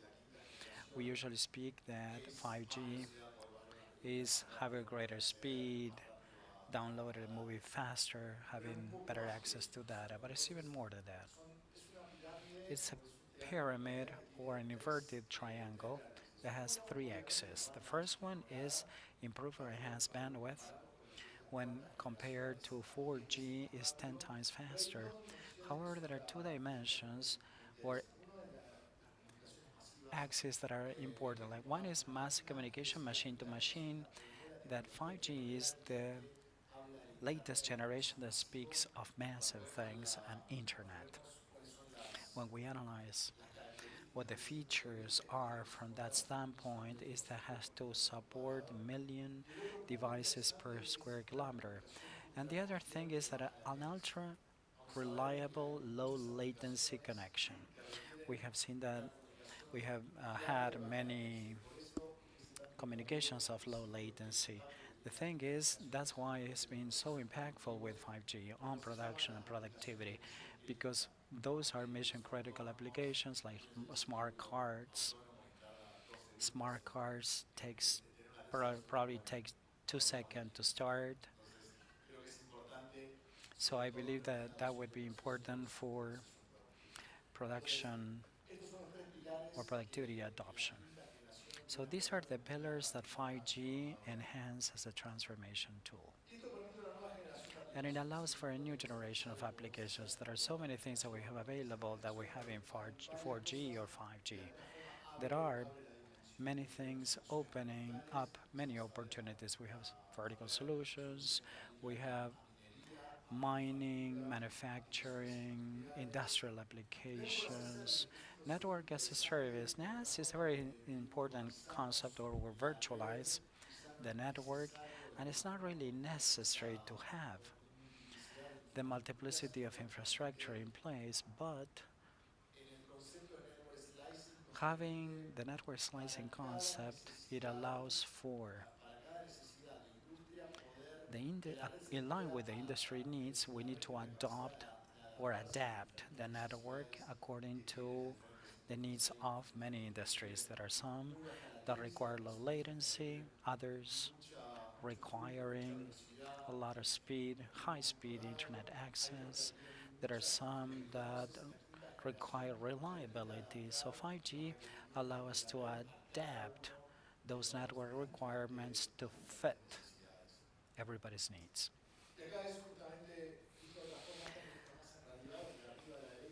Here on the right hand corner, we see some of the uses and applications that are facilitated by 5G and that we couldn't enjoy with previous generations, but it allows to massify or to take this massively. For example, cloud services, real-time gaming that we have enjoyed through 4G. 5G could take this to the masses, and then we have tactile internet or touchpad internet. I think that there was a surgery that was performed with 5G. I don't know if the patient survived or not, but it was a surgery that was live from the operating theater using 5G. And I'm sure that you have seen videos where they use, well, the practitioners in the industry or medical doctors use sensors and actuators by peeling a fruit. They practice these sharp movements. So this is internet, then smart cards and virtual reality and augmented reality are some of the uses and applications that are facilitated by 5G. The challenge ahead of us is how to monetize. That is still the challenge that we have in the industry. That we have to monetize 4G and then find the monetization models for 5G.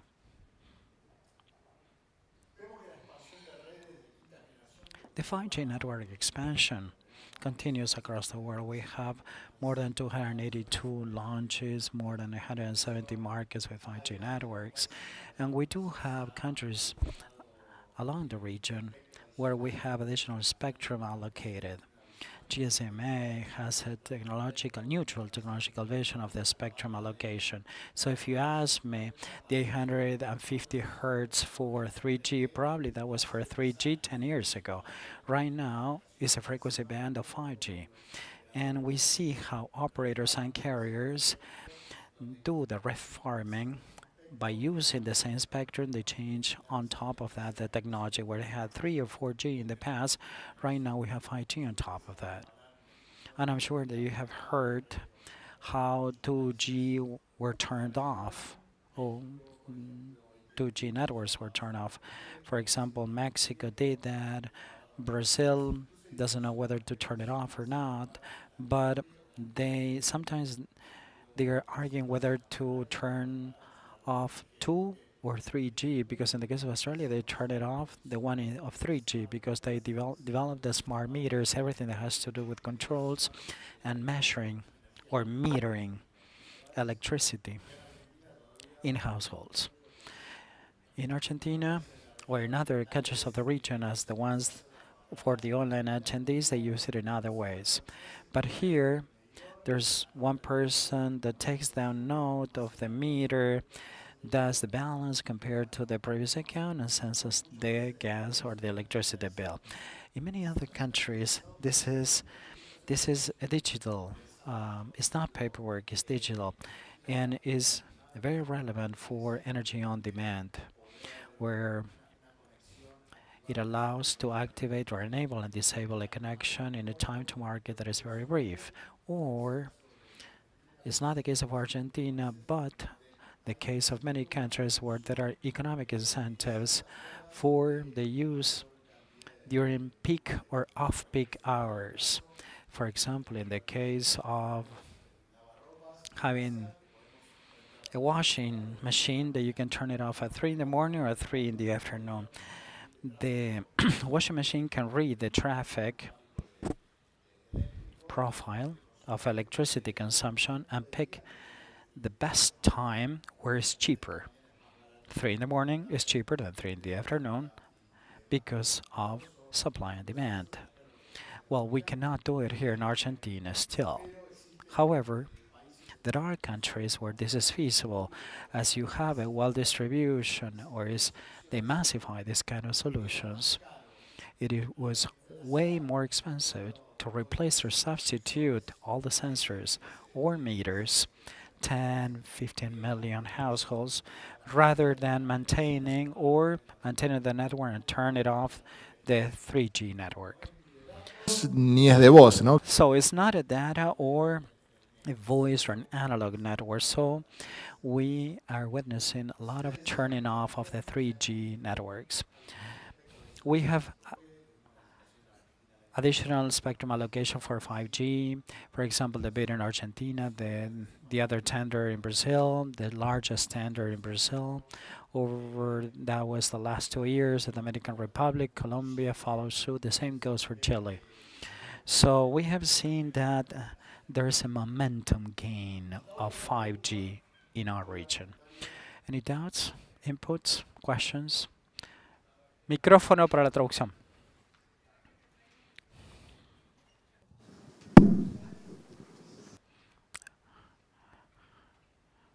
Thank you. We will require questions to be asked over the microphone so they can be translated. Given that we have a large amount of traffic over 5G, primarily will rely on projections of many countries that are well developed with devices that are connected devices of different natures, industrial, agricultural. Now, the management of latency in 5G networks, will they capable of identifying what is off-peak and peak hours to manage that traffic? To tell the truth, latency is not given by the spectrum. Spectrum allocation or microwaves are moved at 200 milliseconds, whether it is 2, 3G or 4G or in the kind of the garage doors that we have. But the features of 5G compared to in terms of latency is edge computer. They moved a lot of features that were in the core, and right now they migrated to the edge of the network, given the possibility of having access and greater thinking or processing capacity. So they may address this in low latency or less time because it doesn't have to go through all the core.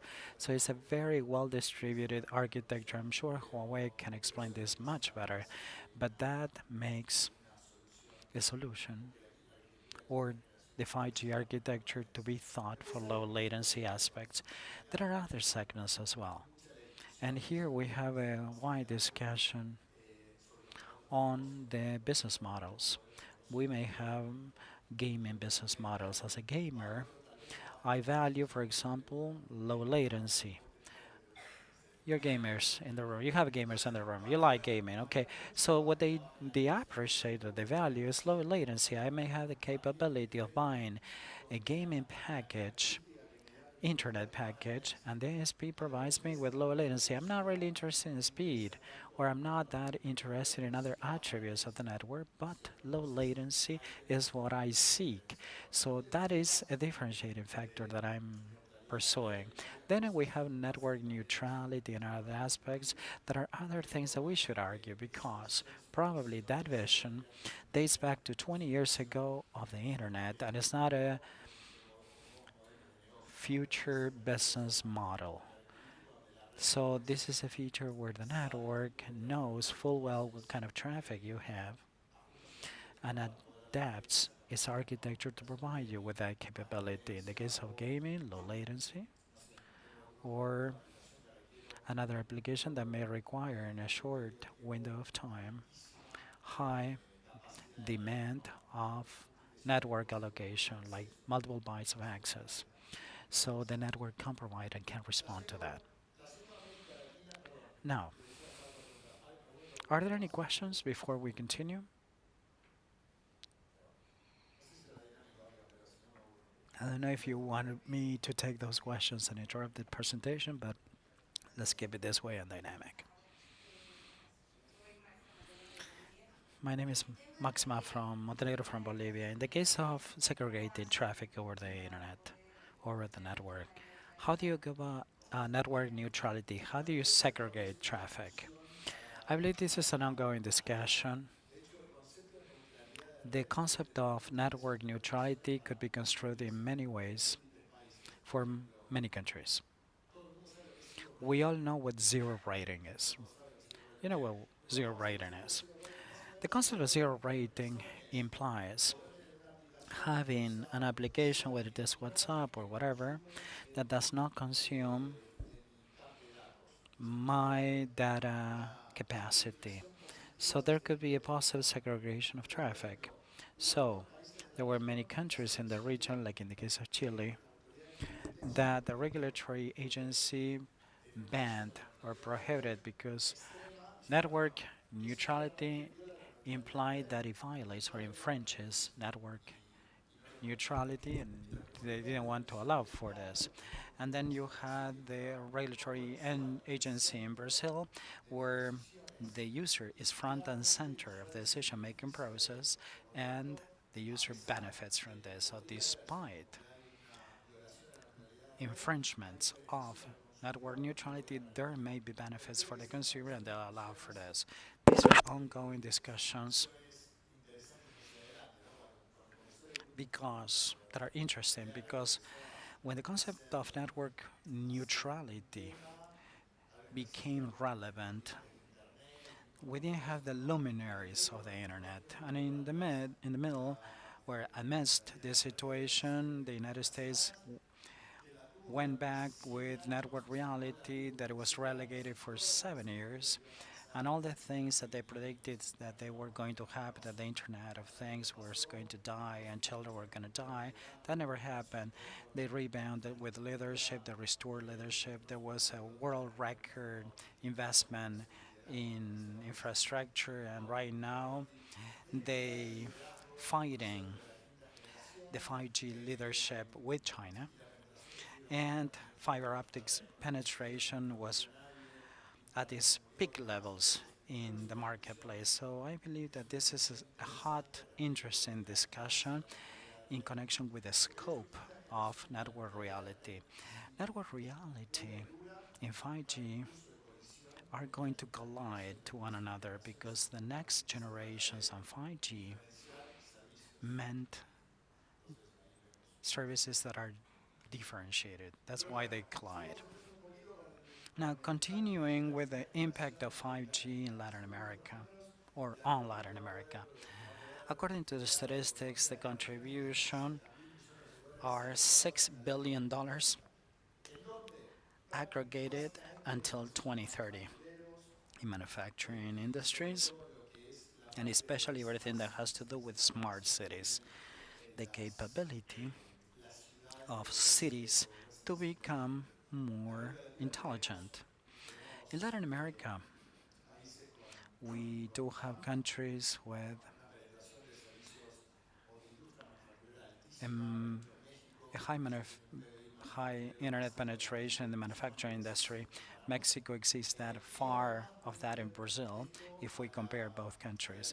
And in light of the nearshoring, this concept with nearshoring.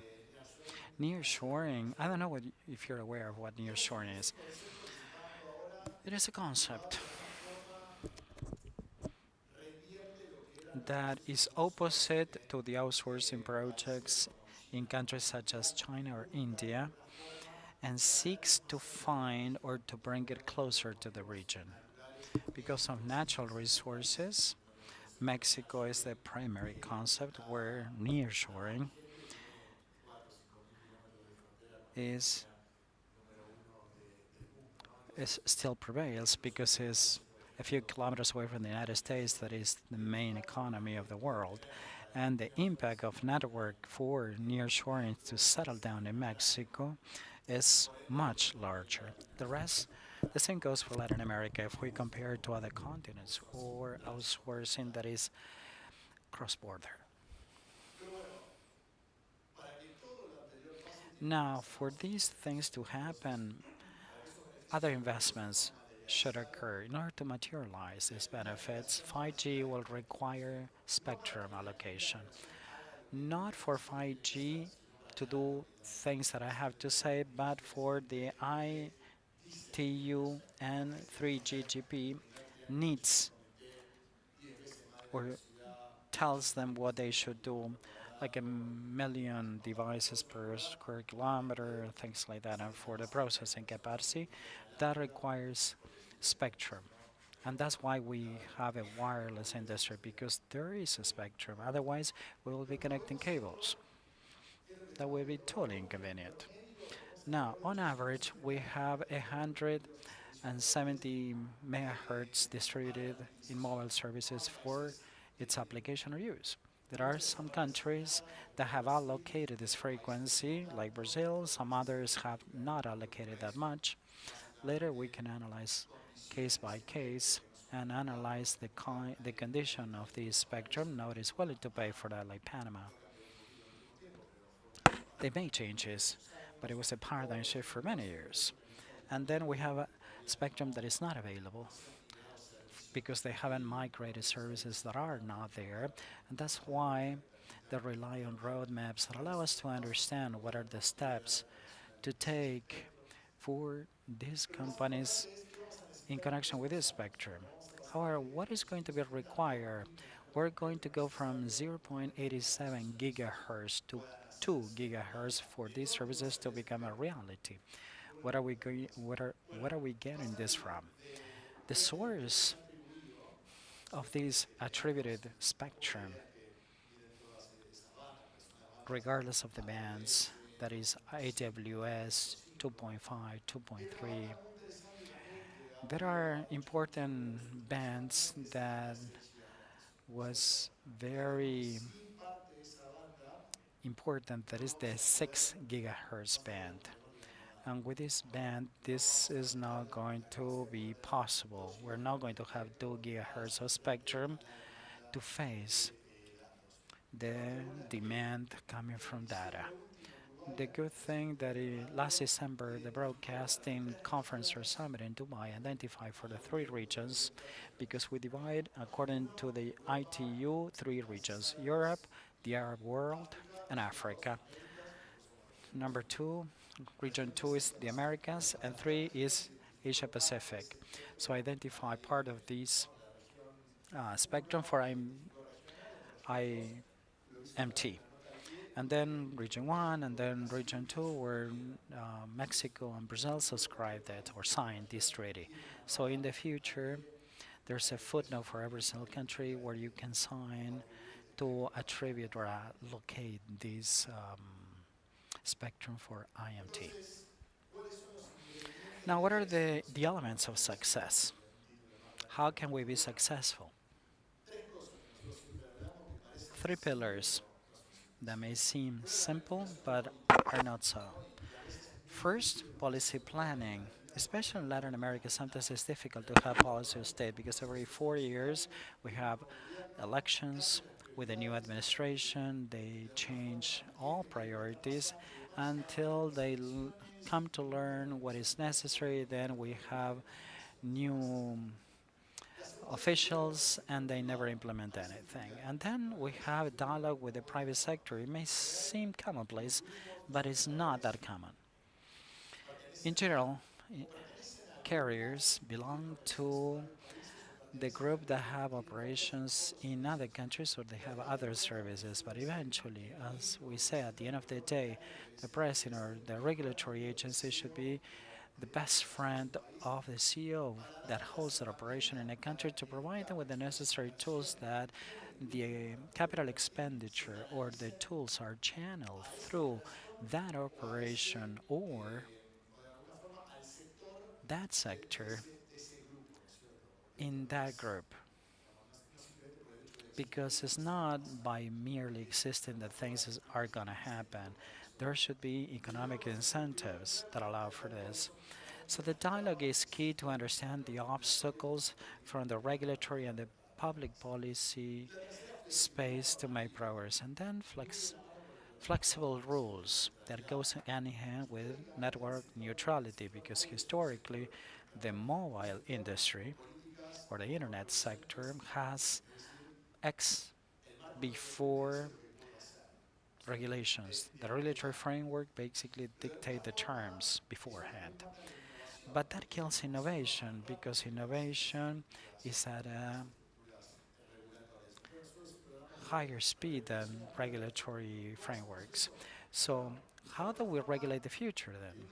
In one way, having 2 or 3 pillars. One is the user protection at the core. If we protect the user in a way, we allow for transparency policies, facilitating the user to make well-informed decisions, the rest is going to flow very effectively. So it's an ex-post relationship where there's an imbalance sometimes in the market and we can understand the resources that we can take to remediate these things.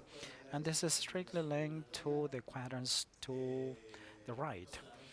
Streamlining regulations not only for new services but also for deploying infrastructure, favoring or driving innovation, and also rebalancing the taxes of any sector.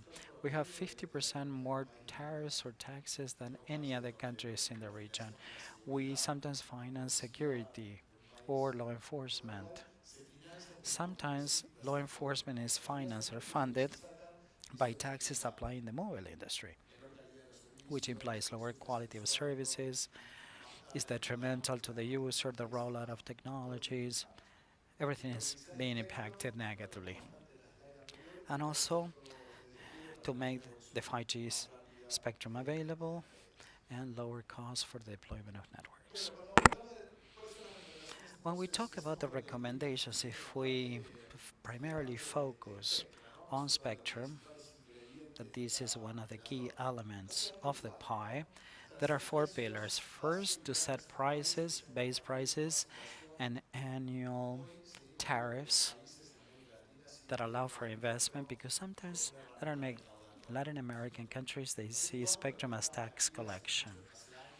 I don't know if you remember, if you were here years ago, I'm sure Adrian was there, they used the device as a status symbol, like an iPhone, like the first iPhone, BlackBerry at that time. In the past, people, they use mobile and it was clipped to the belt that had some sense of belonging to a social class. Right now, it's democratizing internet access. It allows us to democratize internet or access. So public policy did not evolve. At that time, when it was a symbol of status or luxury, you had a yacht, a private plane, and a cell phone. Right now, you don't have water, sewage, but you do have a cell phone. That evolution is not well reflected, and we still witness this sort of imbalances in taxation policies. Another thing is to avoid the artificial scarcity of spectrum. If we don't have a clear roadmap, artificially, the state keeps the spectrum, we're going to lose everything. We're going to lose users because services could be better. We lose the industry because we don't have the capability of having innovative services. They don't make it available, whether it is clean or available. They do not offer tenders or bids. Artificially, basically, they create scarcity. And cleaning part of the spectrum has to do with this. Services that are not widely used, well, if it's not clean, it cannot be used. It's useful if I can use it. If I have the spectrum and I add infrastructure, the result is going to be connectivity. What changes our lives is basically connectivity. There are some that, if they keep spectrum under, I mean, store, it's going to be um, like gold that I can treasure. I mean, it's worthwhile if you have capital investments to create connectivity. If not, it's worthless. To minimize risk or additional risk through allocation or spectrum allocation, sometimes you create artificially some processes or requirements that they do not make any sense for the dialogue of spectrum allocation. There are some countries that may require some insurance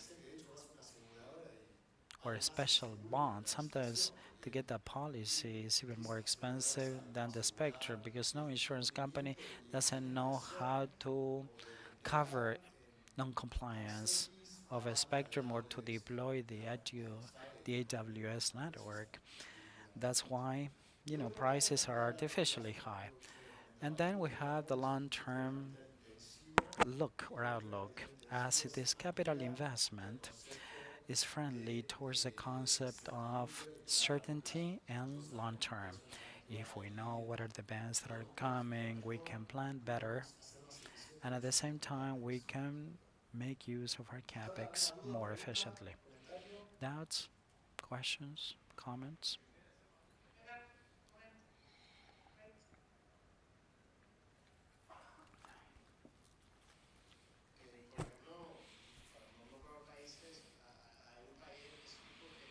There's a specific country that the regulatory agency of 5G has reserved this for future research,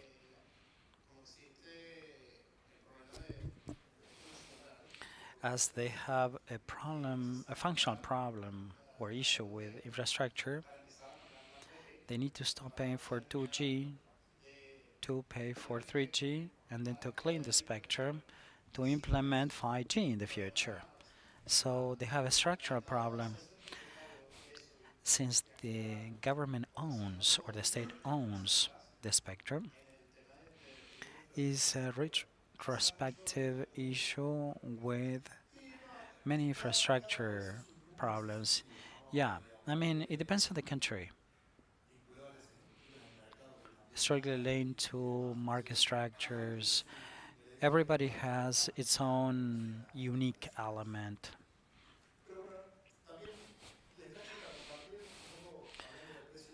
But let me bring to the table some spectrum analysis.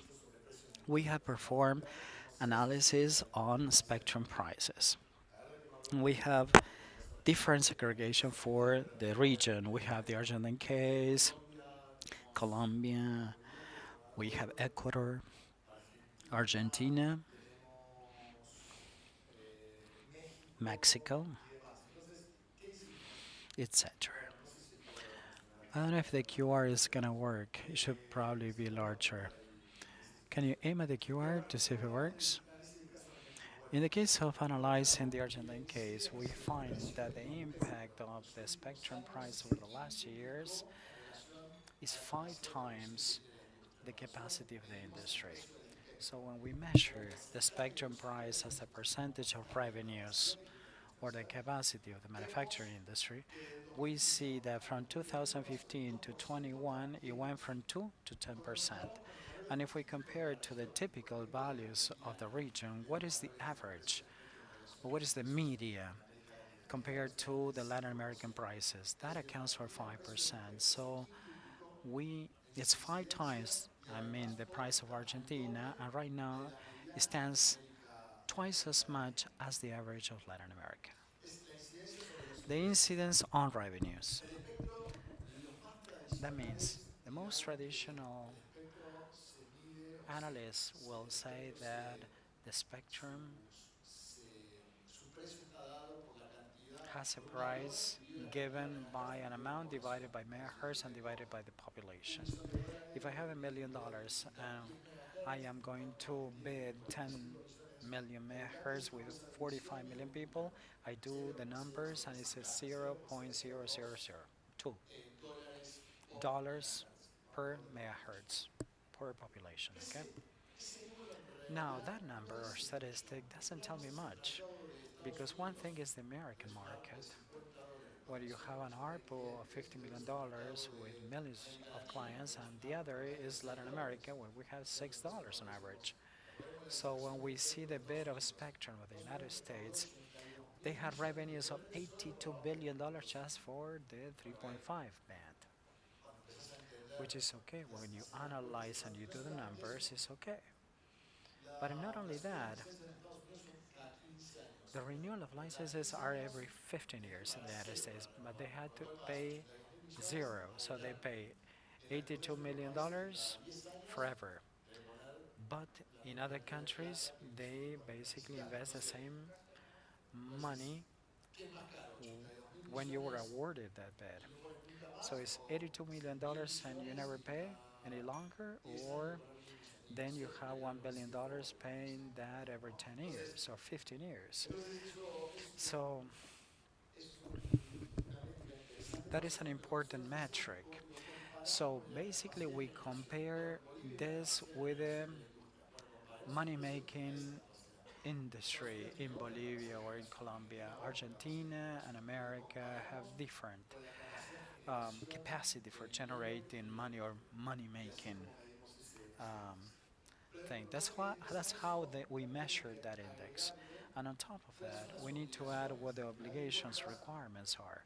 Because at the end of the day, you said, okay, that's why the Brazilian case is important. They value the 3.5 spectrum. The Brazilian government at that time said, okay, this costs this, an X amount. Do not give me this money. They turn it into infrastructure public works. So 30% of the spectrum were allocated to coverage initiatives. Like, for example, deployment, only 7% were cash to the coffers of government, which is an interesting policy to make progress towards having better connectivity. And that's why it is so important that I included here that on top of the tenders or the bids, they had to allocate even more money of those obligations or requirements. So this is an iceberg. We just see the tip. Down below, there's a larger cost that we cannot see that is hidden.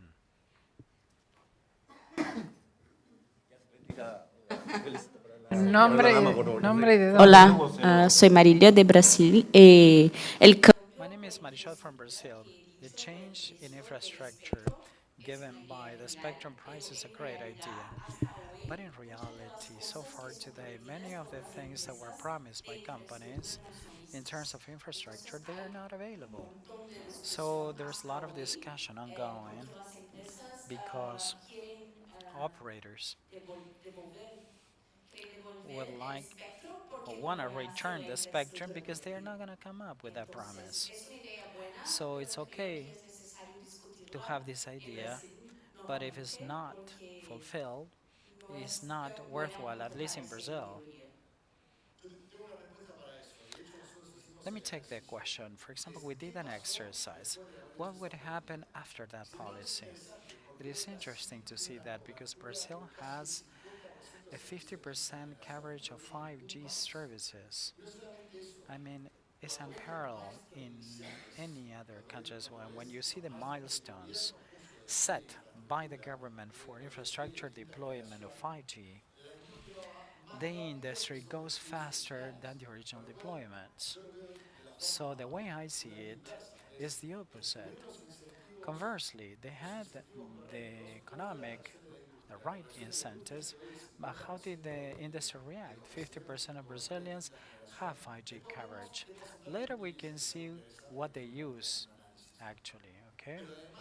But they were faster than the milestones set by the government. I cannot believe, I think it was the state capitals for the first months. They had to be in 6 months, they did it in 4. Then cities with larger population, or they had the 3.5 administrator because that band is being used for satellite services. So carriers had to deploy when the regulatory agency says that the city is clean of spectrum. So it's a very peculiar case that of Brazil.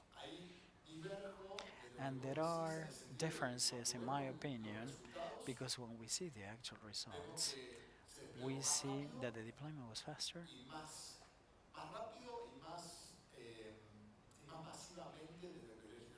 and more massive than they expected. Then the idea is how we use this in production processes. That is how ready for digitalizing these processes in Latin America. If it was, if you build it, I mean, the service will come. If we wanna build 5G, I don't know if the demand will come. What are we doing to generate that demand so the 5G network will be impactful? I totally agree that there may be a challenge for governments to understand what is the capability of changing production process, because in many countries we have seen it like a race that the ministers would like to launch 5G but doesn't know because it's good, because we like it. But they need to analyze and reflect on this idea. If it's not, it's like the race of crazy people. This is the case of Argentina, but we have 3 or 4 other cases that are very interesting: Colombia, Mexico, Ecuador, etc. What comes after 5G? After 5G, we have advanced 5G and more technical things, strictly linked to their standardization, 3GGP processes that is part of Release 18. In some countries, we are witnessing the deployment of 5G Advanced. And this is what we are considering for Release 18. What are the new features of 5G Advanced? Well, that is having more and better of the same, better management of the network, better performance. In the World Congress of Mobile Devices, the Telefonica CEO, Mr. Pachet, said that the aggregate Telefonica networks were carrying 100% more traffic than that of 13 years with 9% less electricity consumption. This really caught my attention, especially today with energy saving and with the matrix, especially with the geopolitical struggles or wars that are waged because of energy, water, oil, or gas, especially with the CO2 footprint that creates a lot of vertical factors that enabled eventually by mobile services through 5G. So it really caught my attention. And also improvements for innovation or innovative uses. Everything that has to do, may be science fiction, but everything that has to do for drones, drone management, driving management, natural disaster management, health management, having access to remote locations through artificial intelligence and 5G, allowing smart cars to make decisions on the go. Drones use 5G frequency. I thought that they had a special frequency for drones. Well, part of the discussion is to understand the limitations and the scope of the different slices of 5G technology. So one of the things that we are seeing is that there should be a slice especially for mission critical applications, low latency applications, not high throughput, but especially for remote operating vehicles. However, ROVs. But this may look or may sound nice when we talk about specific frequencies. But there's something that in the telecommunication world is a mantra because, and that is size matters because of the size of the scale. Is the MC23 Ultra. Speaking with somebody from Samsung, has 20 times the capacity when Apollo 11 landed on the moon, and that is worth $1 million. So we had 10 times the processing capacity for $1,000. So if we segregate the spectrum for certain things, this is not going to take off because it's going to be so costly that it could not be economic viable. I am an engineer, and the basis is to solve basically non-existing problems. But for those of you that are engineers, you know this full well. So right now we are going to talk about 6G. I don't know what 6G is, but if it's coming, I would like to have it. 6G hasn't come. We don't know if it's going to be called 6G or if people are going to be referring to as another concept or what it's going to be like. There's an expert group that gathers and says, okay, what is the use of the next technology or the new trend of technologies? Darme una velocidad. They need to provide me 1 gigabyte per second and support 100,000 devices per square kilometer, and at the same time perform other features. That discussion is not being held. Once they close this deal, you have the Huawei, Nokia, Samsung experts come to the drawing board designing technologies that allow for this modulation that would allow for these features, but that is not even existent nowadays. So 5G is still the future and the present at the same time. Present and the future. It happened to me when I talked to one of the ministers. I don't have even 5G. Can I go from 4 to 6G, skipping 5G?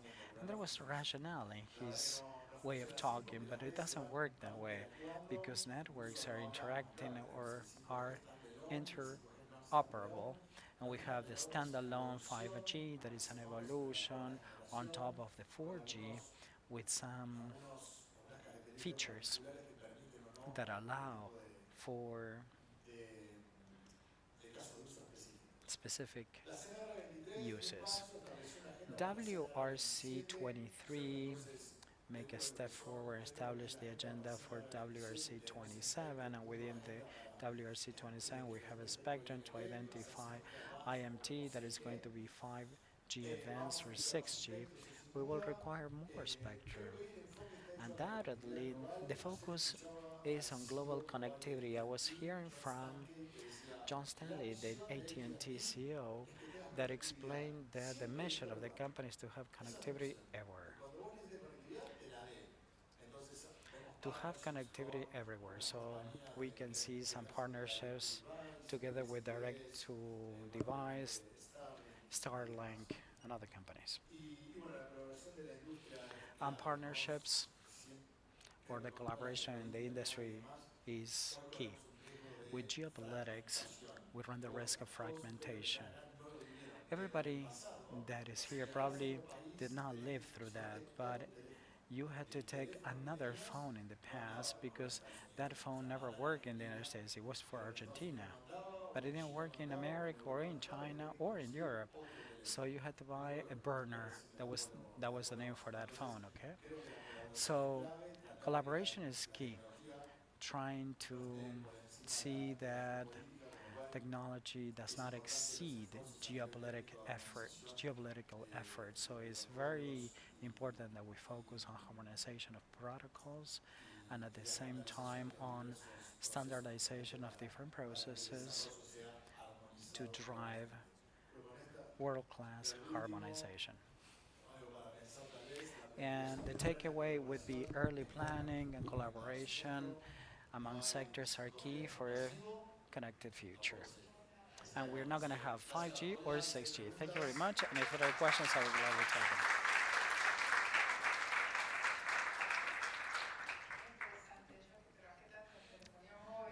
Interesting. As I work in mobile networks and the design of wireless networks, you said that engineers like to resolve or troubleshoot problems that are non existent.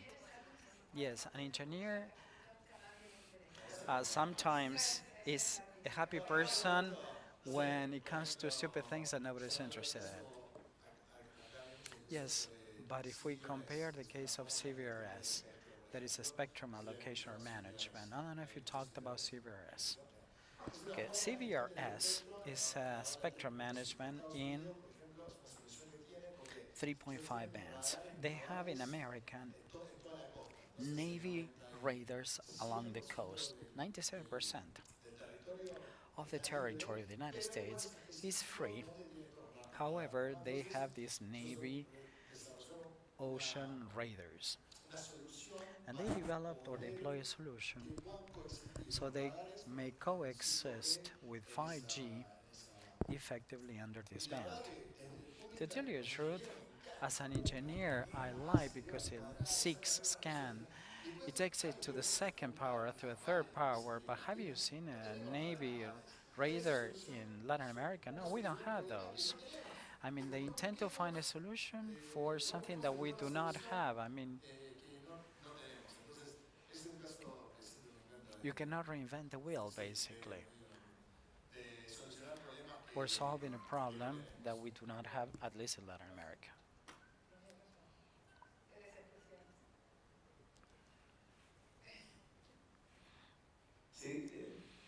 Yes, I would like to know if you can explain the degree of collaboration between the 5G and the LEO radars.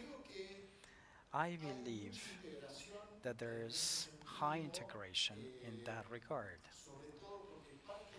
especially because of the direct-to-device solutions use IMT terrestrial spectrum for a space base station can use a mobile device. Satellite have been in the market for some time, and low orbit constellations exist for years. How many of you have a LEO satellite terminal? Nobody, because it's very expensive. Nobody has that. That is not a LEO terminal. Is it an iPhone?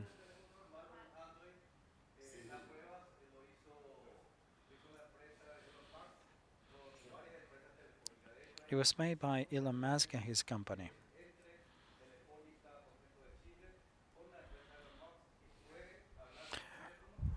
Questions should be made over the microphone, otherwise we cannot translate that. That's why nobody has a LEO satellite phone. But we do have, but that is different. That is talks to a station that is floating at 200 kilometers and is part of the agenda of the CRW27 agenda. I don't want to be involved because usually I am involved, but not in this case. And that's why these devices have not been taken to the masses. I mean, they've been in the market, but they have not taken these devices massively. This allows for a device or standard device that is IMT can talk to a base station. The beauty of this is how do you have a link budget from here? Imagine that the antenna is located in San Pedro. It's probably 200 kilometers away, 150 kilometers away from here. So this is precisely where you had all the progress that has been made by this industry. And you may ask about the interaction, as we have not seen this because these solutions use terrestrial spectrum, and thanks to that use, we may use our devices, the standard devices that we have, that are cell phones. So yeah, we may start seeing further collaboration to provide total connectivity. This is how basically we intended. Leandro Martinez from Peru. You said that the 6 gigahertz band can be used for IMT. However, there are sectors linked to Wi-Fi that request to release the whole band, so they can use Internet of Things or Wi-Fi 5G. What's your opinion? Can both technologies coexist? Because this is being liberated, or they're partially liberating that band. The challenge ahead of us in 1 minute is to compile all the concepts or ideas. First thing that I can tell you is that the mobile industry requires, not the mobile industry, it's the users. We, for example, right now I take the bus and I would like to see the content that is 4K in my device. So it's when I say the industry, our users as final consumers that change our profiles. I want to take the bus and I would like to see the concept, the 8K content, the tennis match on Roland Garros, and I would like to see the ball. Or I would like to have access and save all data in the cloud. So I would like to have reliable connectivity to upload data and to download it. So it's not the industry, but it's us as consumers, would the ones that drive this demand. So part of the answer lies in that we have to have further collaboration in spectrum. Is 1 plus 1 plus 1, 3. and let's see if it's possible. And the other thing is that we love Wi-Fi at the same time. I mean, there may be a dichotomy that we may kill Wi-Fi. No, we love Wi-Fi. We like Wi-Fi that much. Then the promise of the industry, or the proposal of the industry of having high and low profile, it doubles the use of spectrum for unlicensed spectrum that we have for a Wi-Fi. We have the 2.4 and 5.8 band. If we add them up, we would have 550 megahertz. Now, if we use half of the band of 6 gigahertz, that's another 500 or 600 gigahertz or megahertz. So our proposal doubled. I think I cannot imagine if we double the IMT proposal in one shot. We have a business as an industry in Wi-Fi. Everything that has to do with the internet. All the GSA members have fixed services or landlines, and the natural access to the physical service or the physical network is through Wi-Fi. So I can delve into this and have further discussions and explain the specific situations. And we said through Wi-Fi we're going to close the digital divide. No. I believe that it makes sense to add the whole band to Wi-Fi if we have GPON, multiple gigapoints per second fiber optics. If you add 4,000 to all the spectrum, you're going to have a slow speed. So I would like to know who is going to be the investor. So amidst the middle of nowhere, we will have improved, for example, 6G Wi-Fi that would benefit the user to navigate or browse in the device at 7,000 gigabits per second if we're lucky enough to run at 128. Yes, my name is Álvaro Saavedra from Bolivia, and argues that what is your opinion in the case of carriers in Chile that have agreed on sharing spectrum bandwidth to have access or to lower the access of the spectrum allocation in connection with the deployment of networks in remote sites. GSMA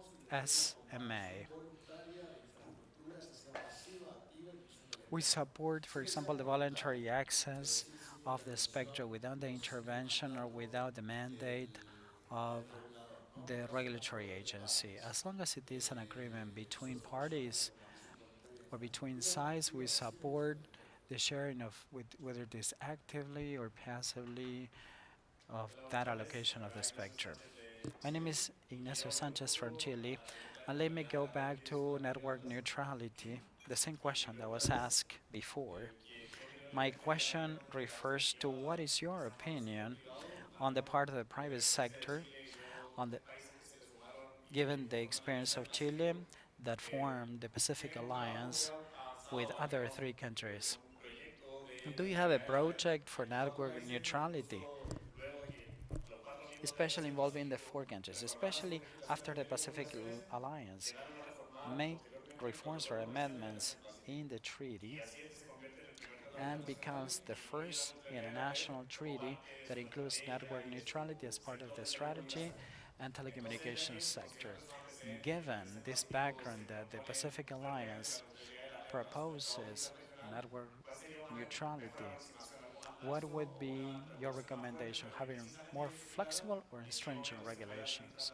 And in what ways they can manage the network? What are the measures to be taken?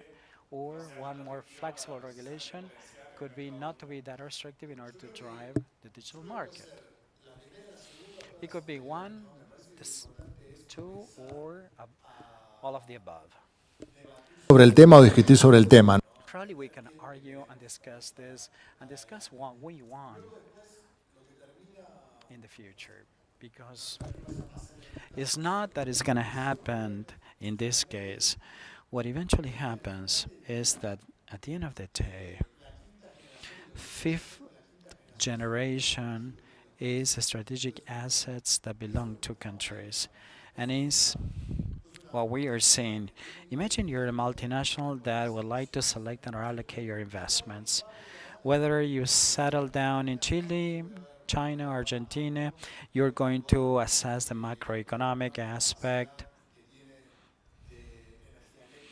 the electricity grid, the roads, the condition of roads, transportation, and I'm going to assess also the digital infrastructure, and that is going to be a differentiating factor for making the decision whether you have 5G or not. Can I use it for what I intend to do for a business model?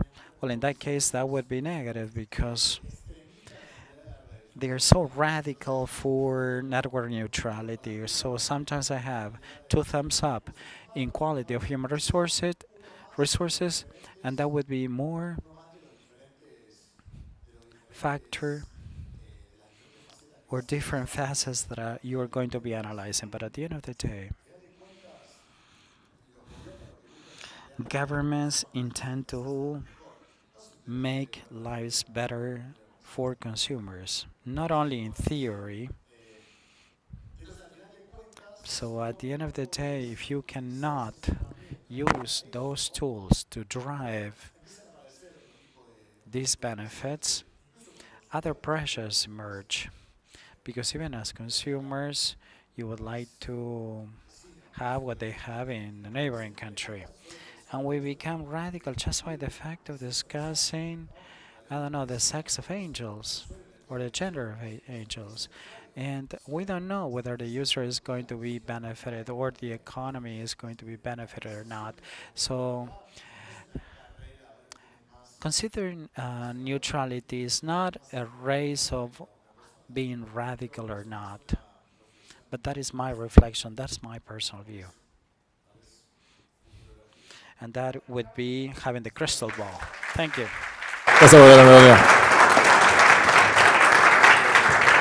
Me encanta que les gusten estos temas que son mis favoritos. I like these topics, and there are more coming tomorrow, so be ready for tomorrow. I'm sure that you have more questions. Try to research. Thank you, Lucas, for your time, for your generosity, for your knowledge and know-how. Can we share the PowerPoint with the students? Thank you. You may remain seated, and we have somebody else. And we have Viviana coming. Viviana Lucana is in Mar del Plata. Is in Mar del Plata, a summer resort. Viviana, there was a high interest in Lucas' presentation on infrastructure. And we're going to switch the focus. We're going to continue with infrastructure tomorrow with very interesting presentations on 5G in Brazil. We have panelists coming out with infrastructure of different panelists that are going to be here online and face-to-face. Viviana is president of the Ibero-American Federation of what? Of law and IT information. So most of them that are going to address this topic are lawyers involved with technology, artificial intelligence. Indeed, she invited me to be part of a protocol on cyber defense and technology. So Viviana, the floor is all yours. And we have her presentation online, right? Thank you. Sí, se ve perfectamente. La tiene que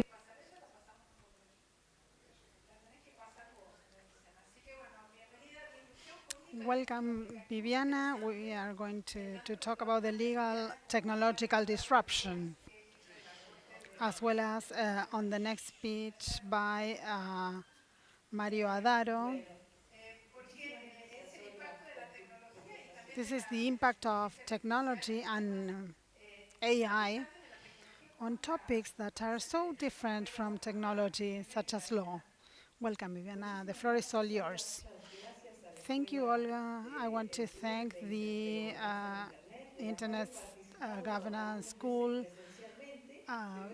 I was there some of the years face to face, but today I am in this virtual environment from Mar del Plata thanks to technology.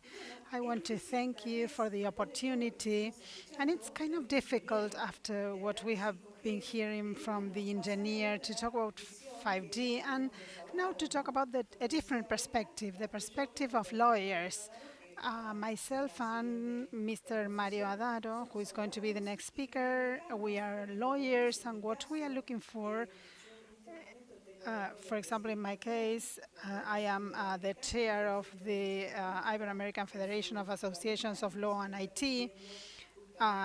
This year is the 40th anniversary of the federation, and we are dedicated to study the relationship between IT and law, which is so important in times such as this, in which it's so important to understand the processes, technological processes. And in some way, during my presentation, we are going to be talking about basic aspects as well as all the development through the present day and then towards the future from the point of view of the law and how we as citizens and lawyers and engineers sharing knowledge with us. We need to focus on the legal frameworks that are adequate for this technological disruption. I want to start with the environments. We know the rural environment with long-term and in which we started with evolution. And in that rural environment in which we had to wait for the seasons in order to harvest. And then we had the Industrial Revolution. With the Industrial Revolution, it was possible to have different industries and factories, and people from the rural environment started moving towards the cities to be near their workplaces. And then we had there the second environment, which is an environment in which technology was part of our everyday lives. And in this industrial environment, we have the next environment, which is the electronic environment. It doesn't mean that the previous two environments disappeared, but we continue having the industrial environment, the rural environment, especially in Argentina, in which we have this rural focus that is so important for us. But this electronic environment that is so important, we are going to mention the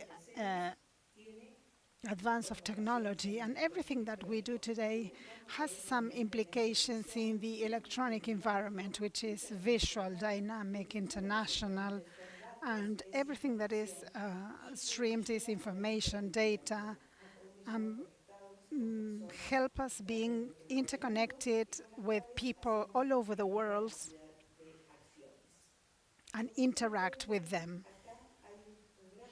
As you can see, we have a plot here in which I tried to show the advance of technology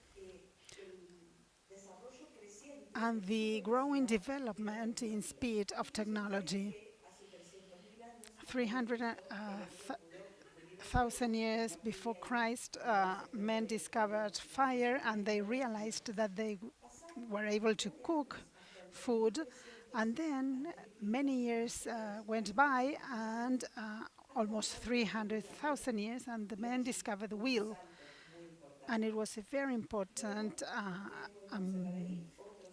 advance. And then we can see the first code in 1752 before Christ, and then the paper. And although in the year 105 paper was discovered, Then in 1455 after Christ, the print was developed. So the speed in which technology was moving forward was slow. But as I was saying, in 1779, we had the Industrial Revolution, the first Industrial Revolution, then we had the telephone, the first car, the first airplane, in 1927 the television, and times were shortened between one breakthrough and another one. And we have here like a list of technological breakthroughs. This is kind of a description of how technology moved forward. We have the first IBM computer in 1946, and in 1957 we have the system General Technology, humanity reaching the moon.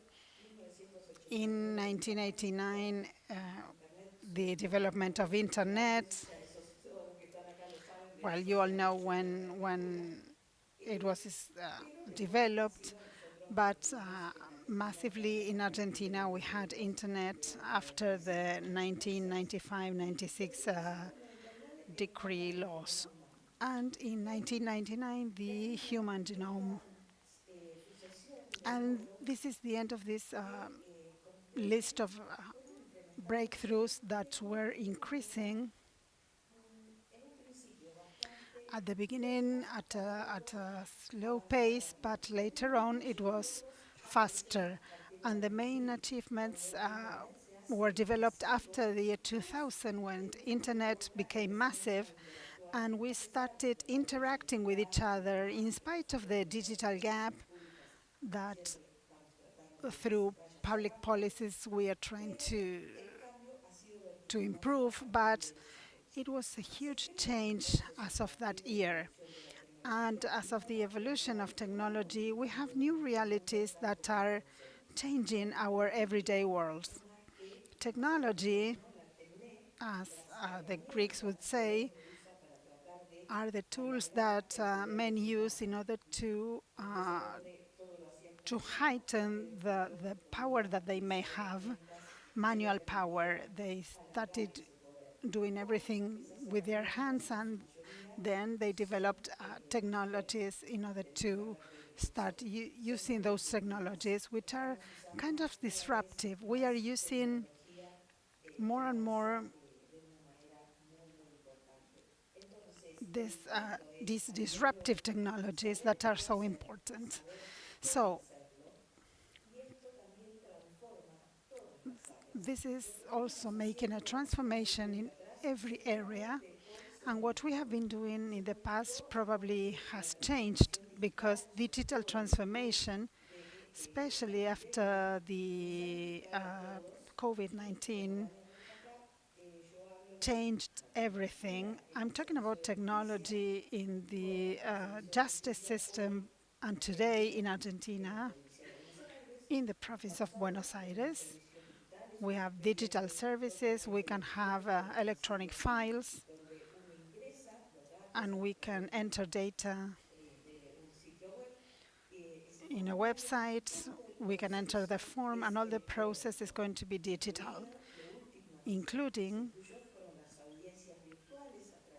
virtual hearings through different platforms. In our case with Microsoft Teams, but in the case of, for example,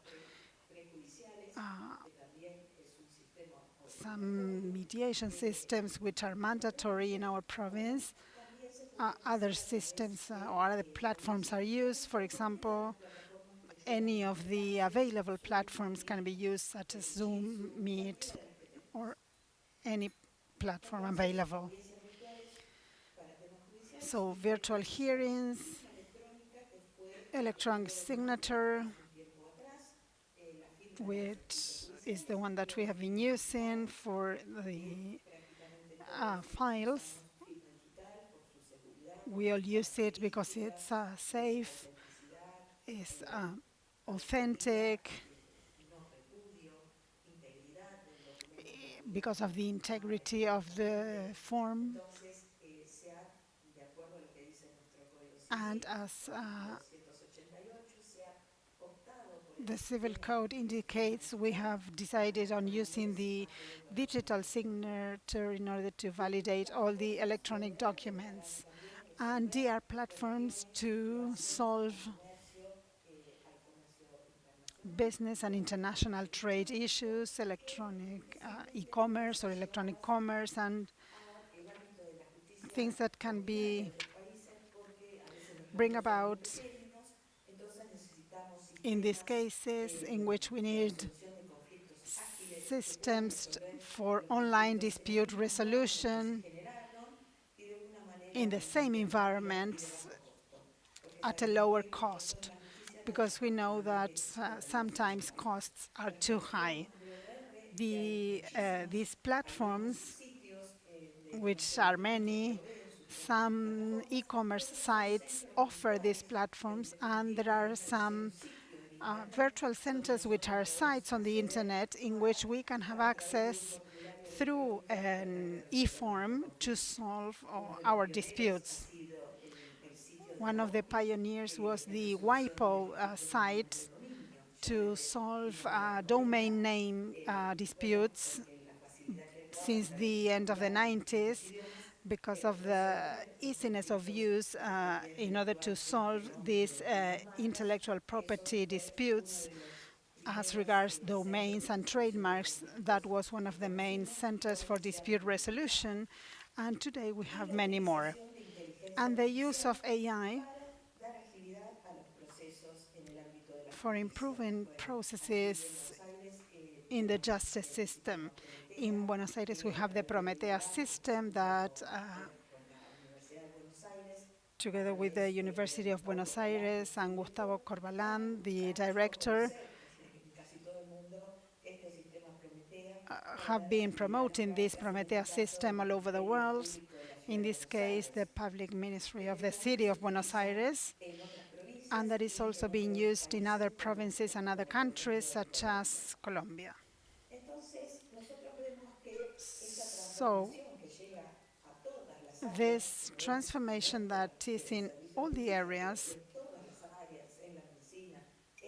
not only justice, but also healthcare, commerce, education, the labor market. We now have an act for telework. We didn't have a legal framework before this to offer this kind of framework for those kind of jobs, and today we do have that. And as I was saying, this constant disruption is in all levels of society and in all sectors, and it requires a legal and ethical framework. And whenever we talk about disruptive technologies, we are talking about technologies that are going to create a difference,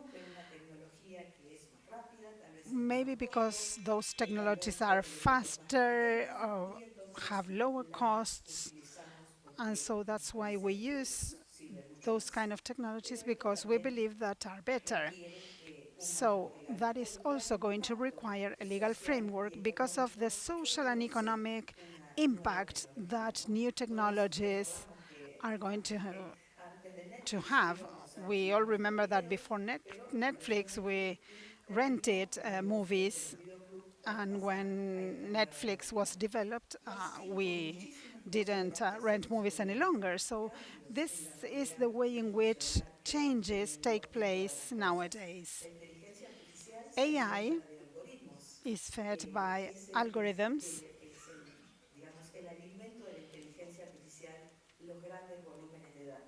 those huge big data, which allow us to predict behaviors, actions, and we can see through them how marketing campaigns and campaigns in internet sites are being developed. And for example, many people say I was talking about something, I didn't have my phone with me, and then I have a lot of advertisements about things that I was talking about or maybe thinking about. And that is what profiles do through these websites. And of course, automation, which eliminates the positions at the lower part of the scale, those job titles that may be eliminated because of automation, because we know that anything that can be automated to lower costs is going to be done. Let's think about the car industry, how the assembly line changed. And this also is going to develop new job titles. And that is why training is so important, so as to be up to date and not to become obsolete. So we need to get ready for that know-how that we are going to need. And of course, in the social sciences, we need to keep our soft skills, which are the ones that are going to make us different from machines, and in which we can actively listen to people and to offer a different kind of framework than the one the machines are going to offer. In November 2022, in connection with the technological revolution, ChatGPT was developed, and this changed the way in which we do searches online through Google, and with the possibility of asking a question to ChatGPT and to receive a clear answer. And the most context and clarity that I give in my question, the better would be the answer. Maybe, for example, if it is about a specific kind of legislation, the date, the context, the better are going to be the answers that the chat is going to offer me.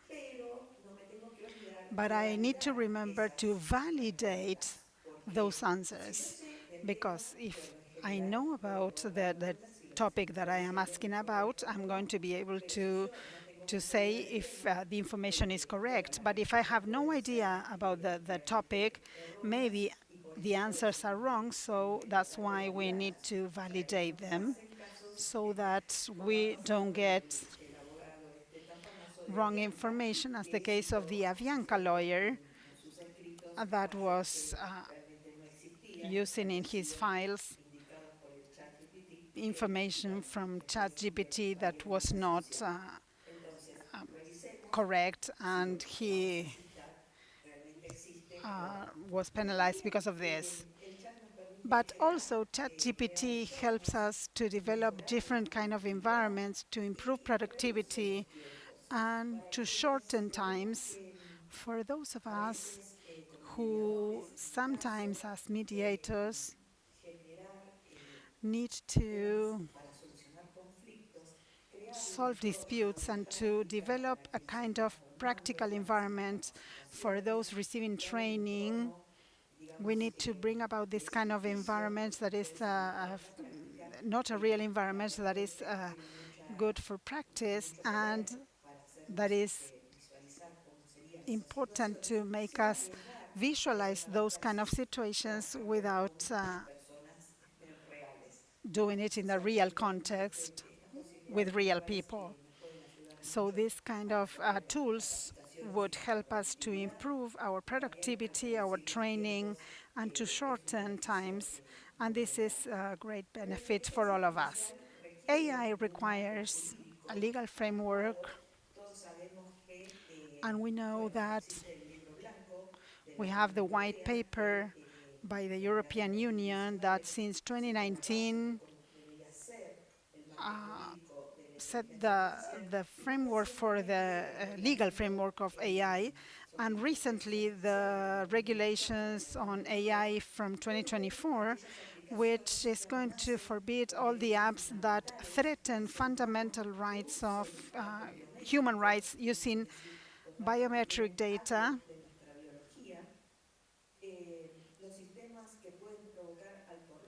High-risk systems should be subjected to human assessment in a permanent way, and at the same time, citizens can require explanation as regards the systems using AI, as well as companies should use accountable and safe and ethical systems. But these regulations are not in place yet. It's going to be enforced in 24 months, and it's going to be an important breakthrough for technology. AI requires transparency, soundness, technical soundness, human supervision, accountability, privacy, security, data quality. If data are not up to date or are wrong, we are going to have some mistakes and some errors that we don't want to have, so that there are certifications, audits, regulations, and the question there is who is going to be doing those audits or those certifications, and with which kind of training. So those are all important questions that we need to answer. Do we have people ready to audit these kind of things? Design and implementation in order to avoid biases that can bring about discrimination, and design in order to protect personal data. So those are paramount requirements which are part of the white paper and which are also part of these new regulations, and which countries need to be taken into account in order to develop the legal frameworks or the legal technological frameworks for each country. And also to appoint who is going to be accountable if those risks are going to cause damage to people. Who is going to be accountable? The machine, the owner of the machine, the developer.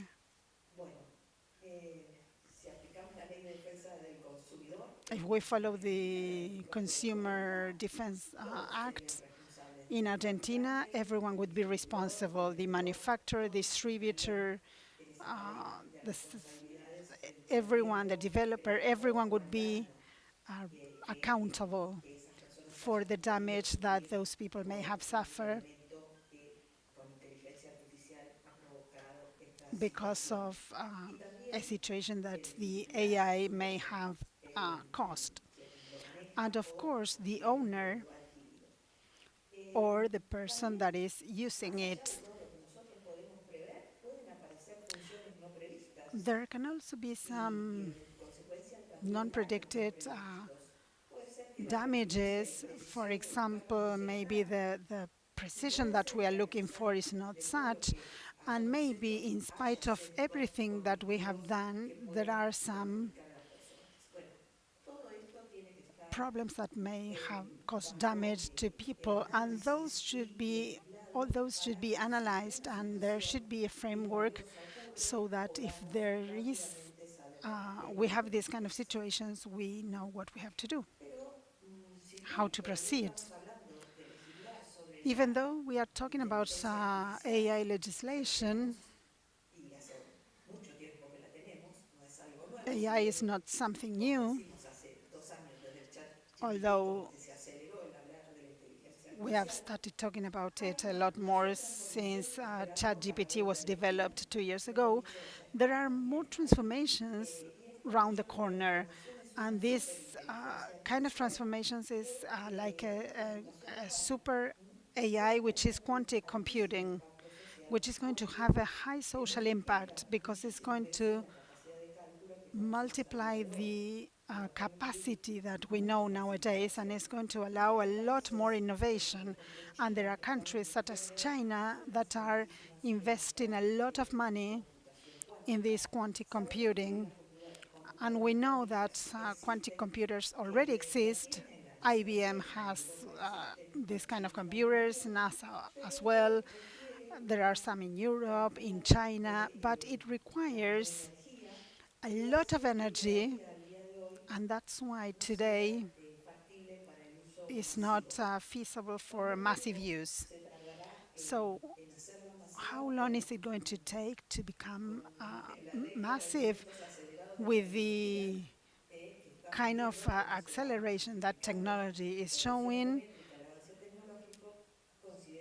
I believe that sooner rather than later we are going to be having that. And that's why we also need public policies at the international level to offer an adequate framework. When we talk about quantum computing, we talk about electrons, and we talk about particles which may have different positions with maybe 0 or 1, some particles which are interconnected and may change, and the importance of having someone observing this, and that can change the reality. For quantum algorithms, we need to think about quantum computing and quantum cryptography, because systems that today are safe, such as, for example, a digital file with a digital signature, with the kind of computing that we have today, is a safe system. But in quantum computing, we are going to need a quantum kind of technology in order to make that system safe. Some other apps such as quantum simulation, robotics, complex problems resolution, language expressions mapping, image classification, and natural languages processing. This is going to be allowed in a different way, and it's going to be accelerated. And this is the topic that the Nobel Prize of Physics is talking about, which has to do with the irreversible transformation of human life at such a fast pace, and the deep impact. We are noticing today this pace. It's so accelerated that sometimes we cannot keep up with it. So think about how difficult for us it is to pass a law for a specific topic. For example, let's think about Argentina. We never passed a law about e-commerce. We had to wait for the reform of the civil code in 2015 to talk about e-commerce and to make the system more clear. Many years passed until we were able to put into practice digital signature, although there was a law, and also to start using electronic files.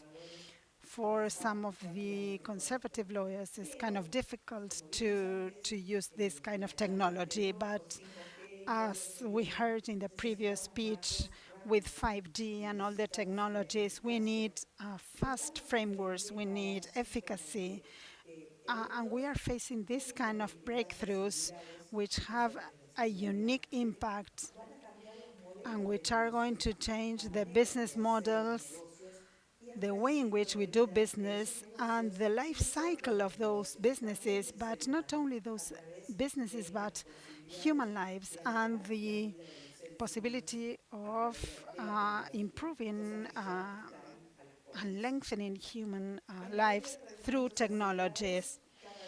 In the in shorter times, we are going to have a breakthrough, as we were mentioning before, and which are the main factors for fostering this. We can see that computing capacity, broadband, intellectual property, knowledge, all those are going to be transformations that we need to understand to avoid the high impact for society when we don't know the way we're going. So my idea today was to show you with this brief presentation the pace that we are following in our worlds with this kind of technological acceleration, which started at a slow pace, but now we are kind of in the curve of this exponential advance. It started kind of slow, but it became explosive, and it is moving forward faster each time. So technology may continue in the human being biology, transcending biology through technology. What we see in movies as science fiction also has some kind of reality that may be a reality in the future. So if we continue with these kind of ideas, if we as lawyers continue thinking the same way, we are not going to be able to understand this. We need to think in an exponential kind of way, because this is the trend for the future. And as I was saying, genetics, nanotechnology, robotics, those are the main pillars of the future in this technological disruption. We are going to have a lot more disruptions in genetics, through robotic, and in this constant transformation that human beings are having, since we are the ones that develop technology. But as Marshall McLuhan says, first we develop the tools, and then tools developed us. With this idea, I want to finish my presentation.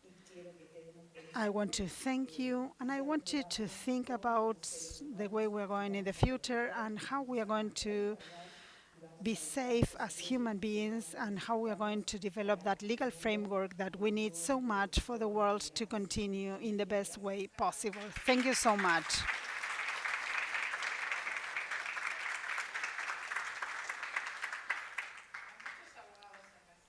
There are many lawyers in the room. Do you have questions?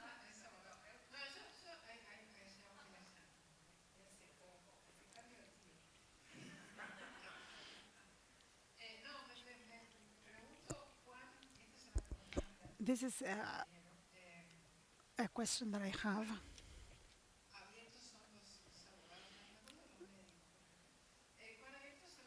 How open are lawyers to include technology and these new tools? Introduce yourself, please.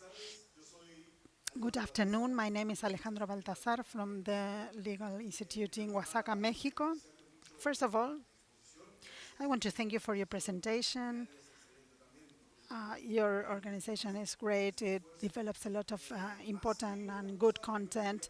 And I would like to ask you mainly about the fact that since we have the knowledge or the know-how that the development of technology is exponential, and the next breakthrough is going to be what we know we don't know. So there's no way of predicting this. We know that the impact is going to be high. But in that sense, I believe that the legal frameworks should be based on a principle framework that can be adapted to the different conditions that the engineers are going to be developing. Some of these examples have to do with regulations for fintech and for AI, which sometimes kind of overlap or work together, and we may not have an answer for that. So my question has to do with which are the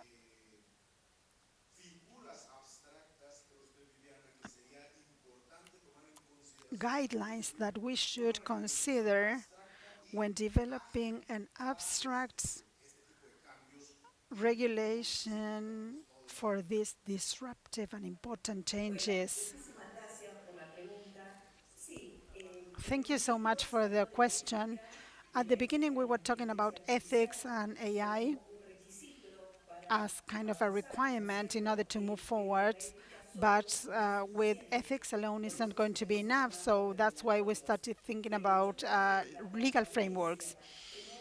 I believe in transparency, that there are no black boxes in which we do not know to what the algorithms respond to, that we have sound systems that cannot be hacked or manipulated, and that bring about results that we don't want, accountability for everything that is done, and to be able to explain and to implement privacy, and that the engineers themselves who are developing this are the ones that take into account the fact that we need to protect personal data.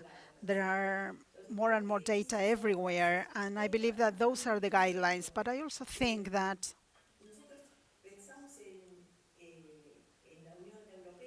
if we think about the European Union and the regulations, or the US, it's okay, but what about other countries such as China with different kind of ideas, and we don't know which are the legal frameworks that they are going to be developing, if those are going to be compatible with our frameworks. And I believe that those policies should be carried out at the international level. Thank you for your question, and I would also like to ask you a question. What do you think is more challenging nowadays? Think about Viviana's question, and we have another question from the audience. Pleasure. I would like to acknowledge first the organization for organizing this conference and for your presentation. I have a question. Evidently, IT and internet affects and impacts all human beings and the law as well. Likewise, I believe that there are many sectors in the population. For example, I work in Chile in advocating or defending domains. There are sectors of the population, because of places or because of the age, that they're not defending. So within the IT and artificial intelligence, where you should have a specific right or a principle by which you're protecting, and at the same time bringing a comprehensive development of artificial intelligence to support or to standardize this age group or group of people that are lying behind with technological developments. I mean, the technology has made so much progress that there are so many people lying behind this development. So in that regard, I have doubts that whether, I mean, if technology is improving at a larger pace, probably these people would be surpassed or overcome by artificial intelligence and by technology, and they would be displaced. Thanks for your comment and for your questions. This is based on public policies of countries, so we don't leave behind um, most people, so it doesn't stay in a talk. So we need to discuss all of these topics and talk to people and make people understand where we are and where we're heading towards. This needs to be understood from primary school, graduates from universities, older people, and everyone that might not have the right preparation and cannot understand technology of high quality. That preparation needs to be there. So firstly, we need to understand where we are and where we're moving towards. And each of us will be responsible to find the right tools. Luckily, we do have internet, so anyone could learn through videos, information,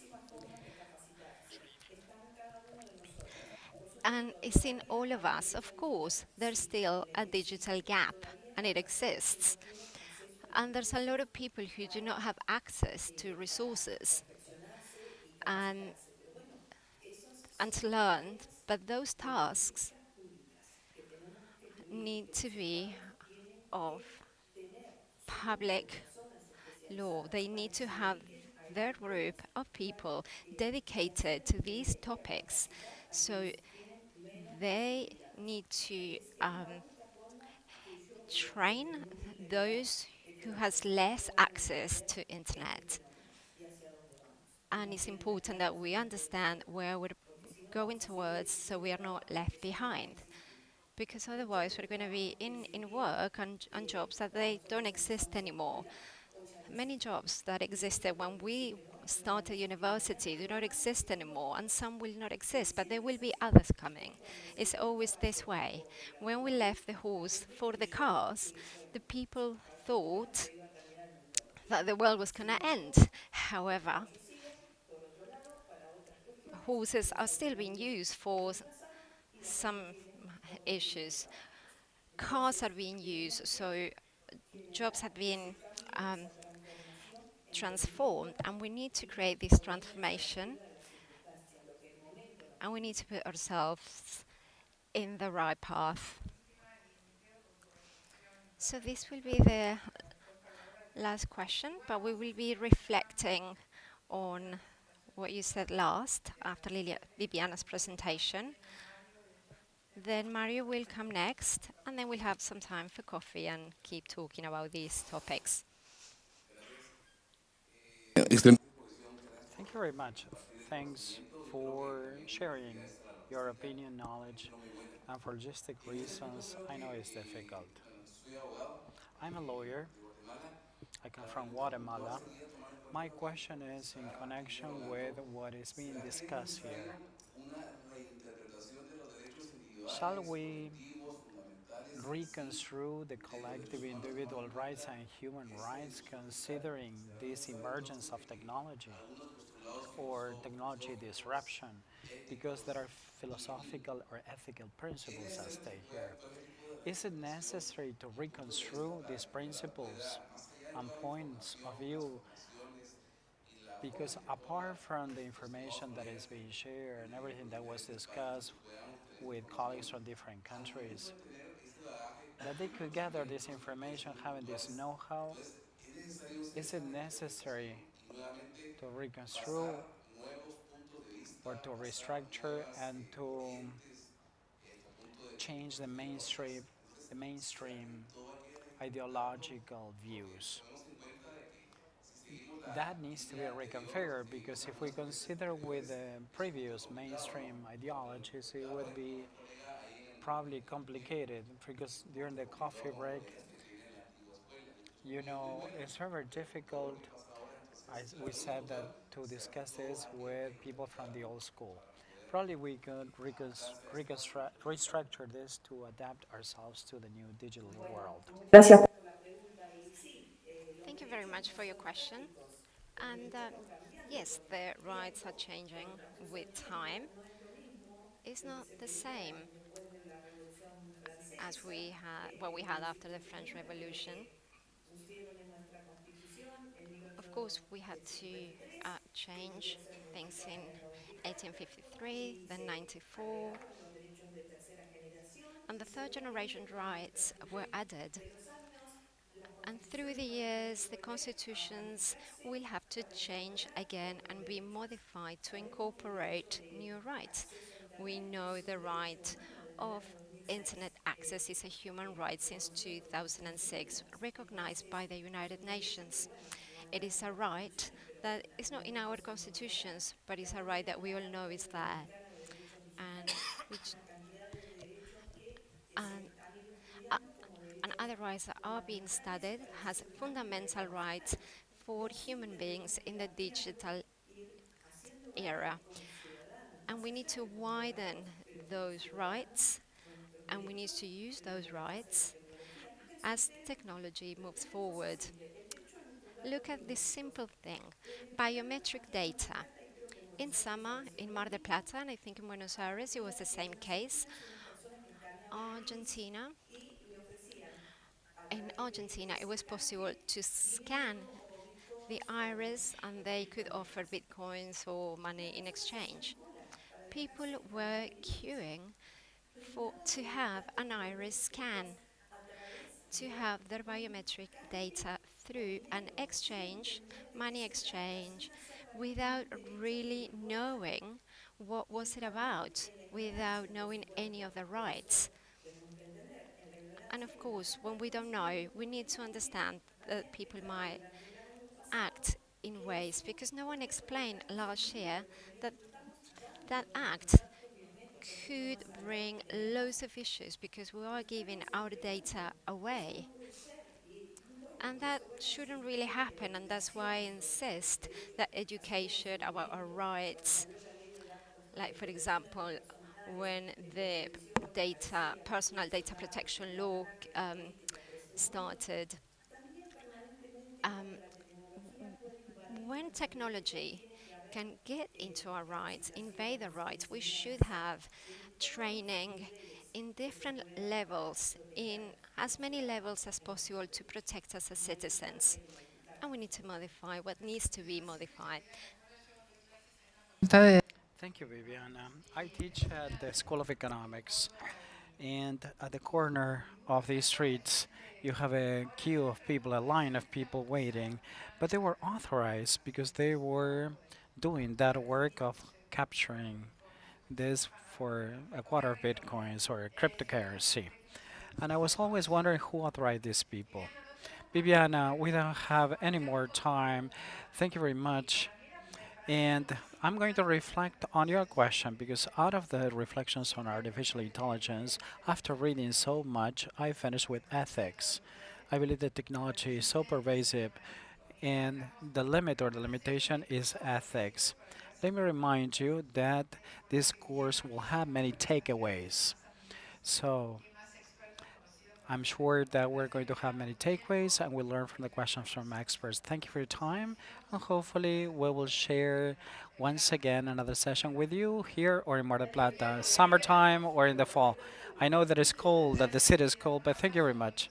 Thank you very much, and a round of applause for Viviana. Thank you very much. Okay, we will continue with another lawyer, with my friend Mario Adaro. Mario, are you here? He's a minister of the Supreme Court of Mendoza. He doesn't not only come from Mendoza, but it also comes from the same department as sub-region. Not the same city, but almost. Mario? Mario tiene un trabajo muy interesante. Mario has done a lot of work along these lines, viewing the legal framework, artificial intelligence. He's done research on the MIT on artificial intelligence and the law. Mario, are you there?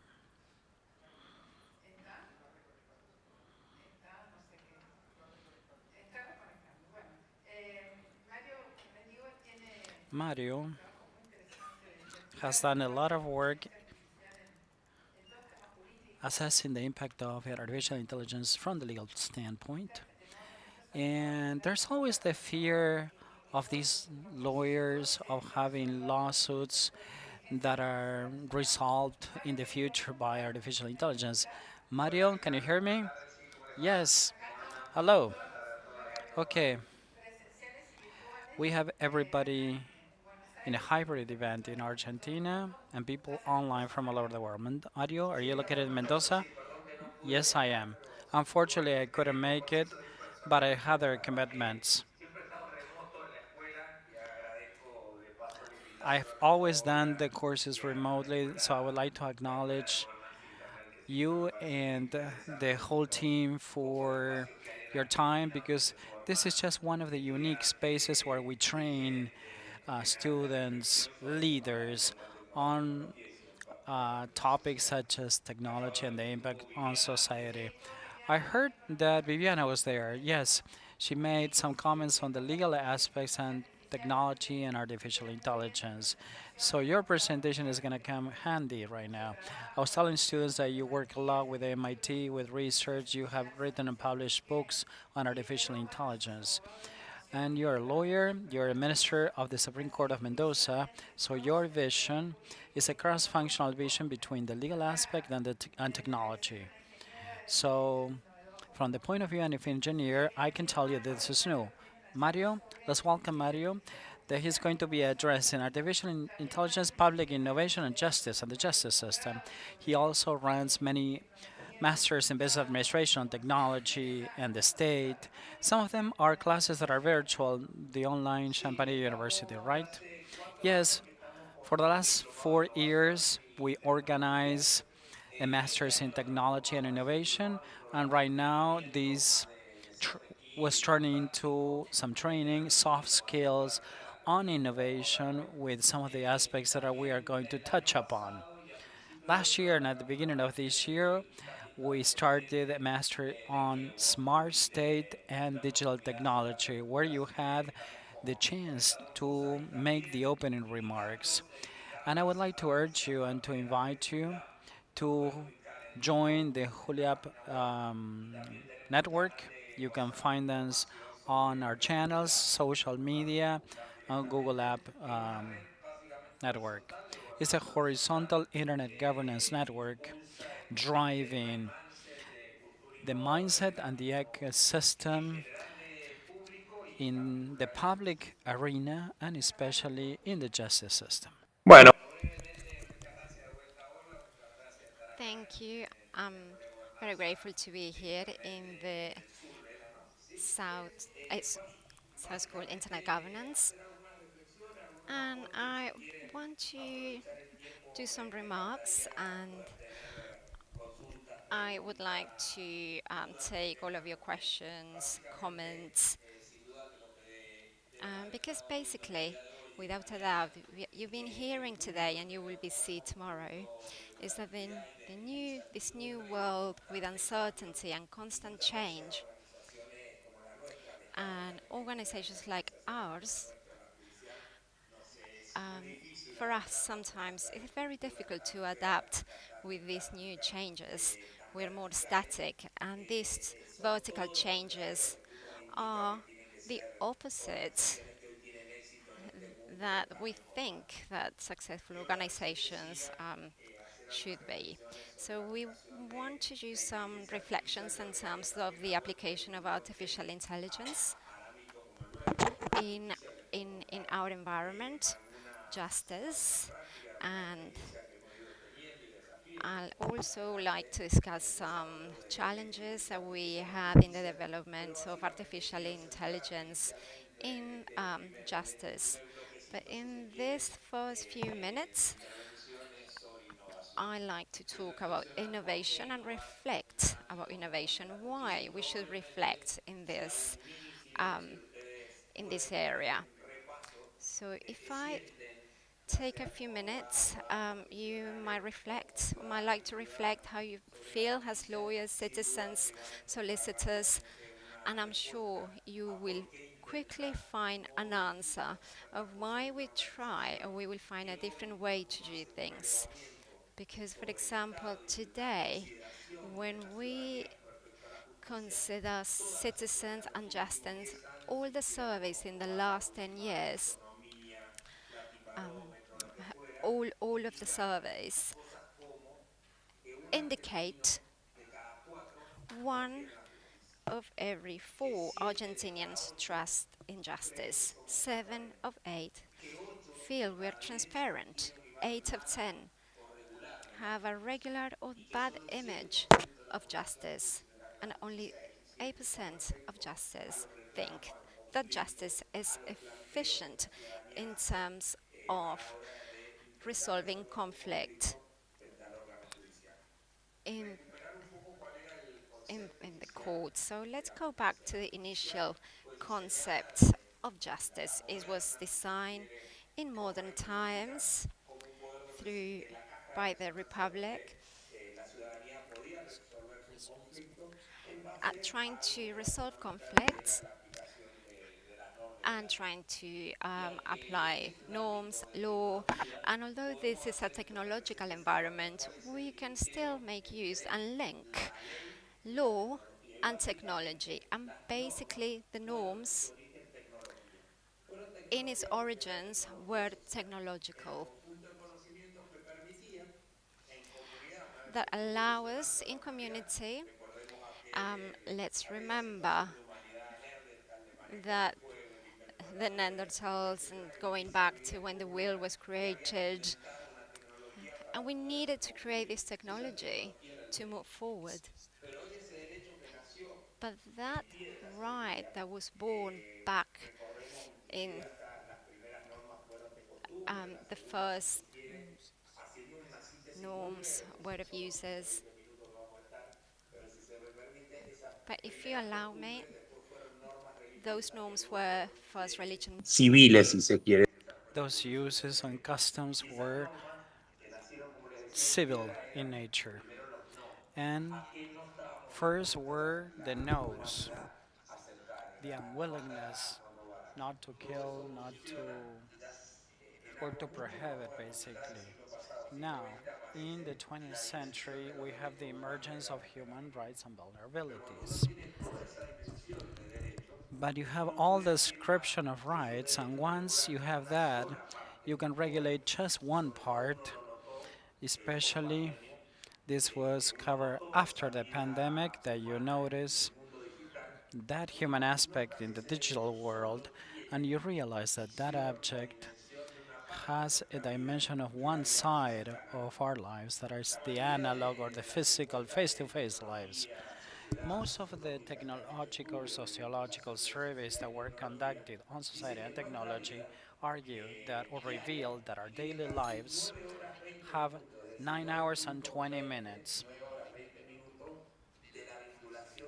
of human links with technology, whether it is or be it a device, cell phone, computer. If we add 7 hours of sleep, you have 5, 6 hours of non-technology life that is not linked to technology. Why am I saying this? Because 1/3 of our lives would be regulated by law, because it cannot regulate part of the other part of life that is the digital life. However, the digital life has evolved with ongoing changes and is a world of difficulties imposed on law, because sometimes law cannot have that vision to regulate the intangible aspect. It's hard for us to regulate the intangible assets. So we have to regulate crime, life, social links, assets, every aspect related to the economy, thousands of links. So apart from the aspirations to regulation, and later we're going to talk about governance for those of you that are here in the governance school, it's very, very difficult to attain, and the law has many difficulties to regulate this or to govern this, especially with the civil and the political rights, the cultural, religious rights, or the third generation would be sustainability and environmental rights. We have digital law. And digital laws, as I said, impose a challenge, and there's a chapter also, not for the school but for the future, to see how we are going to address human life in the digital world. In this digital world, that may have concepts such as concepts of personal rights like honesty, being frank, the right to intimacy, disclosures, what is personality in the digital world, imagine metaverses, what are rights, perceiving our humanity through an avatar, and that is basically a mere outline because every title can be delved into the challenges that we are faced as humanity. In the digital world, we have the digital inheritance, the right of forgetfulness, many dimensions that are difficult to address by legal norms.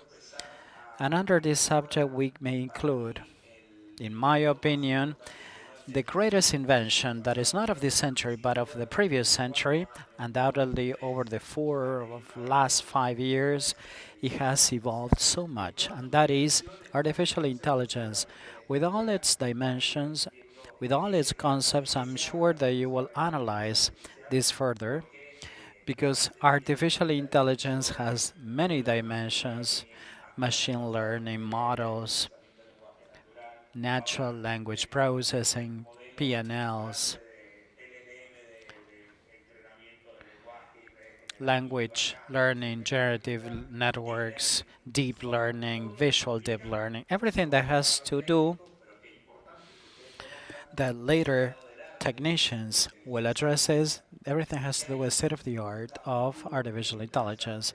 And there's a very important, significant chapter that addresses how this tool, the greatest invention of this generation, that is artificial intelligence, will be addressed. Because, as I was saying, that only 9 hours we have a strong link with technology. Artificial intelligence is shaping the world and the future world. Any invention that may happen in the next 50 years, I am sure that artificial intelligence will have to do with that. Whether it is a contribution, data, or there's an underlying structure of algorithm models. So we are heading towards an algorithm society, and sometimes it is hard to reflect upon how to approach this. And I'm sure that you have heard the ethical discussion on artificial intelligence, and we will have to see, for example, there are many algorithm bots that follow the recommendation statements, how to approach this, covenants, international treaties, intersectorial treaties on artificial intelligence, and many of these can be summarized in 3 dimensions. One that has to do with regulation, and that regulation is at the domestic level. Every country should have their own regulation and the scope or the extent on how to apply that or enforce it. There are other models that there should be no regulation, it should be self-regulated by the marketplace.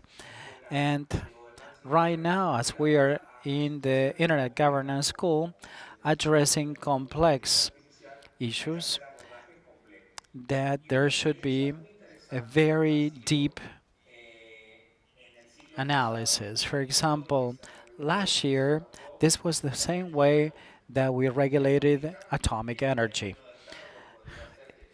Atomic energy has the bright side and the dark side, just like Star Wars. I'm sure this was clear at the end of the Second World War and the impact on Hiroshima and Japan, and events like Chernobyl that are more complex, and then it becomes prosperous for the communities in terms of energy. Now, the interesting experience was addressed by the Governance Center of Energy in Europe that it includes many stakeholders from academia, education, government, private sector that allows for a similar development to the one you're witnessing in the Internet School of Governance. That model could replicate the existing model that we have for artificial intelligence. And now, within the range of recommendations, undoubtedly we have the European model that is the beacon of hope for technology and the recommendations of UNESCO.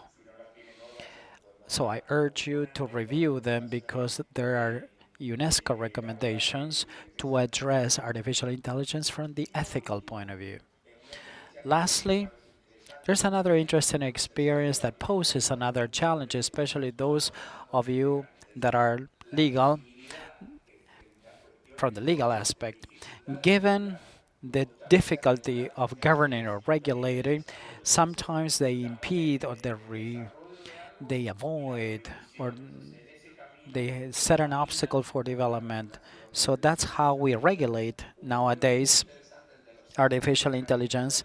So within the control space with many stakeholders, we could have some experience on the use of artificial intelligence for doing research for breast cancer in the medical field that includes data protection law that is hypersensitive, having medical records, visual inspection. So to have these research models could be a pilot project, and after stabilizing the way of approaching the high impact artificial intelligence model to replicate it in other fields.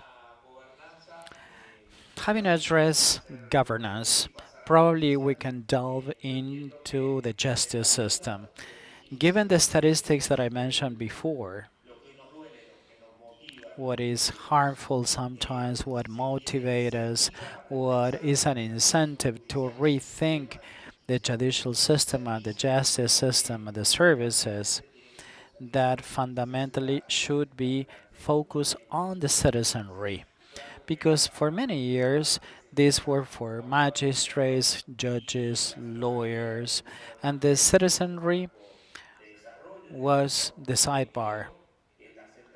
Right now, priority should be placed upon this essential service targeting to the citizenry, and the rest of the ecosystem should focus on the citizens, and undoubtedly technology will help with that, improving transparency, efficiency, and access to that essential service.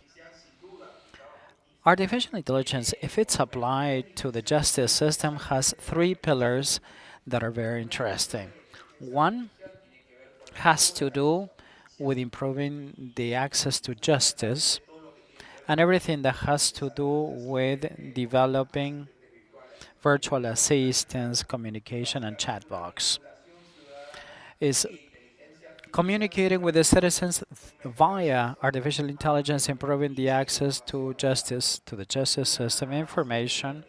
Also, a second pillar that has to do with the possibility of training of regenerative networks, not only existing networks and trained networks that would require minor corrections in the way of training that would allow different high impact consequences. One is the automation of files.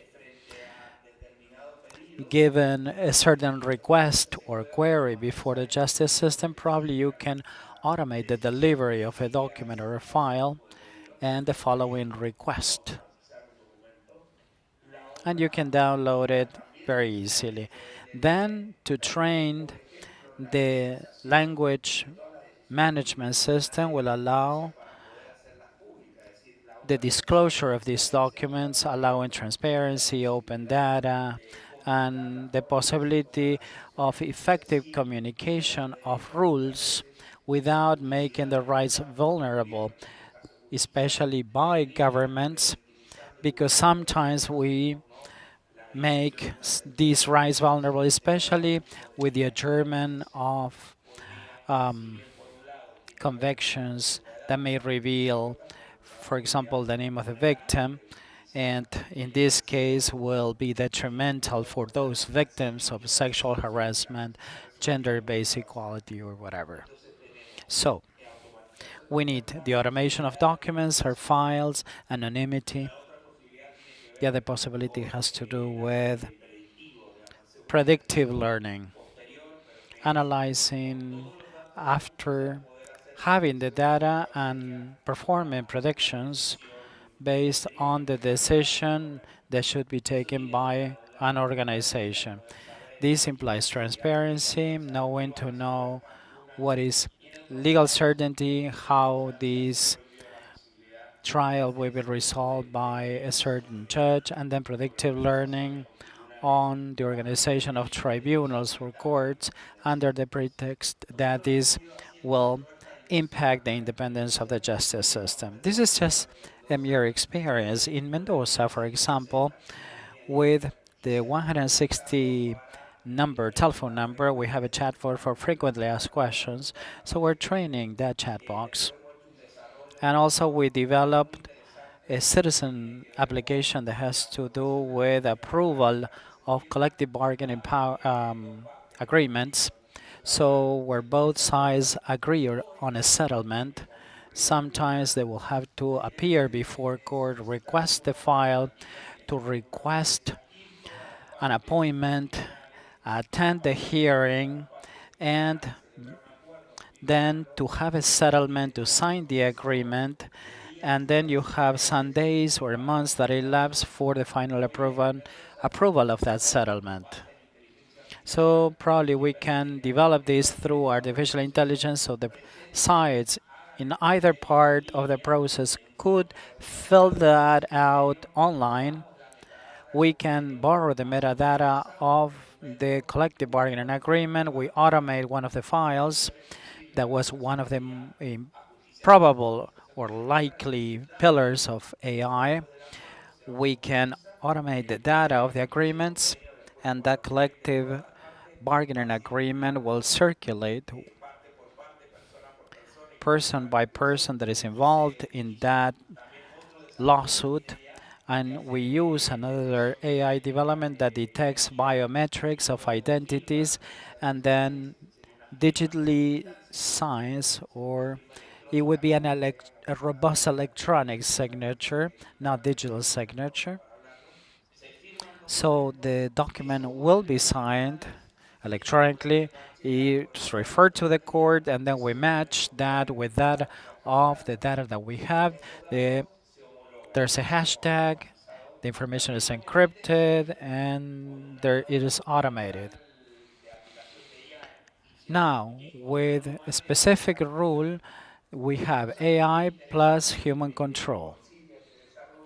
Another thing that we have, not only the document is automated, but it also has the necessary design, because one of the greatest challenges in the justice system or innovating in the justice system is not to think only in simple, accessible, transparent language, but also transforming rights into images or rights to images and sound, especially the centennial and those that are digital native can understand this better or more efficiently. So this covenant will have the design, the electronic signature, who's gonna pay the installments, and will gather biometrics, the application of document automation and design. And right now we are making another development in terms of artificial intelligence that has to do with training of neural networks in the legal system. One is the summary of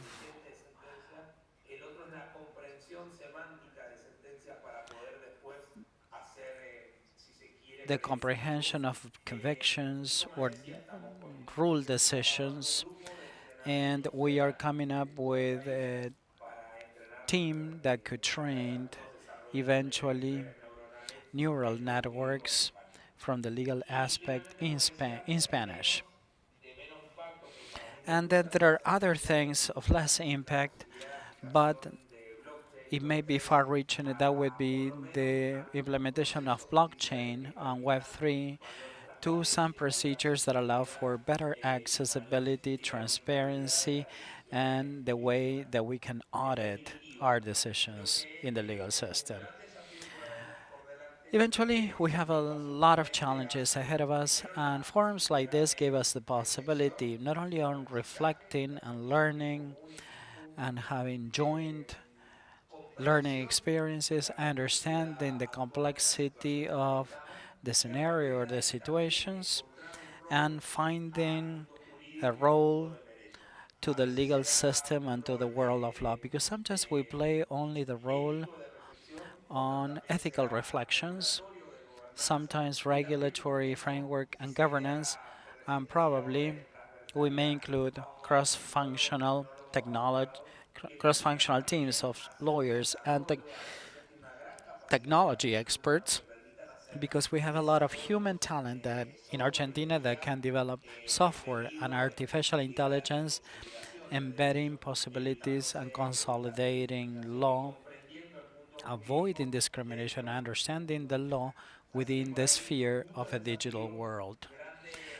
A lot of challenges ahead of us, a lot of reflections, and I'm very, very thankful for you, Olga, or to you, Olga, for having invited me, and I would gladly take any questions that there may be in the audience. Muy interesante. Interesting, Mario. It's great what Mendoza is doing. I don't know if other provinces are replicating the same experience. All the courts, all the higher courts, and the Supreme Courts, the provincial Supreme Courts, as a matter of fact, we are at a federal board that we do a lot of research on the Institute of Technology. As a matter of fact, I preside that institute, and we've been doing development with interesting experiences. As it was not a specific idea, it was on innovation and artificial intelligence. Let me take the question, especially because we provided a primary support. It was the first private cloud on the justice system in ARSAT with 26 virtual machines on that cloud, because we believe that a great contribution to the development and innovation for the state was the cloud. To go to the e-cloud with all the services, infrastructure provided by the cloud that would drive the technology development exponentially. But the obstacles that I'm sure you're discussing was hosting the data, making reference, infrastructure, jurisdiction, whether it is Argentina's jurisdiction or not, especially with the challenges of the law protection law dating back to 24 years ago. Even though it was symbolic in nature at that time, right now there are standards as of the European framework that mandate this. So we had the cloud, and on top of that, we had the federal board with 6 provinces. That has been a very interesting experience, and this is the space of interoperability and communication among the judicial powers. How we communicate ourselves.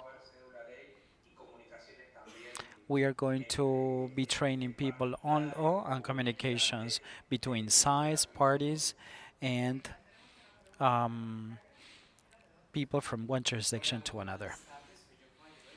My name is Caballero from Colombia, and I'm involved in digital innovation, and I'm fascinated by your presentation. I was wondering what is the way to have a good digital system or effective one. And this was very well explained by your presentation. We assume that digital justice is like writing an email, and it's not the same. Receiving an email or using OneDrive or having Zoom or Teams for hearings, but to have a comprehensive system, as you mentioned. I want to know how users or how do lawyers see that, because judges need to adapt to these new technologies and they may be reluctant to do so. So my question focuses on how we create this digital system, primarily focus on the user and how to place priority upon the justice system. Thank you very much, especially because you come from Colombia. In Latin America, in my opinion, Colombia, well, Brazil is another region for us. But Colombia, let me tell you, that has strategic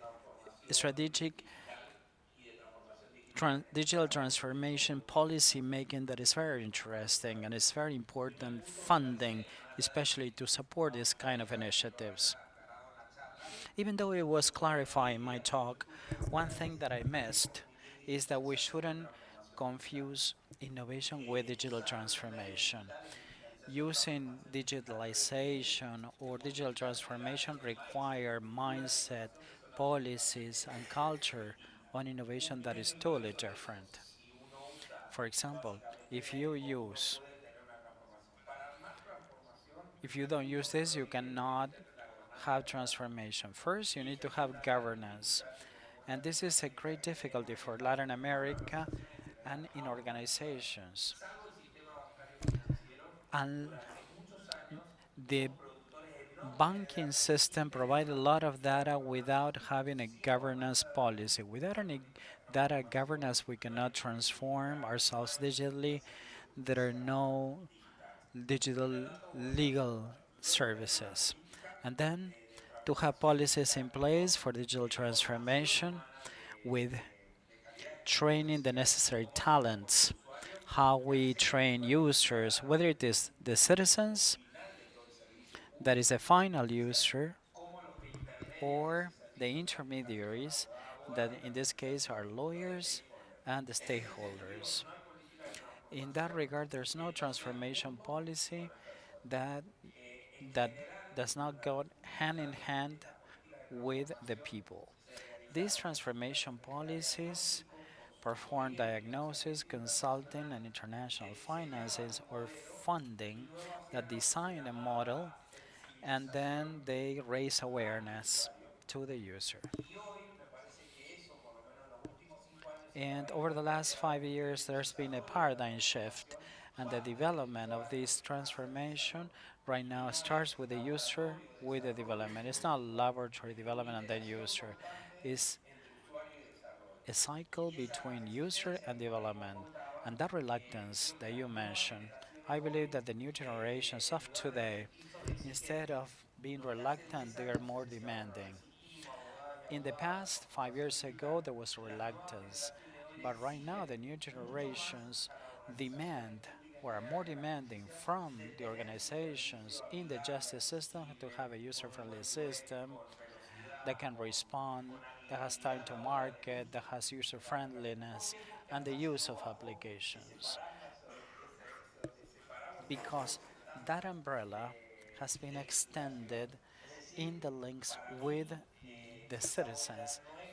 So it's not reluctance. Right now, this has become a demand from that part on the part of the users, and this is required for digital transformation. I believe that we have won that battle. However, what is inside this organization is to improve those policies or that policy making. I believe that there is still a technology feudalism. For example, they made a lot of progress in technology. However, they did not close the gap because they tried a solution and they rest on the laurels. However, these should be open organizations and evolving with development. It's not having the best developments and to rest assured that we have the best because we had mainframe proprietary systems, data centers, and right now we have meter services, clouds, and others. So organizations and their technology experts should be open to changes in the mindset. We have two or three questions. Yeah, my question is very specific. In Argentina, do you see a time frame if this could be attained domestically at the provincial at the federal level? That means to have a digital system. Have you estimated? Do you have an estimate, or do you see in the near future that we may have a system as such? Thank you very much. The answer lies in the same question. At the federal level, Argentina, just like Mexico and Brazil, are federal. It's a federal system of government. So all the provinces are independent to develop their own systems, tax systems, tax collection systems, and development of technology as well. Some of them, during different administrations, they developed the filing system of queries. I believe that it was GED. That is a unit of all the public organizations more or less developed and focused on this development was very impactful across the national government, especially in the pandemic. Then we have other provinces that adopted governments, especially provinces 1, 2, and 3, that they adapted the GDE model to their executive administrations. And then we've been developing our own developments. We are united by interoperability, and we have a convergence of 12 provinces, and hopefully by year end we will have the 20 something of Argentina. Ideally, we could share developments to common problems that we have. If we have developed a metro service or cloud, this digital platform will serve for any organization, whether it is public or private, that is receiving documents on a remote basis on a desktop could be implemented for all the provinces. I don't know along these lines if it's possible to have that level of uniformity or development of having a single format of files, but at least we can aspire to a model of interoperability. Bus was one of the experiences. Snow is another technology having interoperability coming from Estonia. That model was replicated in Argentina, and there are some provinces that are interoperating with two sectors based on the Estonian model. I believe that the national government could implement according to a window of time with the necessary funding, can implement these services that can be used by the public sector. However, we still do not have that experience in Argentina. Mario, in Brazil we have many projects on AI, especially in the judicial power.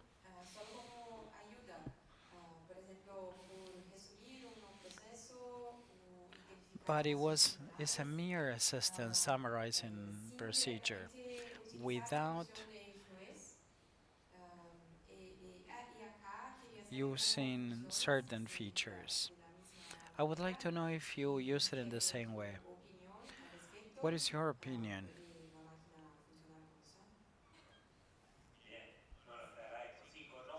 Yes, I know the Brazilian experience very, very well.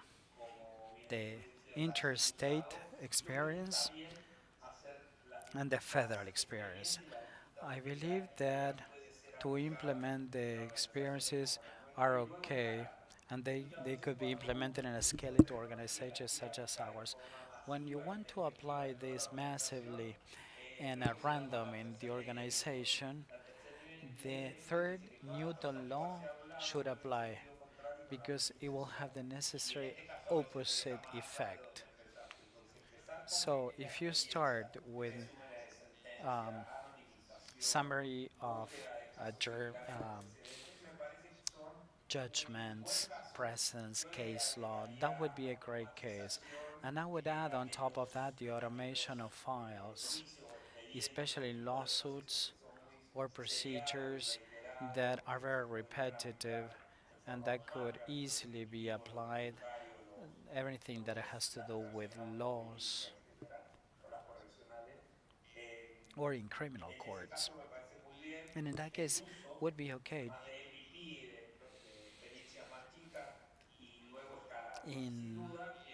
in minor initiatives and then to scale it, because in the justice system it would be an amplifying assistant of human skills. It would never substitute it. It would be very difficult to totally substitute the human skills because it would have no social legitimacy, especially in certain jurisdictions. Although I do not discard that at one point in the future, in other spaces, this may happen. If I was asked this question, I will ask myself, how do you imagine or conceive the legal system 25 years out? Well, probably there are some issues that will be resolved without or outside the judicial system or outside the legal system, and then conflicts could be settled in another way, like alternative dispute resolution, e-commerce, um, by jurors, and then other more complex issues because that will require judges or technical sciences like hard sciences, like expert witness on finance, environment, mining, courts with the right talents and on hard sciences, and then criminal courts that probably will not require that sort of talent. But I believe that artificial intelligence should amplify some of these tasks of human skills. Good afternoon. My name is Alejandro Baltazar. I'm a researcher in Caracas, and I would like to thank you and share the experience.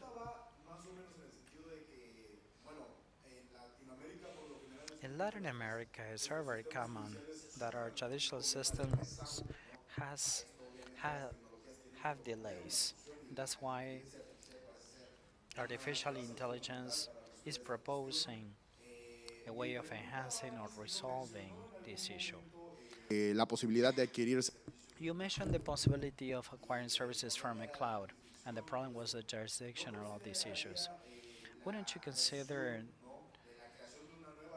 creating a new architecture of legal data transmission as it is contained, for example, in a lawsuit? And the storage capacity, isn't it a problem for this because the file will contain larger size files? For example, I was discussing this with engineers that the larger files had to be stored and basically they delayed the capacity of the processing capacity of this branch of the judiciary.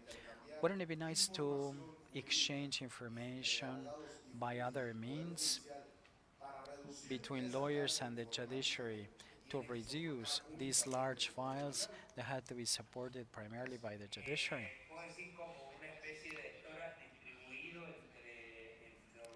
You mean like distribution between the organization and the user?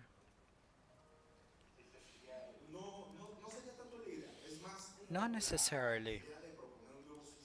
It would be the idea of proposing a new system where we could have this of using certain words or sticking to the traditional language or saying this is the concrete information that I have, and instead of copy and pasting all the principles, constitutional principles, everything that is used as the preamble, Ah, okay, I understand that. It's summarizing information, basically. Okay, it comes to my mind Mexico. Mexico has a special case in litigation, not only litigation, but also in decisions that are very, very extensive. Okay, now I got the question. I believe the text could be compressed. However, most of the size has to do with audio files because especially uploading hearings, audio and video. And also there's a problem with tracking, uploading files and things like that. Yeah, we could change the procedure and to minimize or summarize this. Probably it's related to innovation and improving the practices of, I mean, the size of text is not complex. I mean, it could be compressed, but the problem is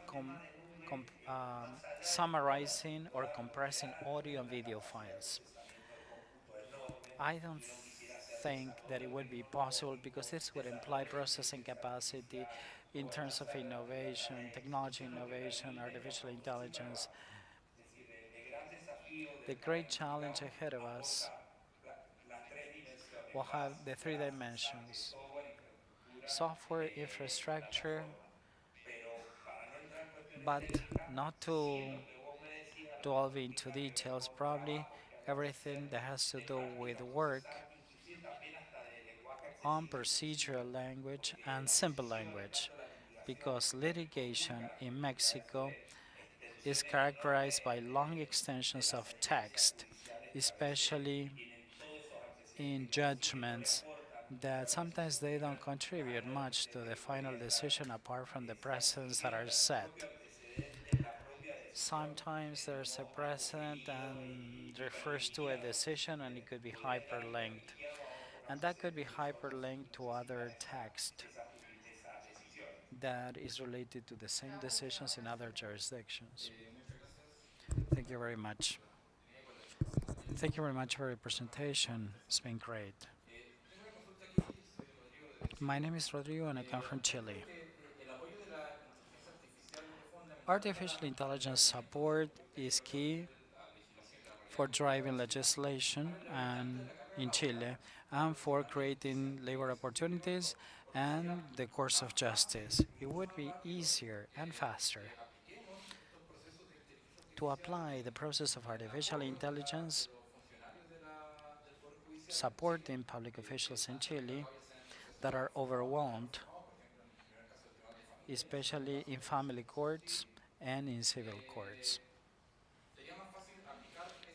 Would be it would be easy to apply it in full instead of training the personnel of these courts. And I would like to ask you a question based on your experience. How can artificial intelligence support the course of justice? Thank you very much. First, as we are neighboring countries with Chile, I admire the justice system in Chile.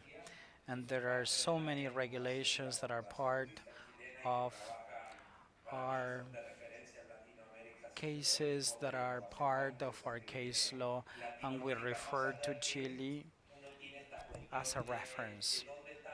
Sometimes we say that the justice system is really slow, but Chile has integrated and training with artificial intelligence to deal with automation. But undoubtedly, your question refers to experiences where we may apply artificial intelligence for improving the legal system, especially where to apply it and where would it be very of high impact. First, it could be on simple things, creating legitimacy. We have discussed this for many years, trying to apply artificial intelligence in the legal system. There's always you have the most complex case of application. Probably the most complex issue would be to give it to the human person to get rid of the repetitive procedure. The typical case in Argentina would be executive processes or procedures, tax collection procedures, traffic court that are very repetitive in decision making, and we could automate those rules and improve and streamline the decision making process. But the idea is how many workers will be displaced. And we need to see worker as a unique activity because every one person that has a job description, you can describe this in 10 or 12 activities, and probably 6, 7, or 8 may be repetitive or redundant, and this could be done without displacing this labor force. And probably that person can focus primarily on 4 or 5 activities to be more creative or to be more expeditious and not to waste time. Thank you very much, Mario.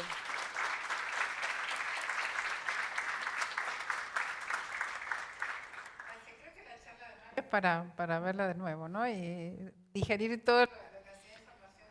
It's very difficult to assimilate all this information. Thank you very much. You've been very quite generous with your experience. Thank you very much. My greetings to the whole team in Mendoza. I would like to thank Adrian, you, and the whole team of the South School governance team. And we are a team because we're traveling from one point to another. We are creating and we're raising awareness on technology, the democratization of knowledge, and training leaders in Latin America that could live up to the expectations. Thank you very much. Thanks, Mario. Thank you for being here. Have a nice day. Thank you. Bueno, a mis queridos becarios y becarias. My dear students, we're going to break for coffee. You are invited to the final coffee break, or if not, you can tour around Buenos Aires.